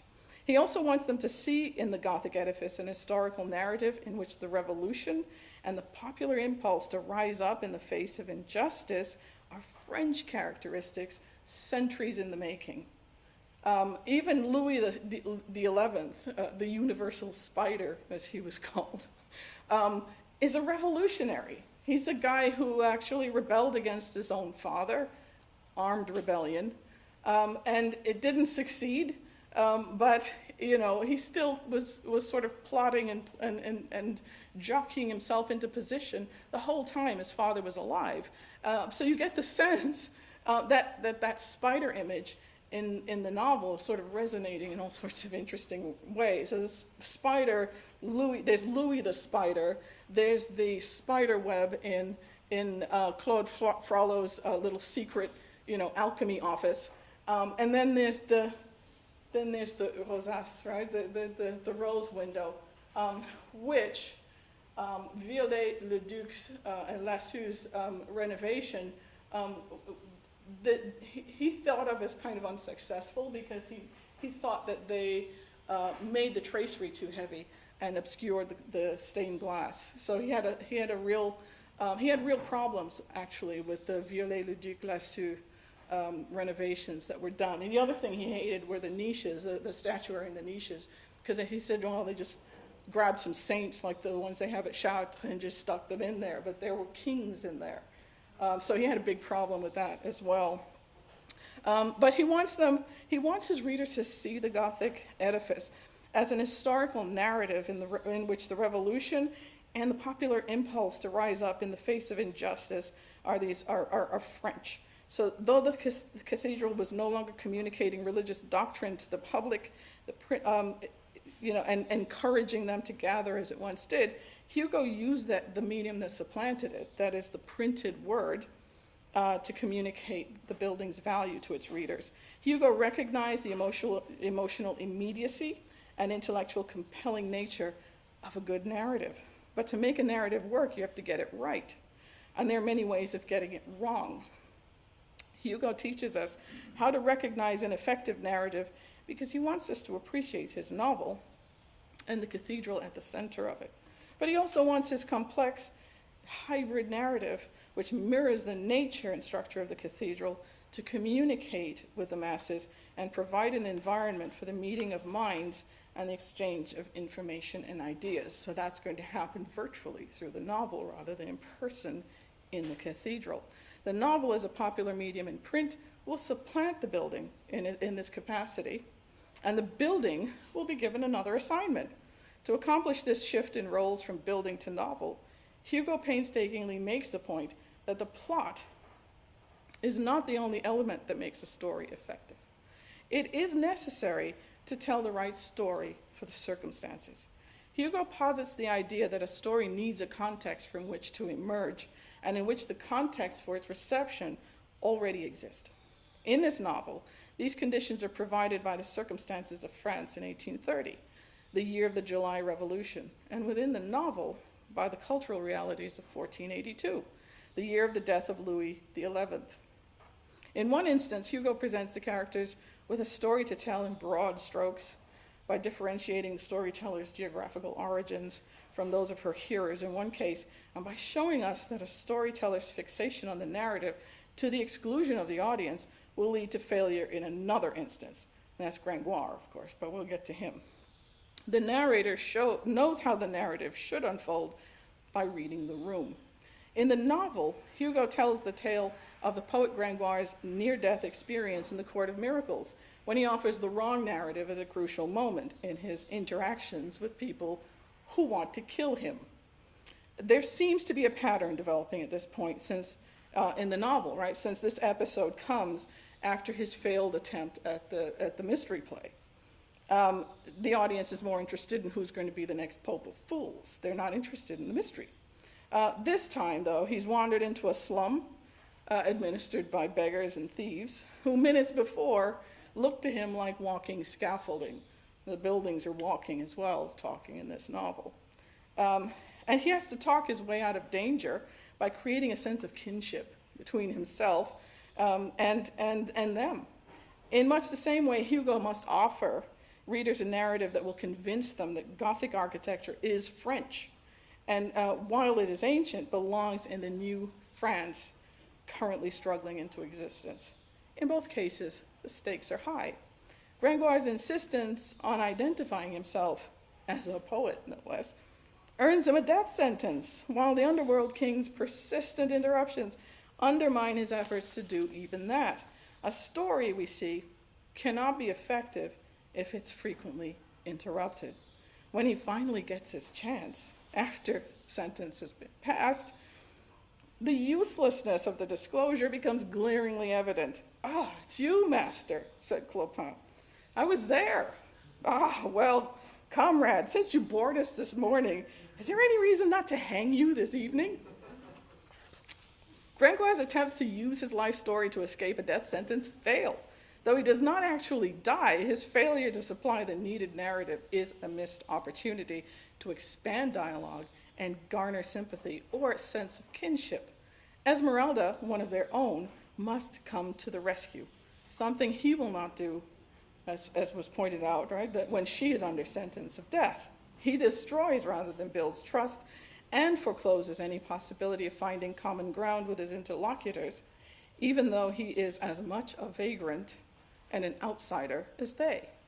He actually alienates the people with whom he has the most in common, mainly because he doesn't want to identify with them, and they know it.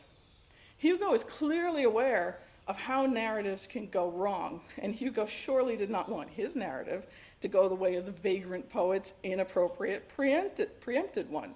Hugo saw Gothic buildings as the media through which people of the Middle Ages expressed big ideas to contemporaries and to posterity. Their disadvantage was that each was unique, fixed in location, and destructible. But print, the mass medium of his day, allowed buildings to travel to people the world over. Ultimately, the invention that had nearly destroyed the cathedral could be used to ensure its endurance. The feverish activity of printing presses had helped foment the riots that brought down the Bastille. Ceci tuera cela. This refrain of Hugo's novels, this will kill that, sounds prophetic coming from Claude Frollo and highlights the threat to Notre-Dame, the cathedral.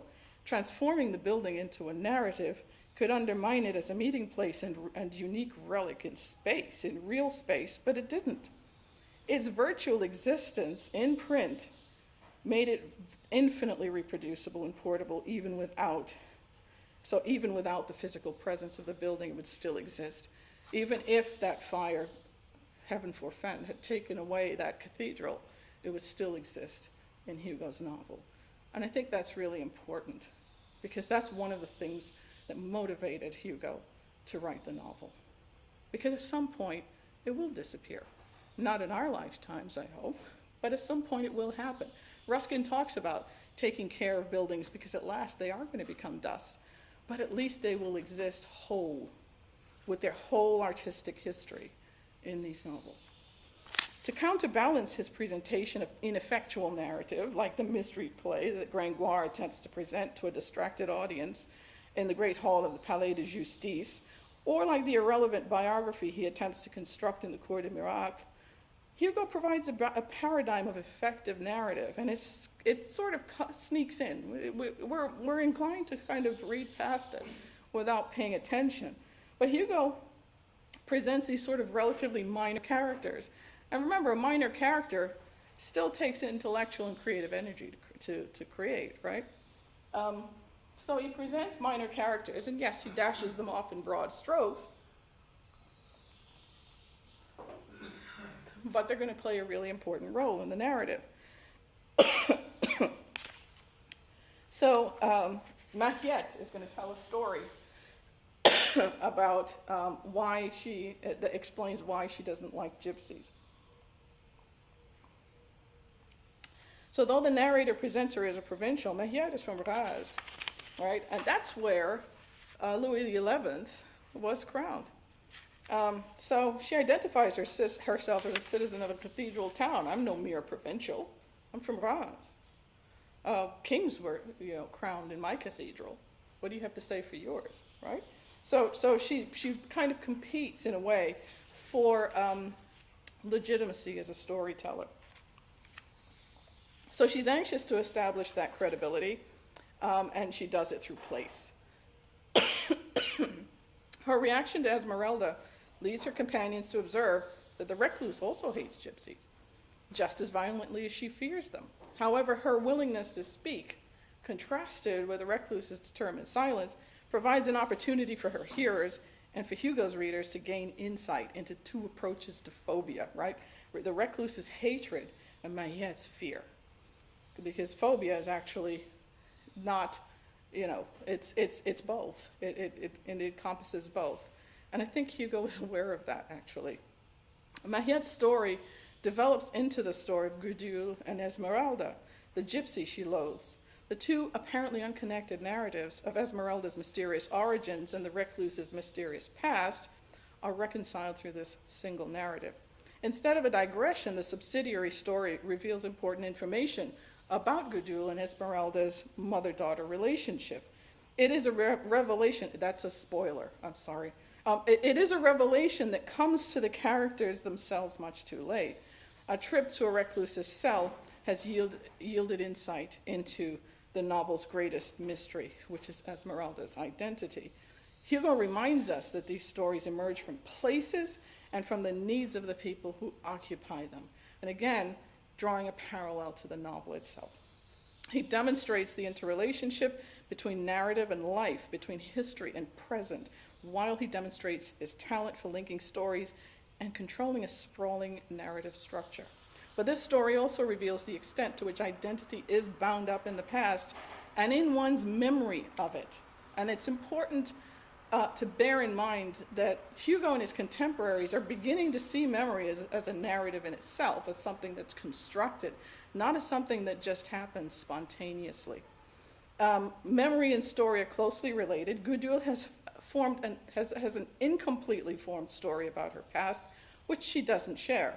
It takes Mariette, who has only heard about it, to frame the story effectively.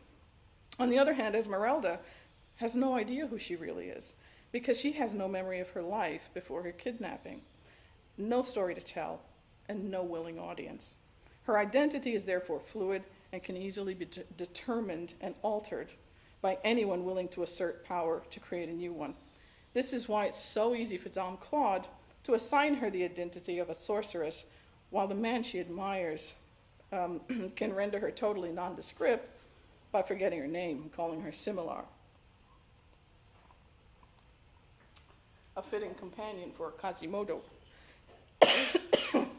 Without a strong sense of her own origins, she's powerless to offer a convincing alternative to Dom Claude's characterization of her and to Phoebus's casual erasure of her identity. This is the danger also faced by Notre Dame Cathedral in the early 19th century. But lest we begin to think that information about the past is all that is necessary to create a strong sense of an unavailable sense of self, Hugo shows us Gudule. Her memory's great, right?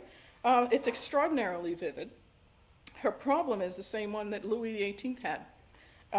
She can see only the past, so she can't see the present clearly, and therefore cannot hope to reconcile the two. This reconciliation of the past and the present of her story with that of her long-lost daughter is achieved by a third party whose own story is prompted by unforeseen circumstances. The complex structure of Mariette's story of La Chante Fleurie and Sister Gudule is a metaphor for the cathedral at the center of the novel. The storyteller lays the groundwork, builds a structure with interdependent parts, and embellishes it. In doing so, Mariette illustrates a steady slide in her tale from lighthearted optimism to despair and tragedy that mirrors what happens to La Chante Fleurie's daughter, Esmeralda. The tale then is complex, but consistent, like Hugo's description of the cathedral as one and complex. He wants all of it. And as Jordi referred to in the preface to Cromwell, that's in there, that idea that you cannot get perfection without having the ugly and the beautiful, the messy and the tidy. It all has to be there. It's all required to create completion. And that's essentially what the word perfect means, right? It's thoroughly done. It's complete. That's the stories that Mariette tells. The story she tells is kind of mirrors the structure of the cathedral in broad strokes. Again, we're talking about broad strokes. And as previous scholars have pointed out, you can dive down more deeply and see specific ways in which the structure of the narrative is echoed in the structure of the cathedral and vice versa. So the tale is complex but consistent, and by recounting the circumstances that lead to her character's downfall, Mariette makes it difficult for readers to detach themselves. You're already sort of drawn in. You're already identifying with the star of the narrative. Like any architect or builder, she structured this text carefully, and she insists on telling her story in what she considers the appropriate order. And one of her listeners understands this, and the other one doesn't.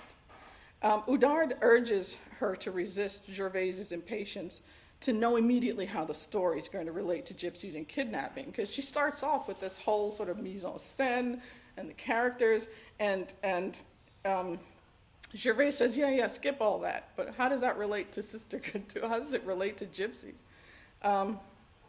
And Oudard says, wait a minute, Gervais, said Oudard, whose attention was less impatient. What would you have at the end if everything were at the beginning?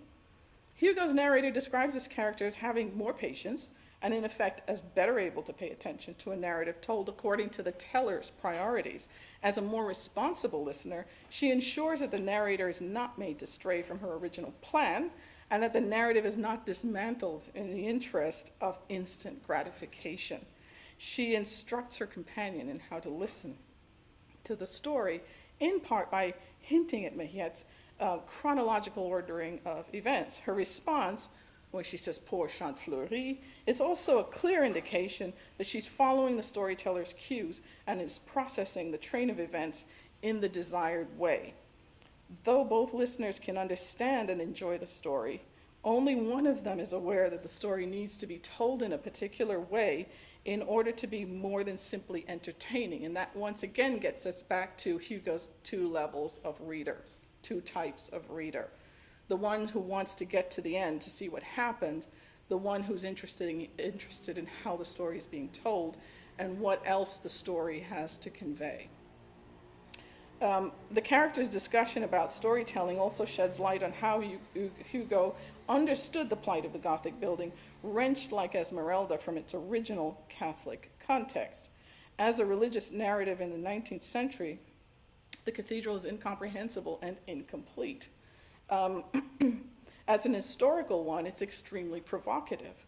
Hugo's novel attempts to place it in its religious, aesthetic, historical, and social contexts.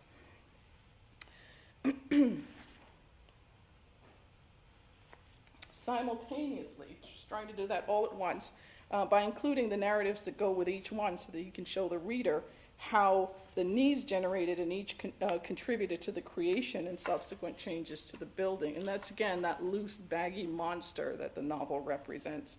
He clearly did not think it pointless to tell novel readers that the cathedral is necessarily a palimpsest, right? Layers of different narratives that come together but aren't joined, one and complex like the Iliads and the Romanceros, of which it is sister. Effective narratives about an entire people are often complicated. In addition to being a paradigm of both oral and stone narrative, the story of Le Chant Fleuri is an illustration of Hugo's ability to make narrative operate at more than one level simultaneously. The success of Notre-Dame de Paris, the novel, ensured immortality for both cathedral and novelist. People identified Hugo with the image of the cathedral, right? Just think back to all those beautiful caricature prints that Gérard Pouchain showed us, right? That the most common symbol in each of them is Notre Dame and its two towers. And even just sketching out the two towers in the context of an image of Victor Hugo is enough to suggest the entire cathedral. So the success of it ensured immortality for both cathedral and novelist. And I think that's important to bear in mind, right? That the success of it is the reason it still stands today. Another reason is that Hugo did not limit his love for Notre Dame to the act of literary metamorphosis, where he turns the building into a book and the book into a building. He actually tried to help with the renovation. So let's see if I can find, let's see if we can get through this. So I can find the two images of, that's the Val d'Oiseau kind of image. That's another old image of it. I think that's Jali. Don't you think? That this does not look like, right? I couldn't resist that one. Here's sort of side by side of it, pre and post renovation. So he helped with this. And one of the reasons he wanted Viollet-le-Duc to work on this building is that he was pretty sure, having read Viollet-le-Duc's work on architecture, that this was the right man for the job. Because he presented himself as really loving medieval architecture, Gothic form, and the purity of Gothic form. What he didn't bank on was that little bit that he puts on the end where he talks about making it sort of live up to an image of the Gothic that it's never actually achieved. And of course, how that happens winds up being alarmingly subjective. So when he starts putting lovely lacy grill along the roof line, Hugo's horrified. And you can see that the tracery there is much heavier, so it actually casts shadows on the stained glass. So Hugo wasn't particularly fond of that either. The tracery, right? The tracery is heavier, and it's casting shadows. So he had a problem with that as well, and of course he didn't like what was in the niches. But overall, he was really excited that this building had now become a national treasure. He's redefining, in doing this, he's redefining Paris as well as this building, and he's redefining Paris in terms of this building. So Notre-Dame becomes its geographical and cultural center. By 1830, it was not going to be a symbol of ecclesiastical authority, so it becomes more of a national symbol. It becomes a thing that unites the French, regardless of their religion, regardless of their original culture. And since successive ages have inscribed, as Hugo suggests, their aesthetic principles, religious doctrine, history, and politics in it, on it, and through it, the revolutionary changes that occurred even in his own lifetime had added new layers. Readers would, of course, be aware that various post-revolutionary factions had continued to overwrite it, their efforts culminating in the efforts to make over the building before Napoleon sort of, crowned himself emperor there. And that was an interesting moment aesthetically of kind of blending Roman, Gothic, 19th century motifs and ideas and aesthetics. But Hugo's novel argues that the people, powerful and ever restive like the sea, had to reappropriate their cathedral, a narrative that was required that enables the Gothic cathedral to endure change, and people needed to be able to read it. The building would have to become a book. If the narrative succeeded in changing popular attitudes, the buildings might then escape neglect, vandalism, and even demolition. That's all I have for you today.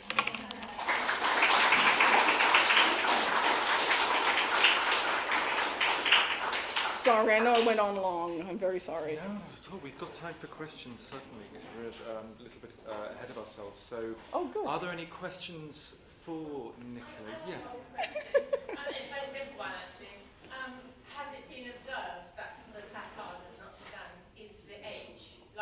Yes, it has. Yeah. Very often it appears as the initial letter in Hugo's name. Yeah, surely. Yes. And just to come to that point, the Notre-Dame de Paris, Victor Hugo seemed to be so involved with Paris and so Paris-centric. Yes. So actually him making this cathedral a national thing, Yes. identifying, with France as a whole and with a nation, I think that's really important in the novel.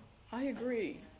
Because it isn't particularly, it's sort of the parish church, Yes, Paris, exactly. right? And all of a sudden it's everybody's. Yes, Yeah. it's become. Right, yeah. Thank you. Other questions? Yes. Do you think it's because of Hugo that the Church of Saint-Denis is less well known in Paris? Is that the original of the cathedral, and that's a patron saint of France? So at some level you think that would be the main Parisian church, but it isn't. And I was just curious whether indeed it's because of Hugo that Absolutely. it's lost that place. Absolutely. I perhaps should have gone into it a little more, but you've had a long day. But Hugo is very much aware of what he's doing here. He situates this cathedral in the middle of Paris, right? And by, it's not moving. By implication, he's situating it in the middle of France, because Paris is already the middle of France. It's already the most sort of important city in France culturally, right? So by emphasizing this cathedral rather than Saint-Denis, he's definitely saying, no, this is the one that represents who we are. This is the one that got discredited the most and attacked the most. Though it's absolutely the case that war on the, I declare war on the Vandals, did kind of point out how many churches all over France had been dismantled and destroyed.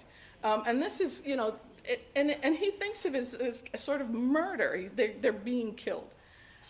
This becomes a representative example of that phenomenon, and because it's in Paris, it becomes the one that dominates. I don't even know if I've addressed your question. But yeah, but it has its own. This has its own little island, right? It's in the middle, and so, you know, it's next to the center. I mean, there are all sorts of wonderful features of it that allow him to position it at the center of everything.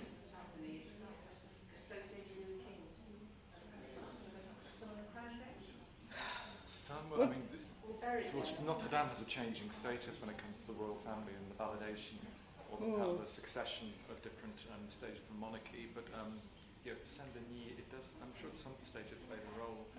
I know a lot of kings were crowned. A lot of coronations took place at Reims Cathedral. Yeah. And just on that front, I thought, if I may, just to ask Nicola a question as well, that something that was drawn out in your presentation was that almost the fabrication of the medieval. So we think about Michael Camus' work on the gargoyles of Notre Dame, where he says, actually, this image we have of the Middle Ages is itself a construction of modernity. Yes. But a necessary one, a means of trying to better understand the past, even if there is a layer of confection there around that image, in order to better move us towards this Republican future that he envisages. The 19th century was the period in which a different Gothic develops. And there's been lots of sort of discussion about whether it's pastiche, where it's just a little, little imitation of the past. But actually, in France and in England, Gothic motifs become adapted to the 19th century cultural context. They become part of the 19th century's vision of itself and ways of thinking of itself. If you think about the Parliament building in London, for instance, that building is young. It is not even close to Gothic. But the 19th century began to think of itself in these terms of being grounded in the Middle Ages and having a long and storied history, which they were then free to adapt to the new technologies and techniques of 19th century building. So it becomes, its own thing, yes. Early on, you mentioned the importance for Hugo as a young writer in the early 1830s of a great tradition of printing and pamphlets and so on. And it made me think of Tom Paine. Yes. It made me think of the American Revolution. Yes. And I'm wondering how much the reincarnation of Notre Dame as a national institution owed in some measure to what was going on the other side of the Atlantic. Oh, so much, Michael, so much. And so they're putting up great new buildings to the new state there. Yes. It must have had an influence in France. It did, but isn't it fascinating that in the U.S., the buildings are all Roman, all right, and as they represent sort of the new sort of nation that rises after revolution, whereas in Europe, especially in France and England, buildings are all Gothic, because they're going back and saying, no, this isn't the big upheaval you think it is. It comes from way back. And that's part of what's happening in Notre-Dame de Paris. I think on that note, we should let Nicola free so she can get a drink. Thank you so much again for talking us through this history, and just to congratulate Nicola. Thank you. You're all most patient. Thank you. So should we have 5 minutes to let people grab a drink or have a breather? You keep using up. Well, I think people, otherwise we're going to jump in, it'll be too much. 5 minutes then, and show the movie.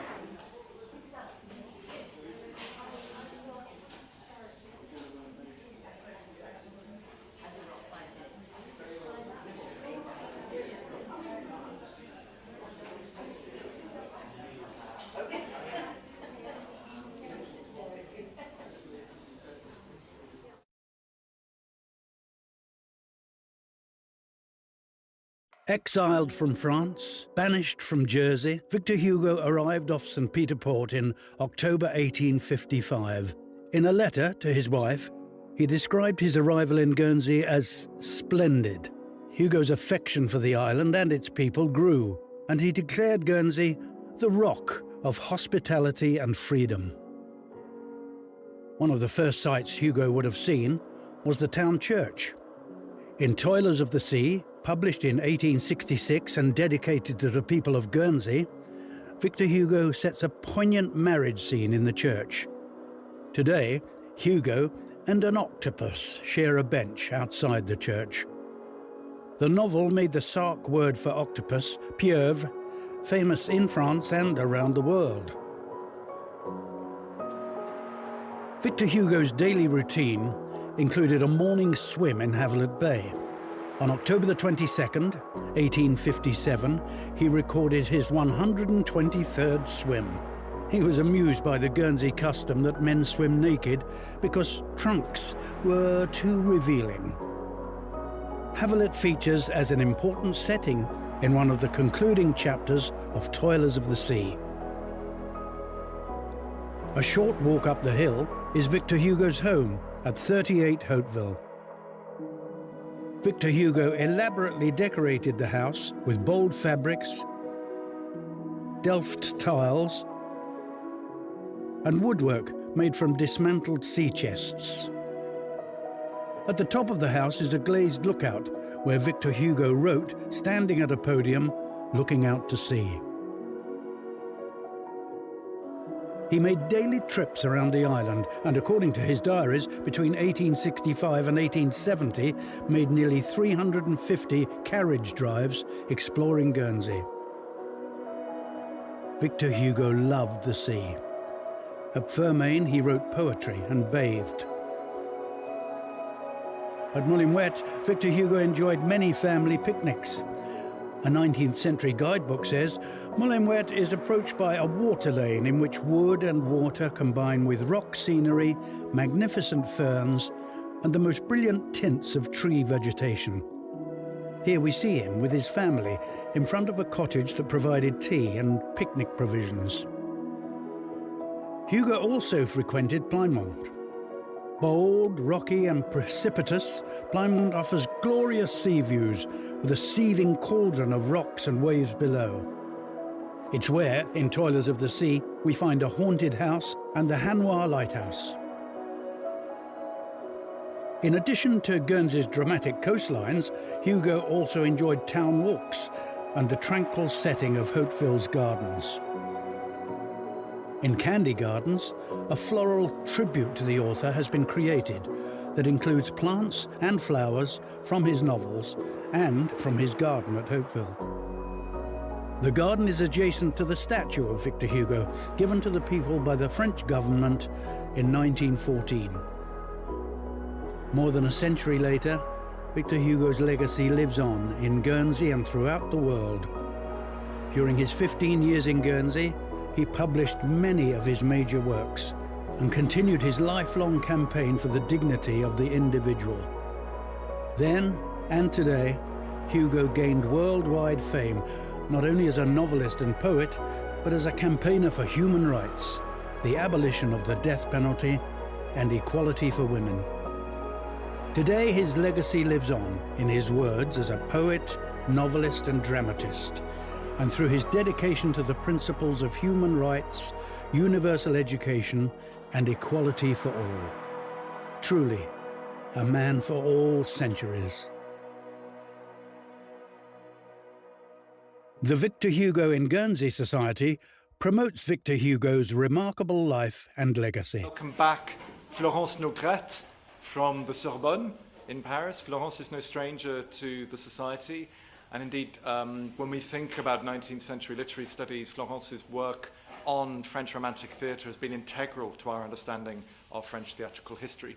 More recently, Florence, of course, has been bringing new insights into the integral role played by Juliette Drouet, not just in the career of Victor Hugo, but indeed in the ways in which we think about letter writing and correspondence in modernity. So I hand over to Florence with possibly the most exciting title of the weekend for all the Tennessee Williams lovers out there, Cathedral Named Desire, Love and Sex in Notre-Dame de Paris. That's why we left it to last, Bradley, because we thought everybody knew. What's that first?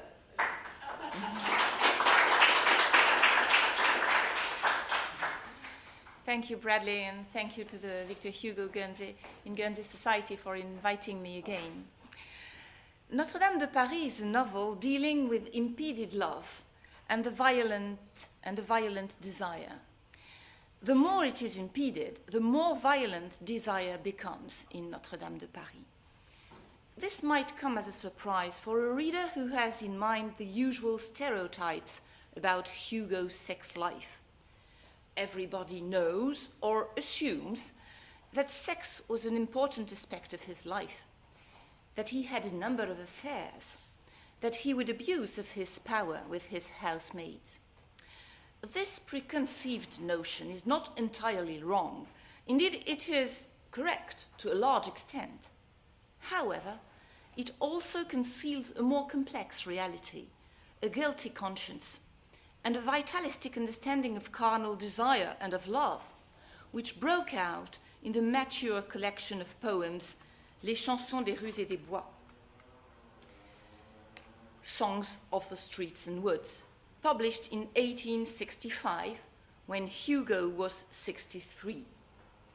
Today, I will investigate with you to what extent this idea, according to which love and sex are the world's driving forces, was already present or not in Notre-Dame de Paris, a novel that belongs to Hugo's youth, written at the age of 28, at a time, that is, when he was not yet a great seducer, and when his own experience of the matter was confined to conjugal intercourse and procreation. At first sight, there's a huge difference between the time he wrote Notre-Dame de Paris and the poems of Les Chansons des Rues et des Bois.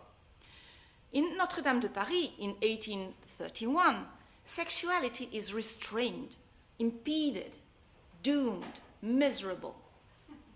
In the poems of the Chansons des Rues et des Bois, in 1865, sexuality is unbridled, blissful, and comfortable with itself. This evolution corresponds on an individual level to the widening of Hugo's experience and practice relating to love. And on a collective level, this evolution corresponds to the fact that conventions grew more and more liberated over the 19th century, although such a change was quite modest in comparison with what we know today, of course. To begin with, then, I will say a few words about Hugo's sentimental and sex life, and about the way it evolved from Notre-Dame de Paris to the Chansons des Rues et des Bois in his own life, as well as in his work. When he wrote Notre-Dame de Paris, Hugo was 28 and going through a sentimental crisis.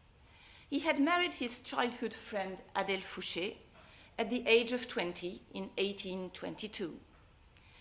His letters to the bride, that is to Adèle Fouché, when she was his fiancée, written before the wedding, show how proud he was of his own purity, let alone, of course, of that of his future wife. Virginity for Hugo was a value at the time he's writing Notre-Dame de Paris. It was a value even for a man, and this distinguishes him from most young men of his day, who would often keep company with grisettes and prostitutes, before marriage as well. Between 1830, the young couple had 5 children. Mrs. Hugo was thus almost continually pregnant, and for both of them, sex amounted, at the time of their youngest daughter's birth, their latest child, Adèle, the one who was to become mad, in 1830, Mrs. Hugo put an end to her carnal relations with her husband forever. She didn't want any more children and started having an affair with Victor Hugo's friend Sainte-Beuve. This rejection and betrayal cast Hugo into sentimental and emotional dismay. It was in such a time that he wrote Notre-Dame de Paris. In the face of his most recent experience, this experience of rejection and betrayal. Experience which left mark on the novel. Mark of sexual misery, mark of the all-powerfulness of feminine desire, mark of the importance of consent, feminine consent, mark of the distinction between marriage and sex.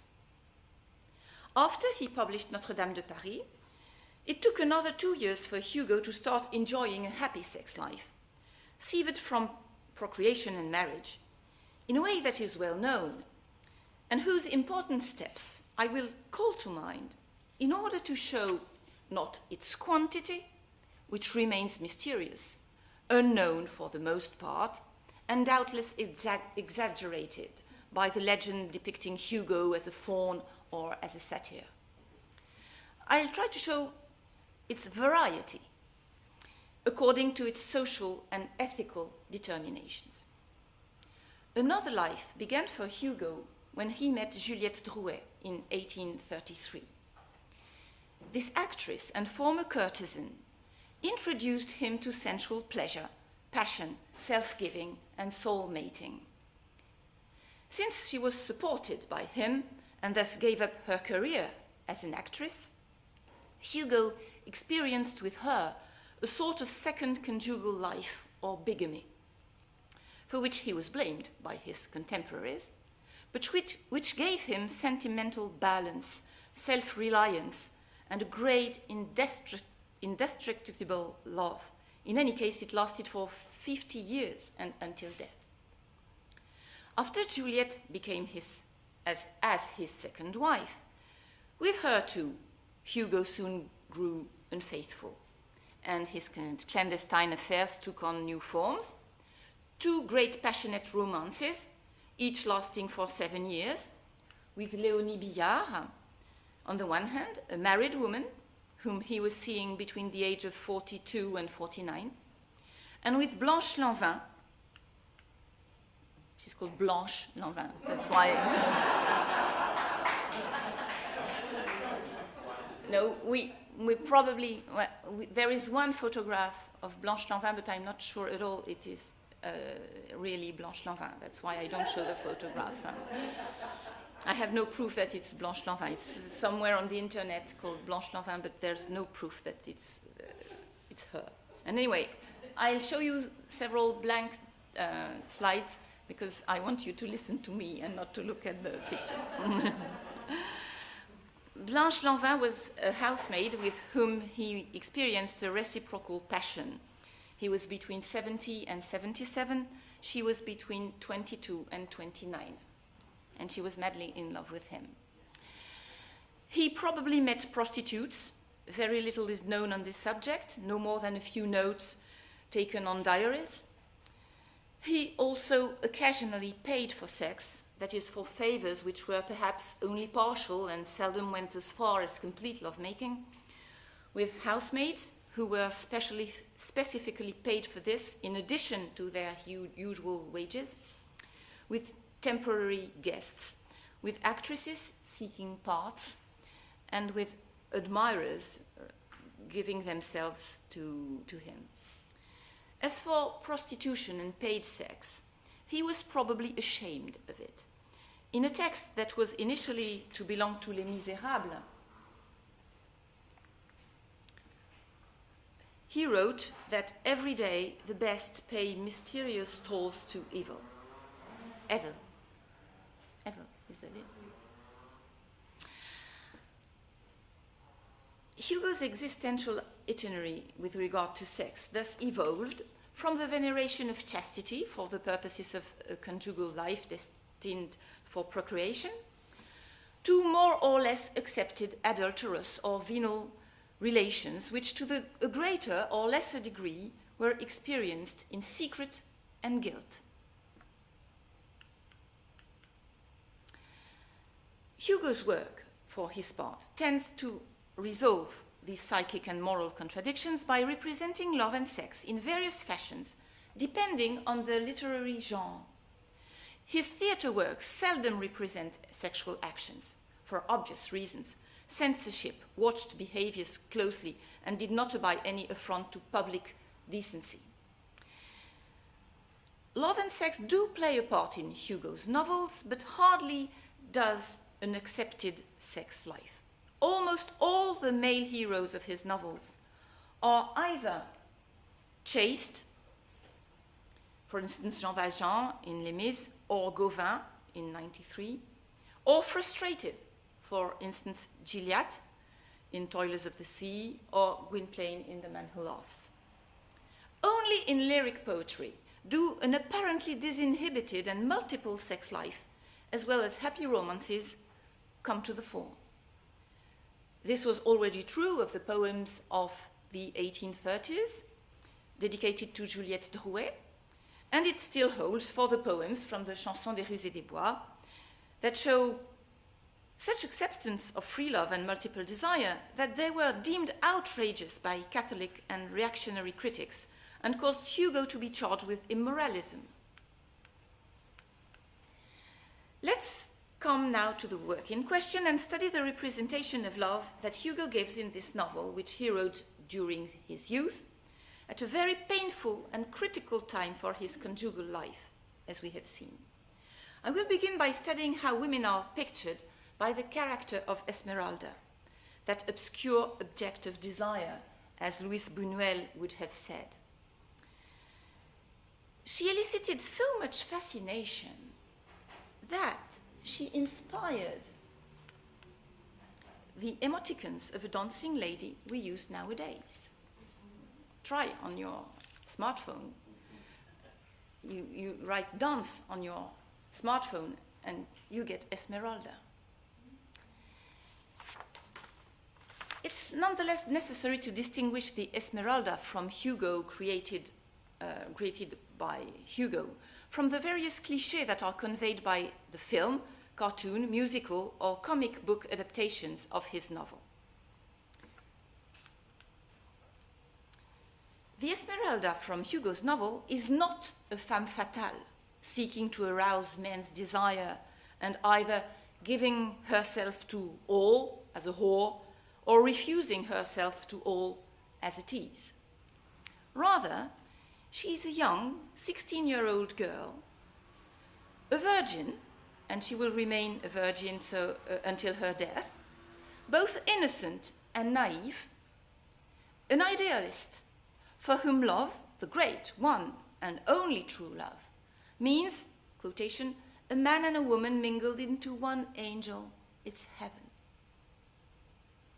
She finds such love, uncoupled from desire, in one man only, the beautiful Phébus de Châteaupers, for whom she kindles a blind passion.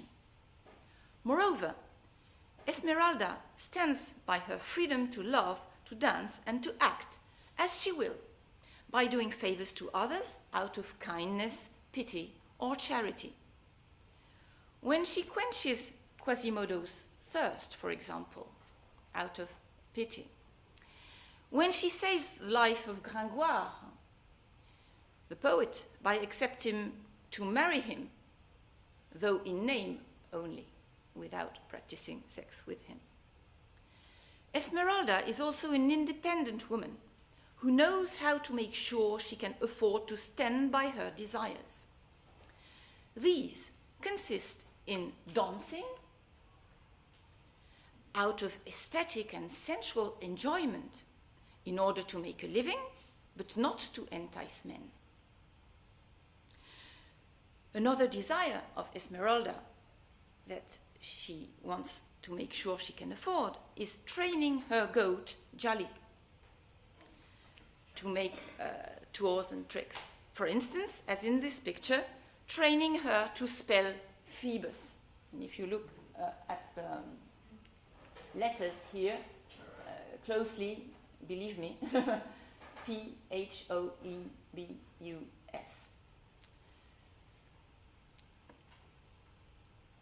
She also wants to make sure she can afford to stand her desires as far as love is concerned. She wants to be loved by the man she loves, by marrying him, she can't marry him because he doesn't want to marry her, he just wants to sleep with her. At the risk, for her, a risk she eventually accepts of losing her honor and her virtue, since he is himself only interested in having her for his lover. But she agrees to sleep with him when she notices that he will never marry her. She owes to Frollo's intervention, Frollo who stabs the young man at the moment when she was accepting to give herself to him, to keep her honor and virginity.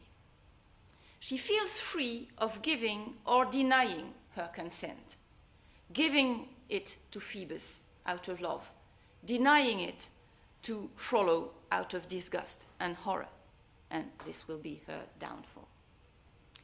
Actually, at the time Hugo published Notre-Dame de Paris, a few years later, there was a pornographic image that was published, an image that does not fit with the novel. There's no such episode in the novel, of course.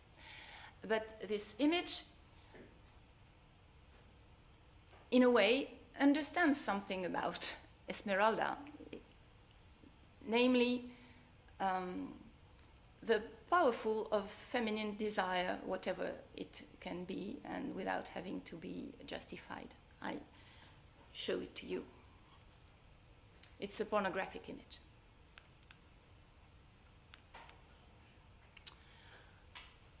The complex nature of Esmeralda's desire is expressed by the narrator through the analytic examination of the twists and turns of the mind, which the genre of the novel makes possible, but tends to vanish in visual adaptations because visual adaptations do not include narrative comments. They are shorter. And they mean to satisfy a more rudimentary horizon of expectations. In most of the adult adaptations of the novel, Esmeralda hardly resembles this naive and idealist 16-year-old girl. Rather, she's now depicted as a femme fatale who seems to have known many men and even to make a living not only from lascivious dancing, but perhaps also from her charms. This is already the case, more or less, of Maureen O'Hara in William Dieterle's film, 1939. Above all, however, this is the case of Gina Lollobrigida, who, in Jean Delannoy's 1956 film, exhibited her lures in provocative manner. Evidently, Lollobrigida's portrayal of Esmeralda, and even her costume, were a strong influence for Gottlieb's parodic comic book for adults. You can compare. It's true, it's obvious that it's a direct imitation. Through the hanging tongues,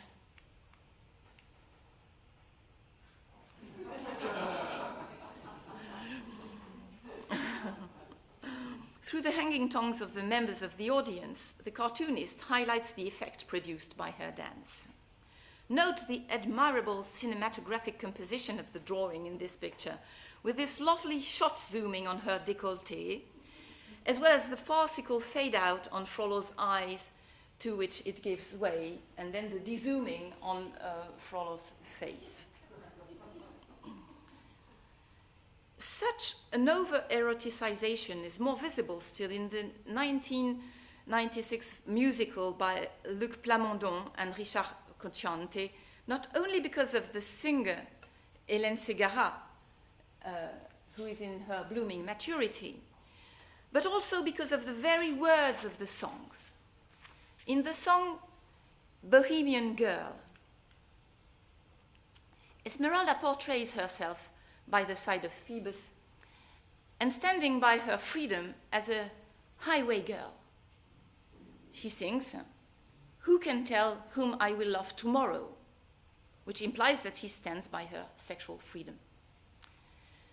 In another very famous song of this musical, Belle, the lyrics are full of bawdy connotations, particularly behind every last metaphor of each couplet. Quasimodo, here, Garou, prays Lucifer to let him slip his fingers in Esmeralda's hair. Phew. Frollo, Daniel Lavoie, for his part, prays Notre-Dame, that is to say the Holy Virgin, who will thus hardly grant such a wish, to let him push the gate of Esmeralda's garden. Phoebus, Patrick Fiori, does not need to pray anyone for his desire to be quenched. Rather, he asks himself whether by chance the damsel is still a maiden, having no doubt whatsoever of his ability to pluck Esmeralda's love flower, or this love flower of an Esmeralda. Beyond that, the rest of the song ends in a setting in which the three men stand above her as she bends backwards, giving herself to them, which is very far from Victor Hugo's novel. And this last song, in choir, references to sinful women.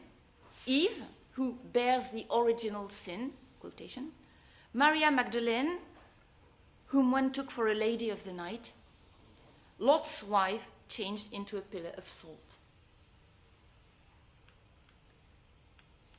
No such thing is to be found, of course, in Disney's The Hunchback of Notre Dame. The young girl's virginity is beyond doubt, which makes her closer to Hugo's original character. But in order to avoid the potential accusation of pedophilia, she's no longer 16, but rather 20. And the threats to her virtue are less present than in Hugo's novel. Phoebus neither forces nor betrays her. To the contrary, he marries her in the end. True, she reacts to Frollo's advances, which she repels, but the essence of her agency as a positive feminine hero lies elsewhere, namely in the struggle in favor of the oppressed, of the gypsies, and of the little people of Paris, to whom she provides inexhaustible care. The simplifications and clichés conveyed in these adaptations stand in sharp contrast to, and thus highlight, the complex nature of the character created by Hugo, who shows a fascinating combination of virginity and sensuality, naivety and determination, frailty and heroism, and concentrates all the masculine desires upon her.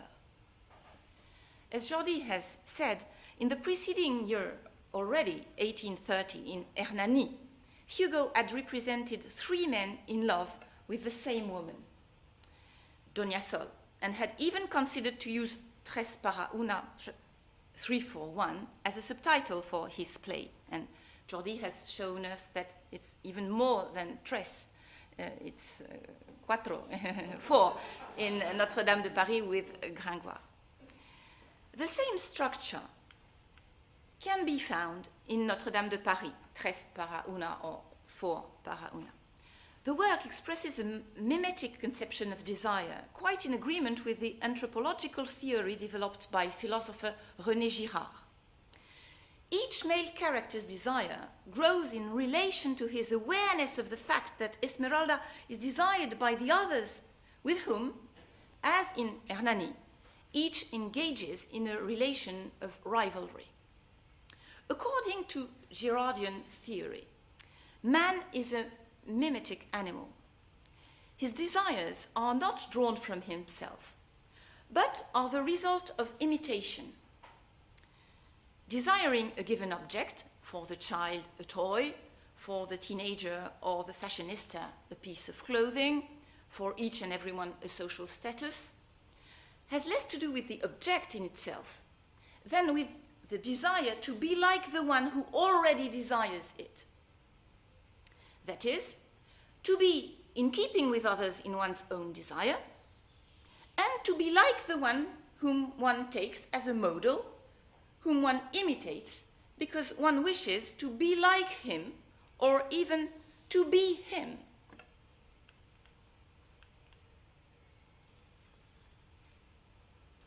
Hence, this triangular pattern of desire, according to Gérard, showing that wanted to have an object, avoir, to have, so the subject wants, a person wants to have an object, means wanting to be, être, to be the one, médiateur, an intermediate,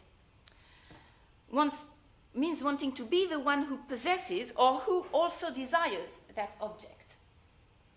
This imitation, which is constitutive of human desire, according to Gérard, generates what Gérard calls envy. Envy, that is to say, first, the felt need to obtain the thing desired by the other, then the frustration of not being able to obtain it when it is unique and cannot be shared, third, the transformation of rivalry into jealousy, and fourth, of jealousy into violence. The aim is not to eliminate the rival. The aim is to eliminate the rival not only in order to appropriate the object he possesses or could acquire, but also in order to get rid of him. Such a violence threatens social cohesion and, if generalized, can lead to chaos. That's chaos. To this conceptual arrangement, Gérard adds his theory of the scapegoat, according to which societies, in order to protect themselves from the risk of self-destruction generated by rivalry and thus by the violence of all against all, turn such violence back in cathartic fashion against a single victim chosen as the common emissary, who will first be tormented and eliminated as the bearer of all evil, and then deified because its sacrifice served to bring back peace.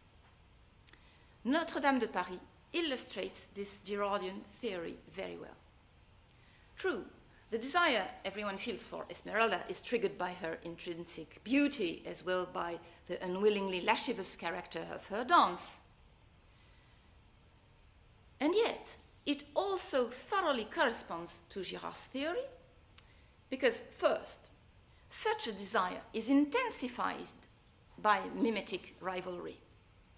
Quasimodo, whom Frollo sends after Esmeralda as a hunting dog, see here, Quasimodo, Frollo, Esmeralda, Phoebus saving her with his spade.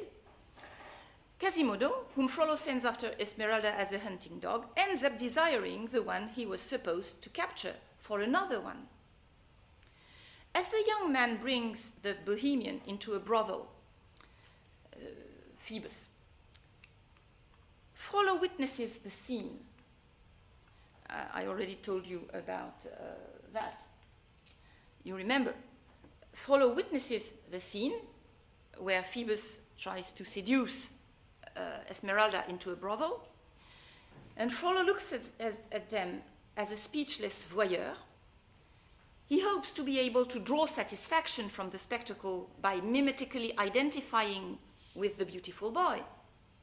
But this identification turns into jealousy at the moment when Phoebus, its model, is about to get what he wants. Which is why, and here lies the second stage of Girardian theory, this desire generates violence. Frollo realizes that he will not himself be able to enjoy the satisfaction of possessing the young girl.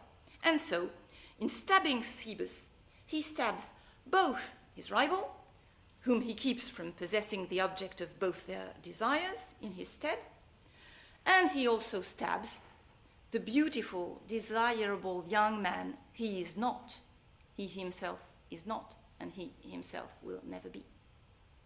Finally, and here comes the last stage of Girard's demonstration that the novel confirms, the general chaos threatening society is resolved by the identification of a scapegoat, Esmeralda, through whom the evil is supposed to have emerged in the first place, and who is therefore sentenced to death. Not only because she allegedly killed Phoebus, a charge of which she is innocent, but to which she nevertheless admits in order to save her dancer's legs from torture. But also, and above all, she's condemned because she's supposed to be a witch. In the Middle Ages and until the 17th century, the witch was the great feminine scapegoat figure. She was supposed to be Eve's daughter, acquainted with the devil. As a Bohemian, or Egyptian, as Hugo says. Furthermore, Esmeralda is a typical scapegoat figure, foreign, and with no nation of her own, and with no history of her own, as Nicola told us, explained us. The three desiring men, whose mimetic rivalry carries the narrative forward through the violent acts it generates, abductions, rapes, murders, public execution, each represent one of the three anthropological categories that structure Indo-European societies according to Georges Dumézil, and Jordi has already identified their different functions. These three categories correspond to three functions: knowing, waging war, begetting and producing. The first function is that of the clerics, professors, priests, physicians, and magicians. In the novel, it is embodied in many respects by Frollo, the Archdeacon of Notre-Dame de Paris. Man of religion, he has explored all knowledge. This is his study in Notre-Dame de Paris. He has explored all knowledge to the point of dedicating himself to alchemy, thanks to which he exercises a significant and occult power on the king, Louis XI. The second function, according to Dumézil, is that of the men of arms, the men at arms, to whom the protection and the preservation of order is appointed. In the novel, it is embodied by Phoebus, captain of the guard, who represses the popular riot upon request of the king, anxious to maintain public order. This function's principal attribute is Phoebus' sword.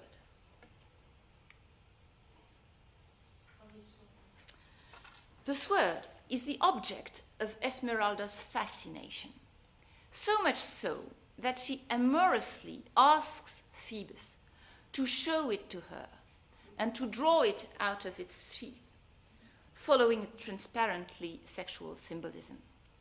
In the novel's illustration, the sword always characterizes Phoebus. Phoebus desires Esmeralda as a conqueror, anyway. He lays siege to her as one storming a fortress. Given his beauty, he's also the beautiful man in the novel, which fills Esmeralda with the frustrated desire to have children with him. Phoebus might also correspond to the third function, according to Dumézil, namely fecundity. Let's come to it. The third function is the function of production and fecundity. It is indeed that of those who beget as well of those who feed, farmers, thus, as well as craftsmen. In the novel, it is embodied by Quasimodo, who certainly lacks beauty and fecundity, but who nonetheless has an occupation and whose only wealth lies his own workforce. And this makes him the embodiment of the proletarian in the novel.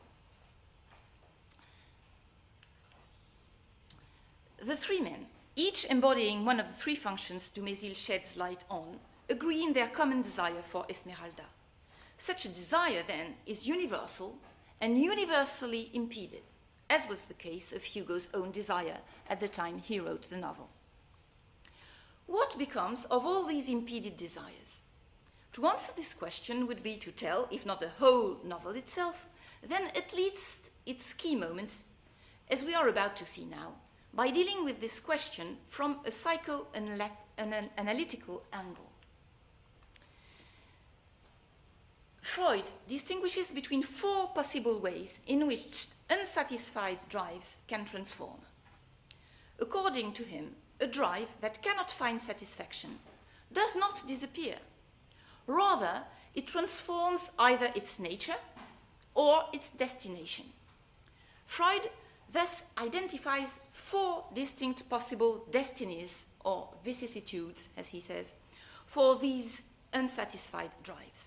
We will now observe how such destinies decisively influence the course of the plot in Notre-Dame de Paris. The first destiny of an unsatisfied drive consists in the reversal of the unsatisfied drive into its opposite.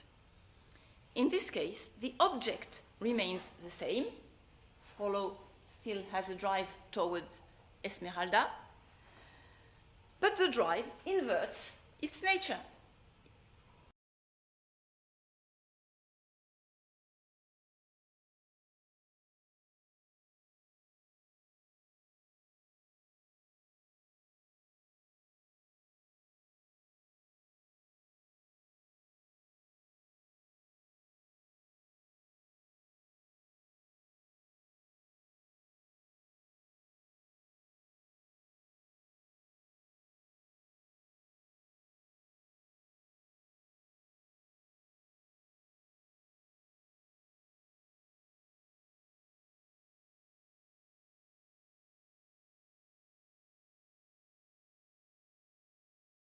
Into self-love.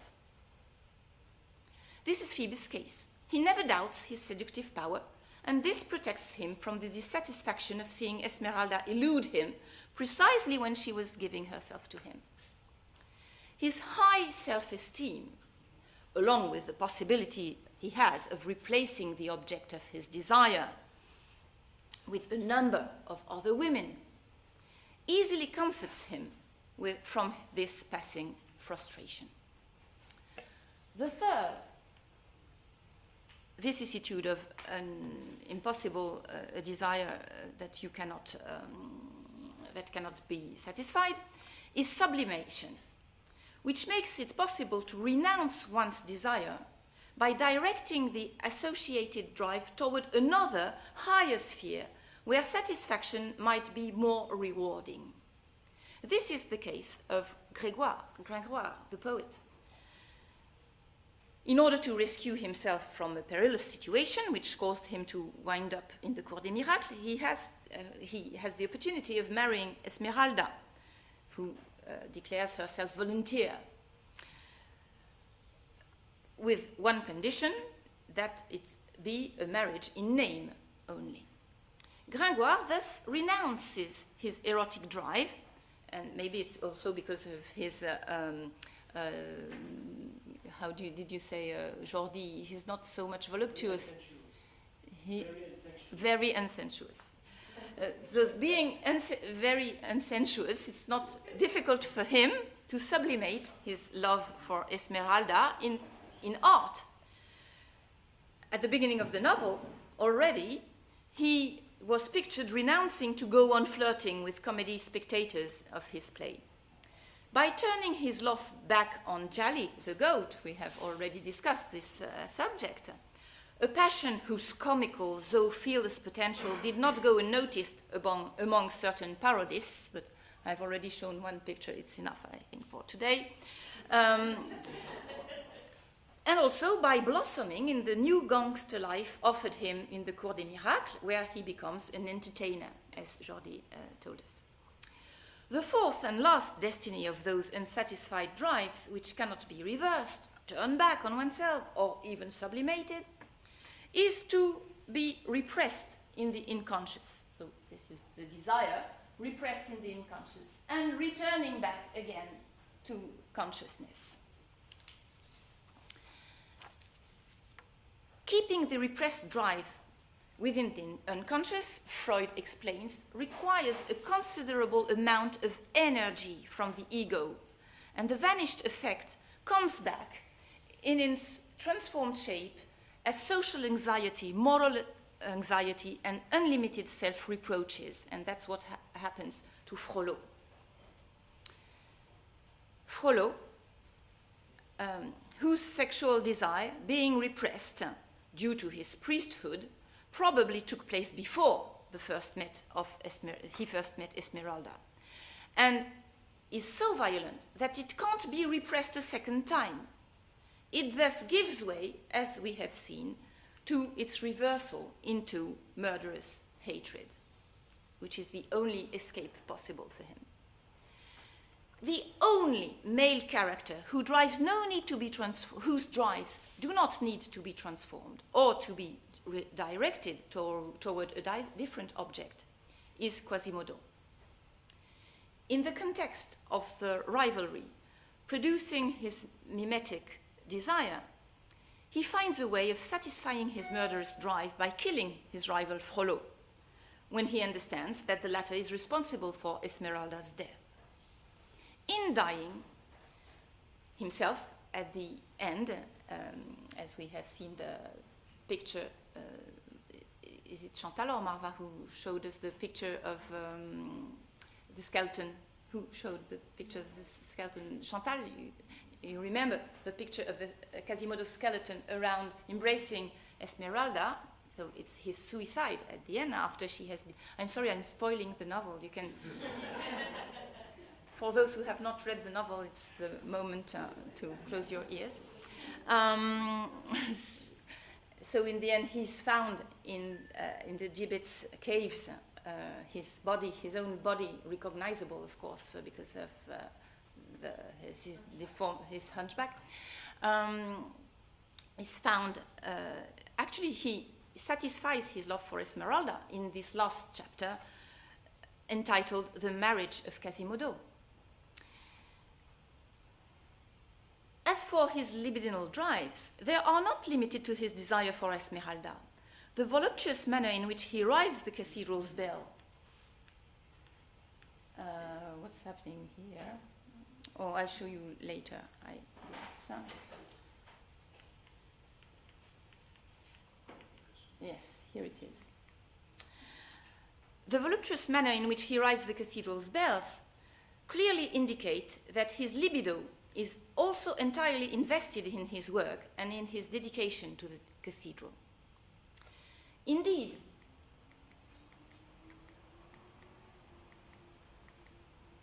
the cathedral itself is a place invested with libido. It serves as a symbol as well as the material for the expression of a certain libido which we will now investigate. It's a commonplace about Notre-Dame de Paris to view the cathedral itself as one of the characters of the story. It's true that it stands in a central location where the characters cross paths, where they live and where they meet. It's true that it is monumental and impressive. It sometimes appears on book covers and almost always on movie posters. But none of this is enough to make it an actual character, since a character is defined by a living shape, a speech, a quest, a destiny.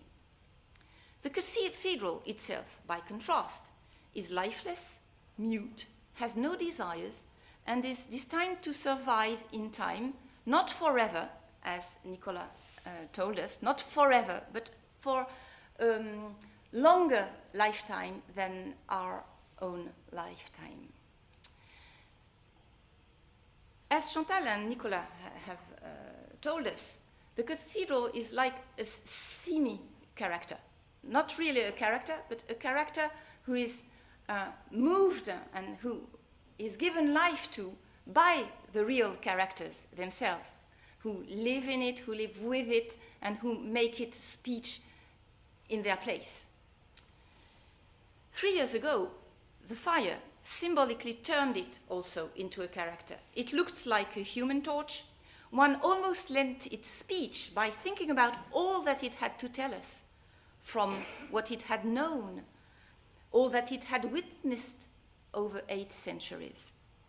One suffered for it like for a character, and the monument, by becoming mortal, drew closer to our own mortality and thus to our own humanity. But really, in the novel, the cathedral is a semi-character.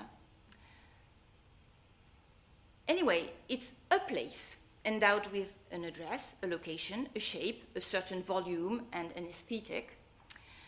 It's a space structured by the human activities taking place in it, as well as by the way it is occupied, used, and walked across. It's a space for preaching, praying, confession, and asylum. And it's a symbol. I will end my presentation with this symbol by showing that the cathedral is a metaphorical figure of desire, which is why I entitled my talk, as a nod to Tennessee Williams, Elia Kazan, Marlon Brando, and Vivian Lee, A Cathedral Named Desire. Through its hermaphroditic shape, the cathedral symbolizes both male and female sexual desire, as well as their religious connotations, the religious connotations of these male and female desires. Erected as high as possible, it's a masculine symbol of virility, spiritual impetus, the glory of God, the power of the church. Hollow and inviting, it's a feminine symbol of refuge, protection, intimacy, forgiveness, and mercy. The fact that the cathedral is a sexual symbol does not mean that it cannot equally symbolize other human desires. Having spoken successively of Girard, Dumézil, and Freud, I will conclude this talk with the three categories of desire according to Augustin of Hippo, this late religious philosopher, Saint Augustin in French. Exploring what he terms concupiscence, Augustine adds two other desires to the one relating to sensual pleasures, libido sentiendi,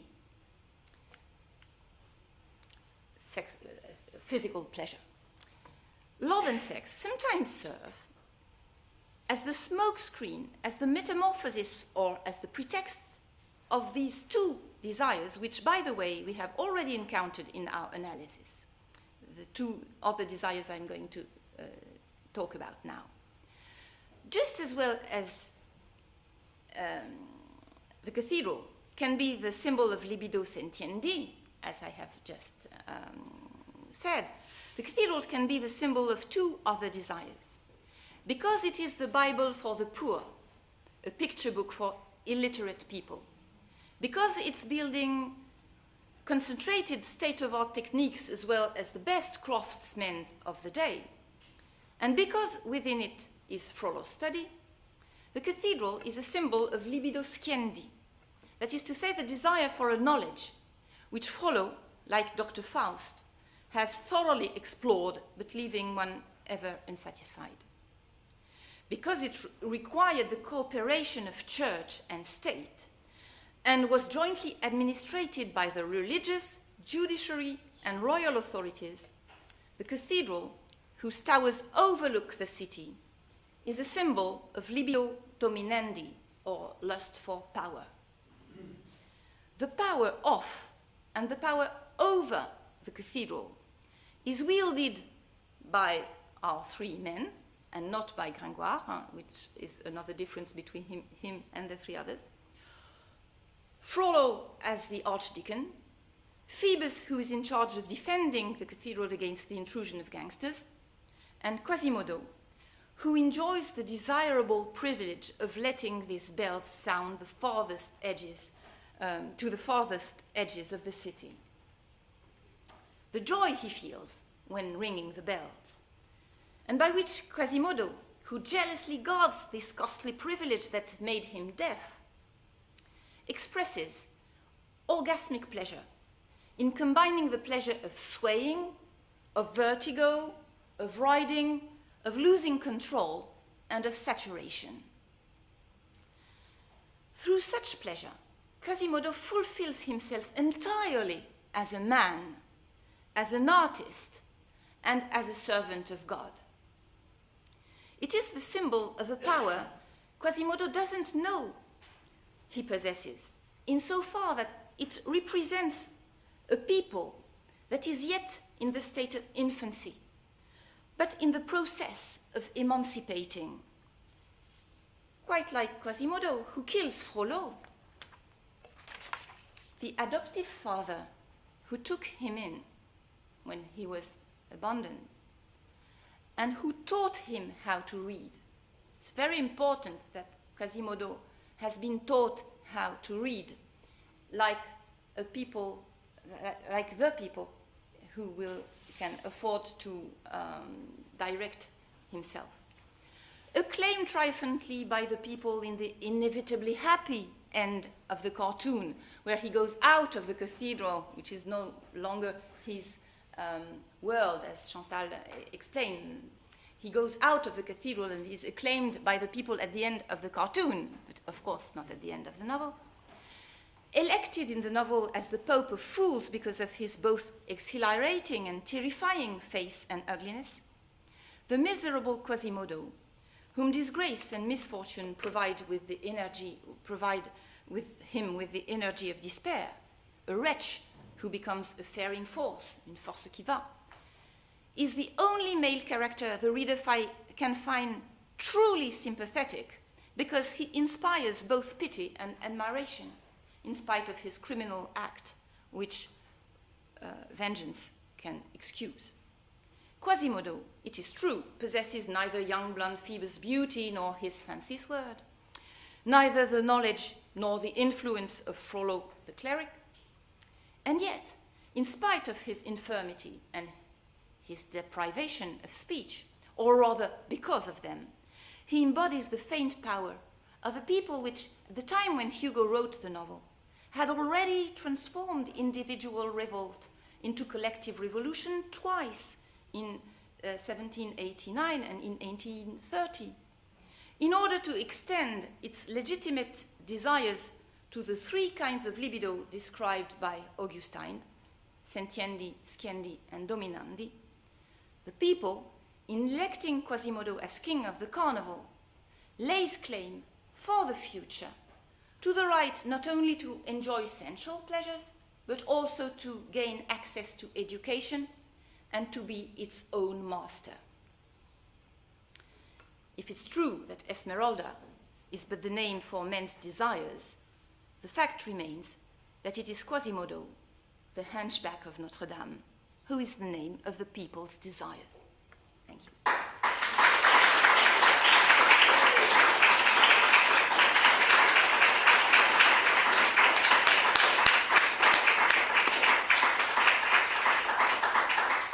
So much, Florence. I think combining Dumézil, Girard, Freud, Augustine, Disney, Lolo Brigida all in one and doing so deftly is really quite something. So thank you. That was an incredibly rich tour de force that gets us thinking in so many ways about desire in the novel. I've just been told by Roy that we have to clean out the room because there's a band coming in at 6 o'clock. So what I'd suggest is that if you do have questions for Florence, and I imagine there are quite a number, that you come forward with them and we talk in a more intimate dialogue at the front rather than a group discussion. So that will then enable Roy and the other members of the society to begin clearing the room. Does that sound okay to you, Roy? Yeah, that'll be fine, but I think Dinah will want to say a few words first. Oh, apparently, yes, Dinah, you want to say a few words. I'll say a very few words, which are, thank you, everybody. That's all right, he's being taught to read, that's good. What a great day we've had, how very grateful. Again, I'll say that to our speakers we are, that they've come all this way to give us such interesting and informative talks on I was going to say the Hunchback of Notre-Dame, but I must not say that, Notre-Dame de Paris, and to ask anybody who hasn't read it, please to read it because it's brilliant and scary and grim and funny and absolutely everything you could possibly want. And to say I hope that you'll all be joining us later on for our meal and for our entertainment, which I am really desperate to see because I've not seen any of this yet. So I do hope that you'll join us. I just want to, can we just thank again our speakers who've been so brilliant today.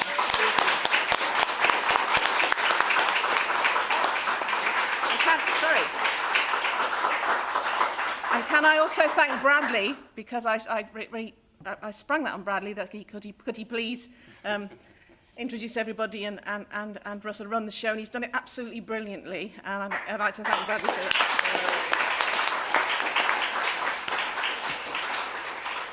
Okay, it's 7 o'clock, at the Duke of Richmond this evening. We'll be eating at 7:30 sharp so that we don't hold up the entertainment. Now I have to express the fact that we have a few costs for this evening, and of course we've got the cost of the food, but that Warren and his colleagues are doing this absolutely for free. So originally we said 9:30 start. The poor things have been rehearsing all afternoon. I think we ought to try this evening to eat fairly promptly and not too slowly, because you know what waiters are. They'll wait until the last person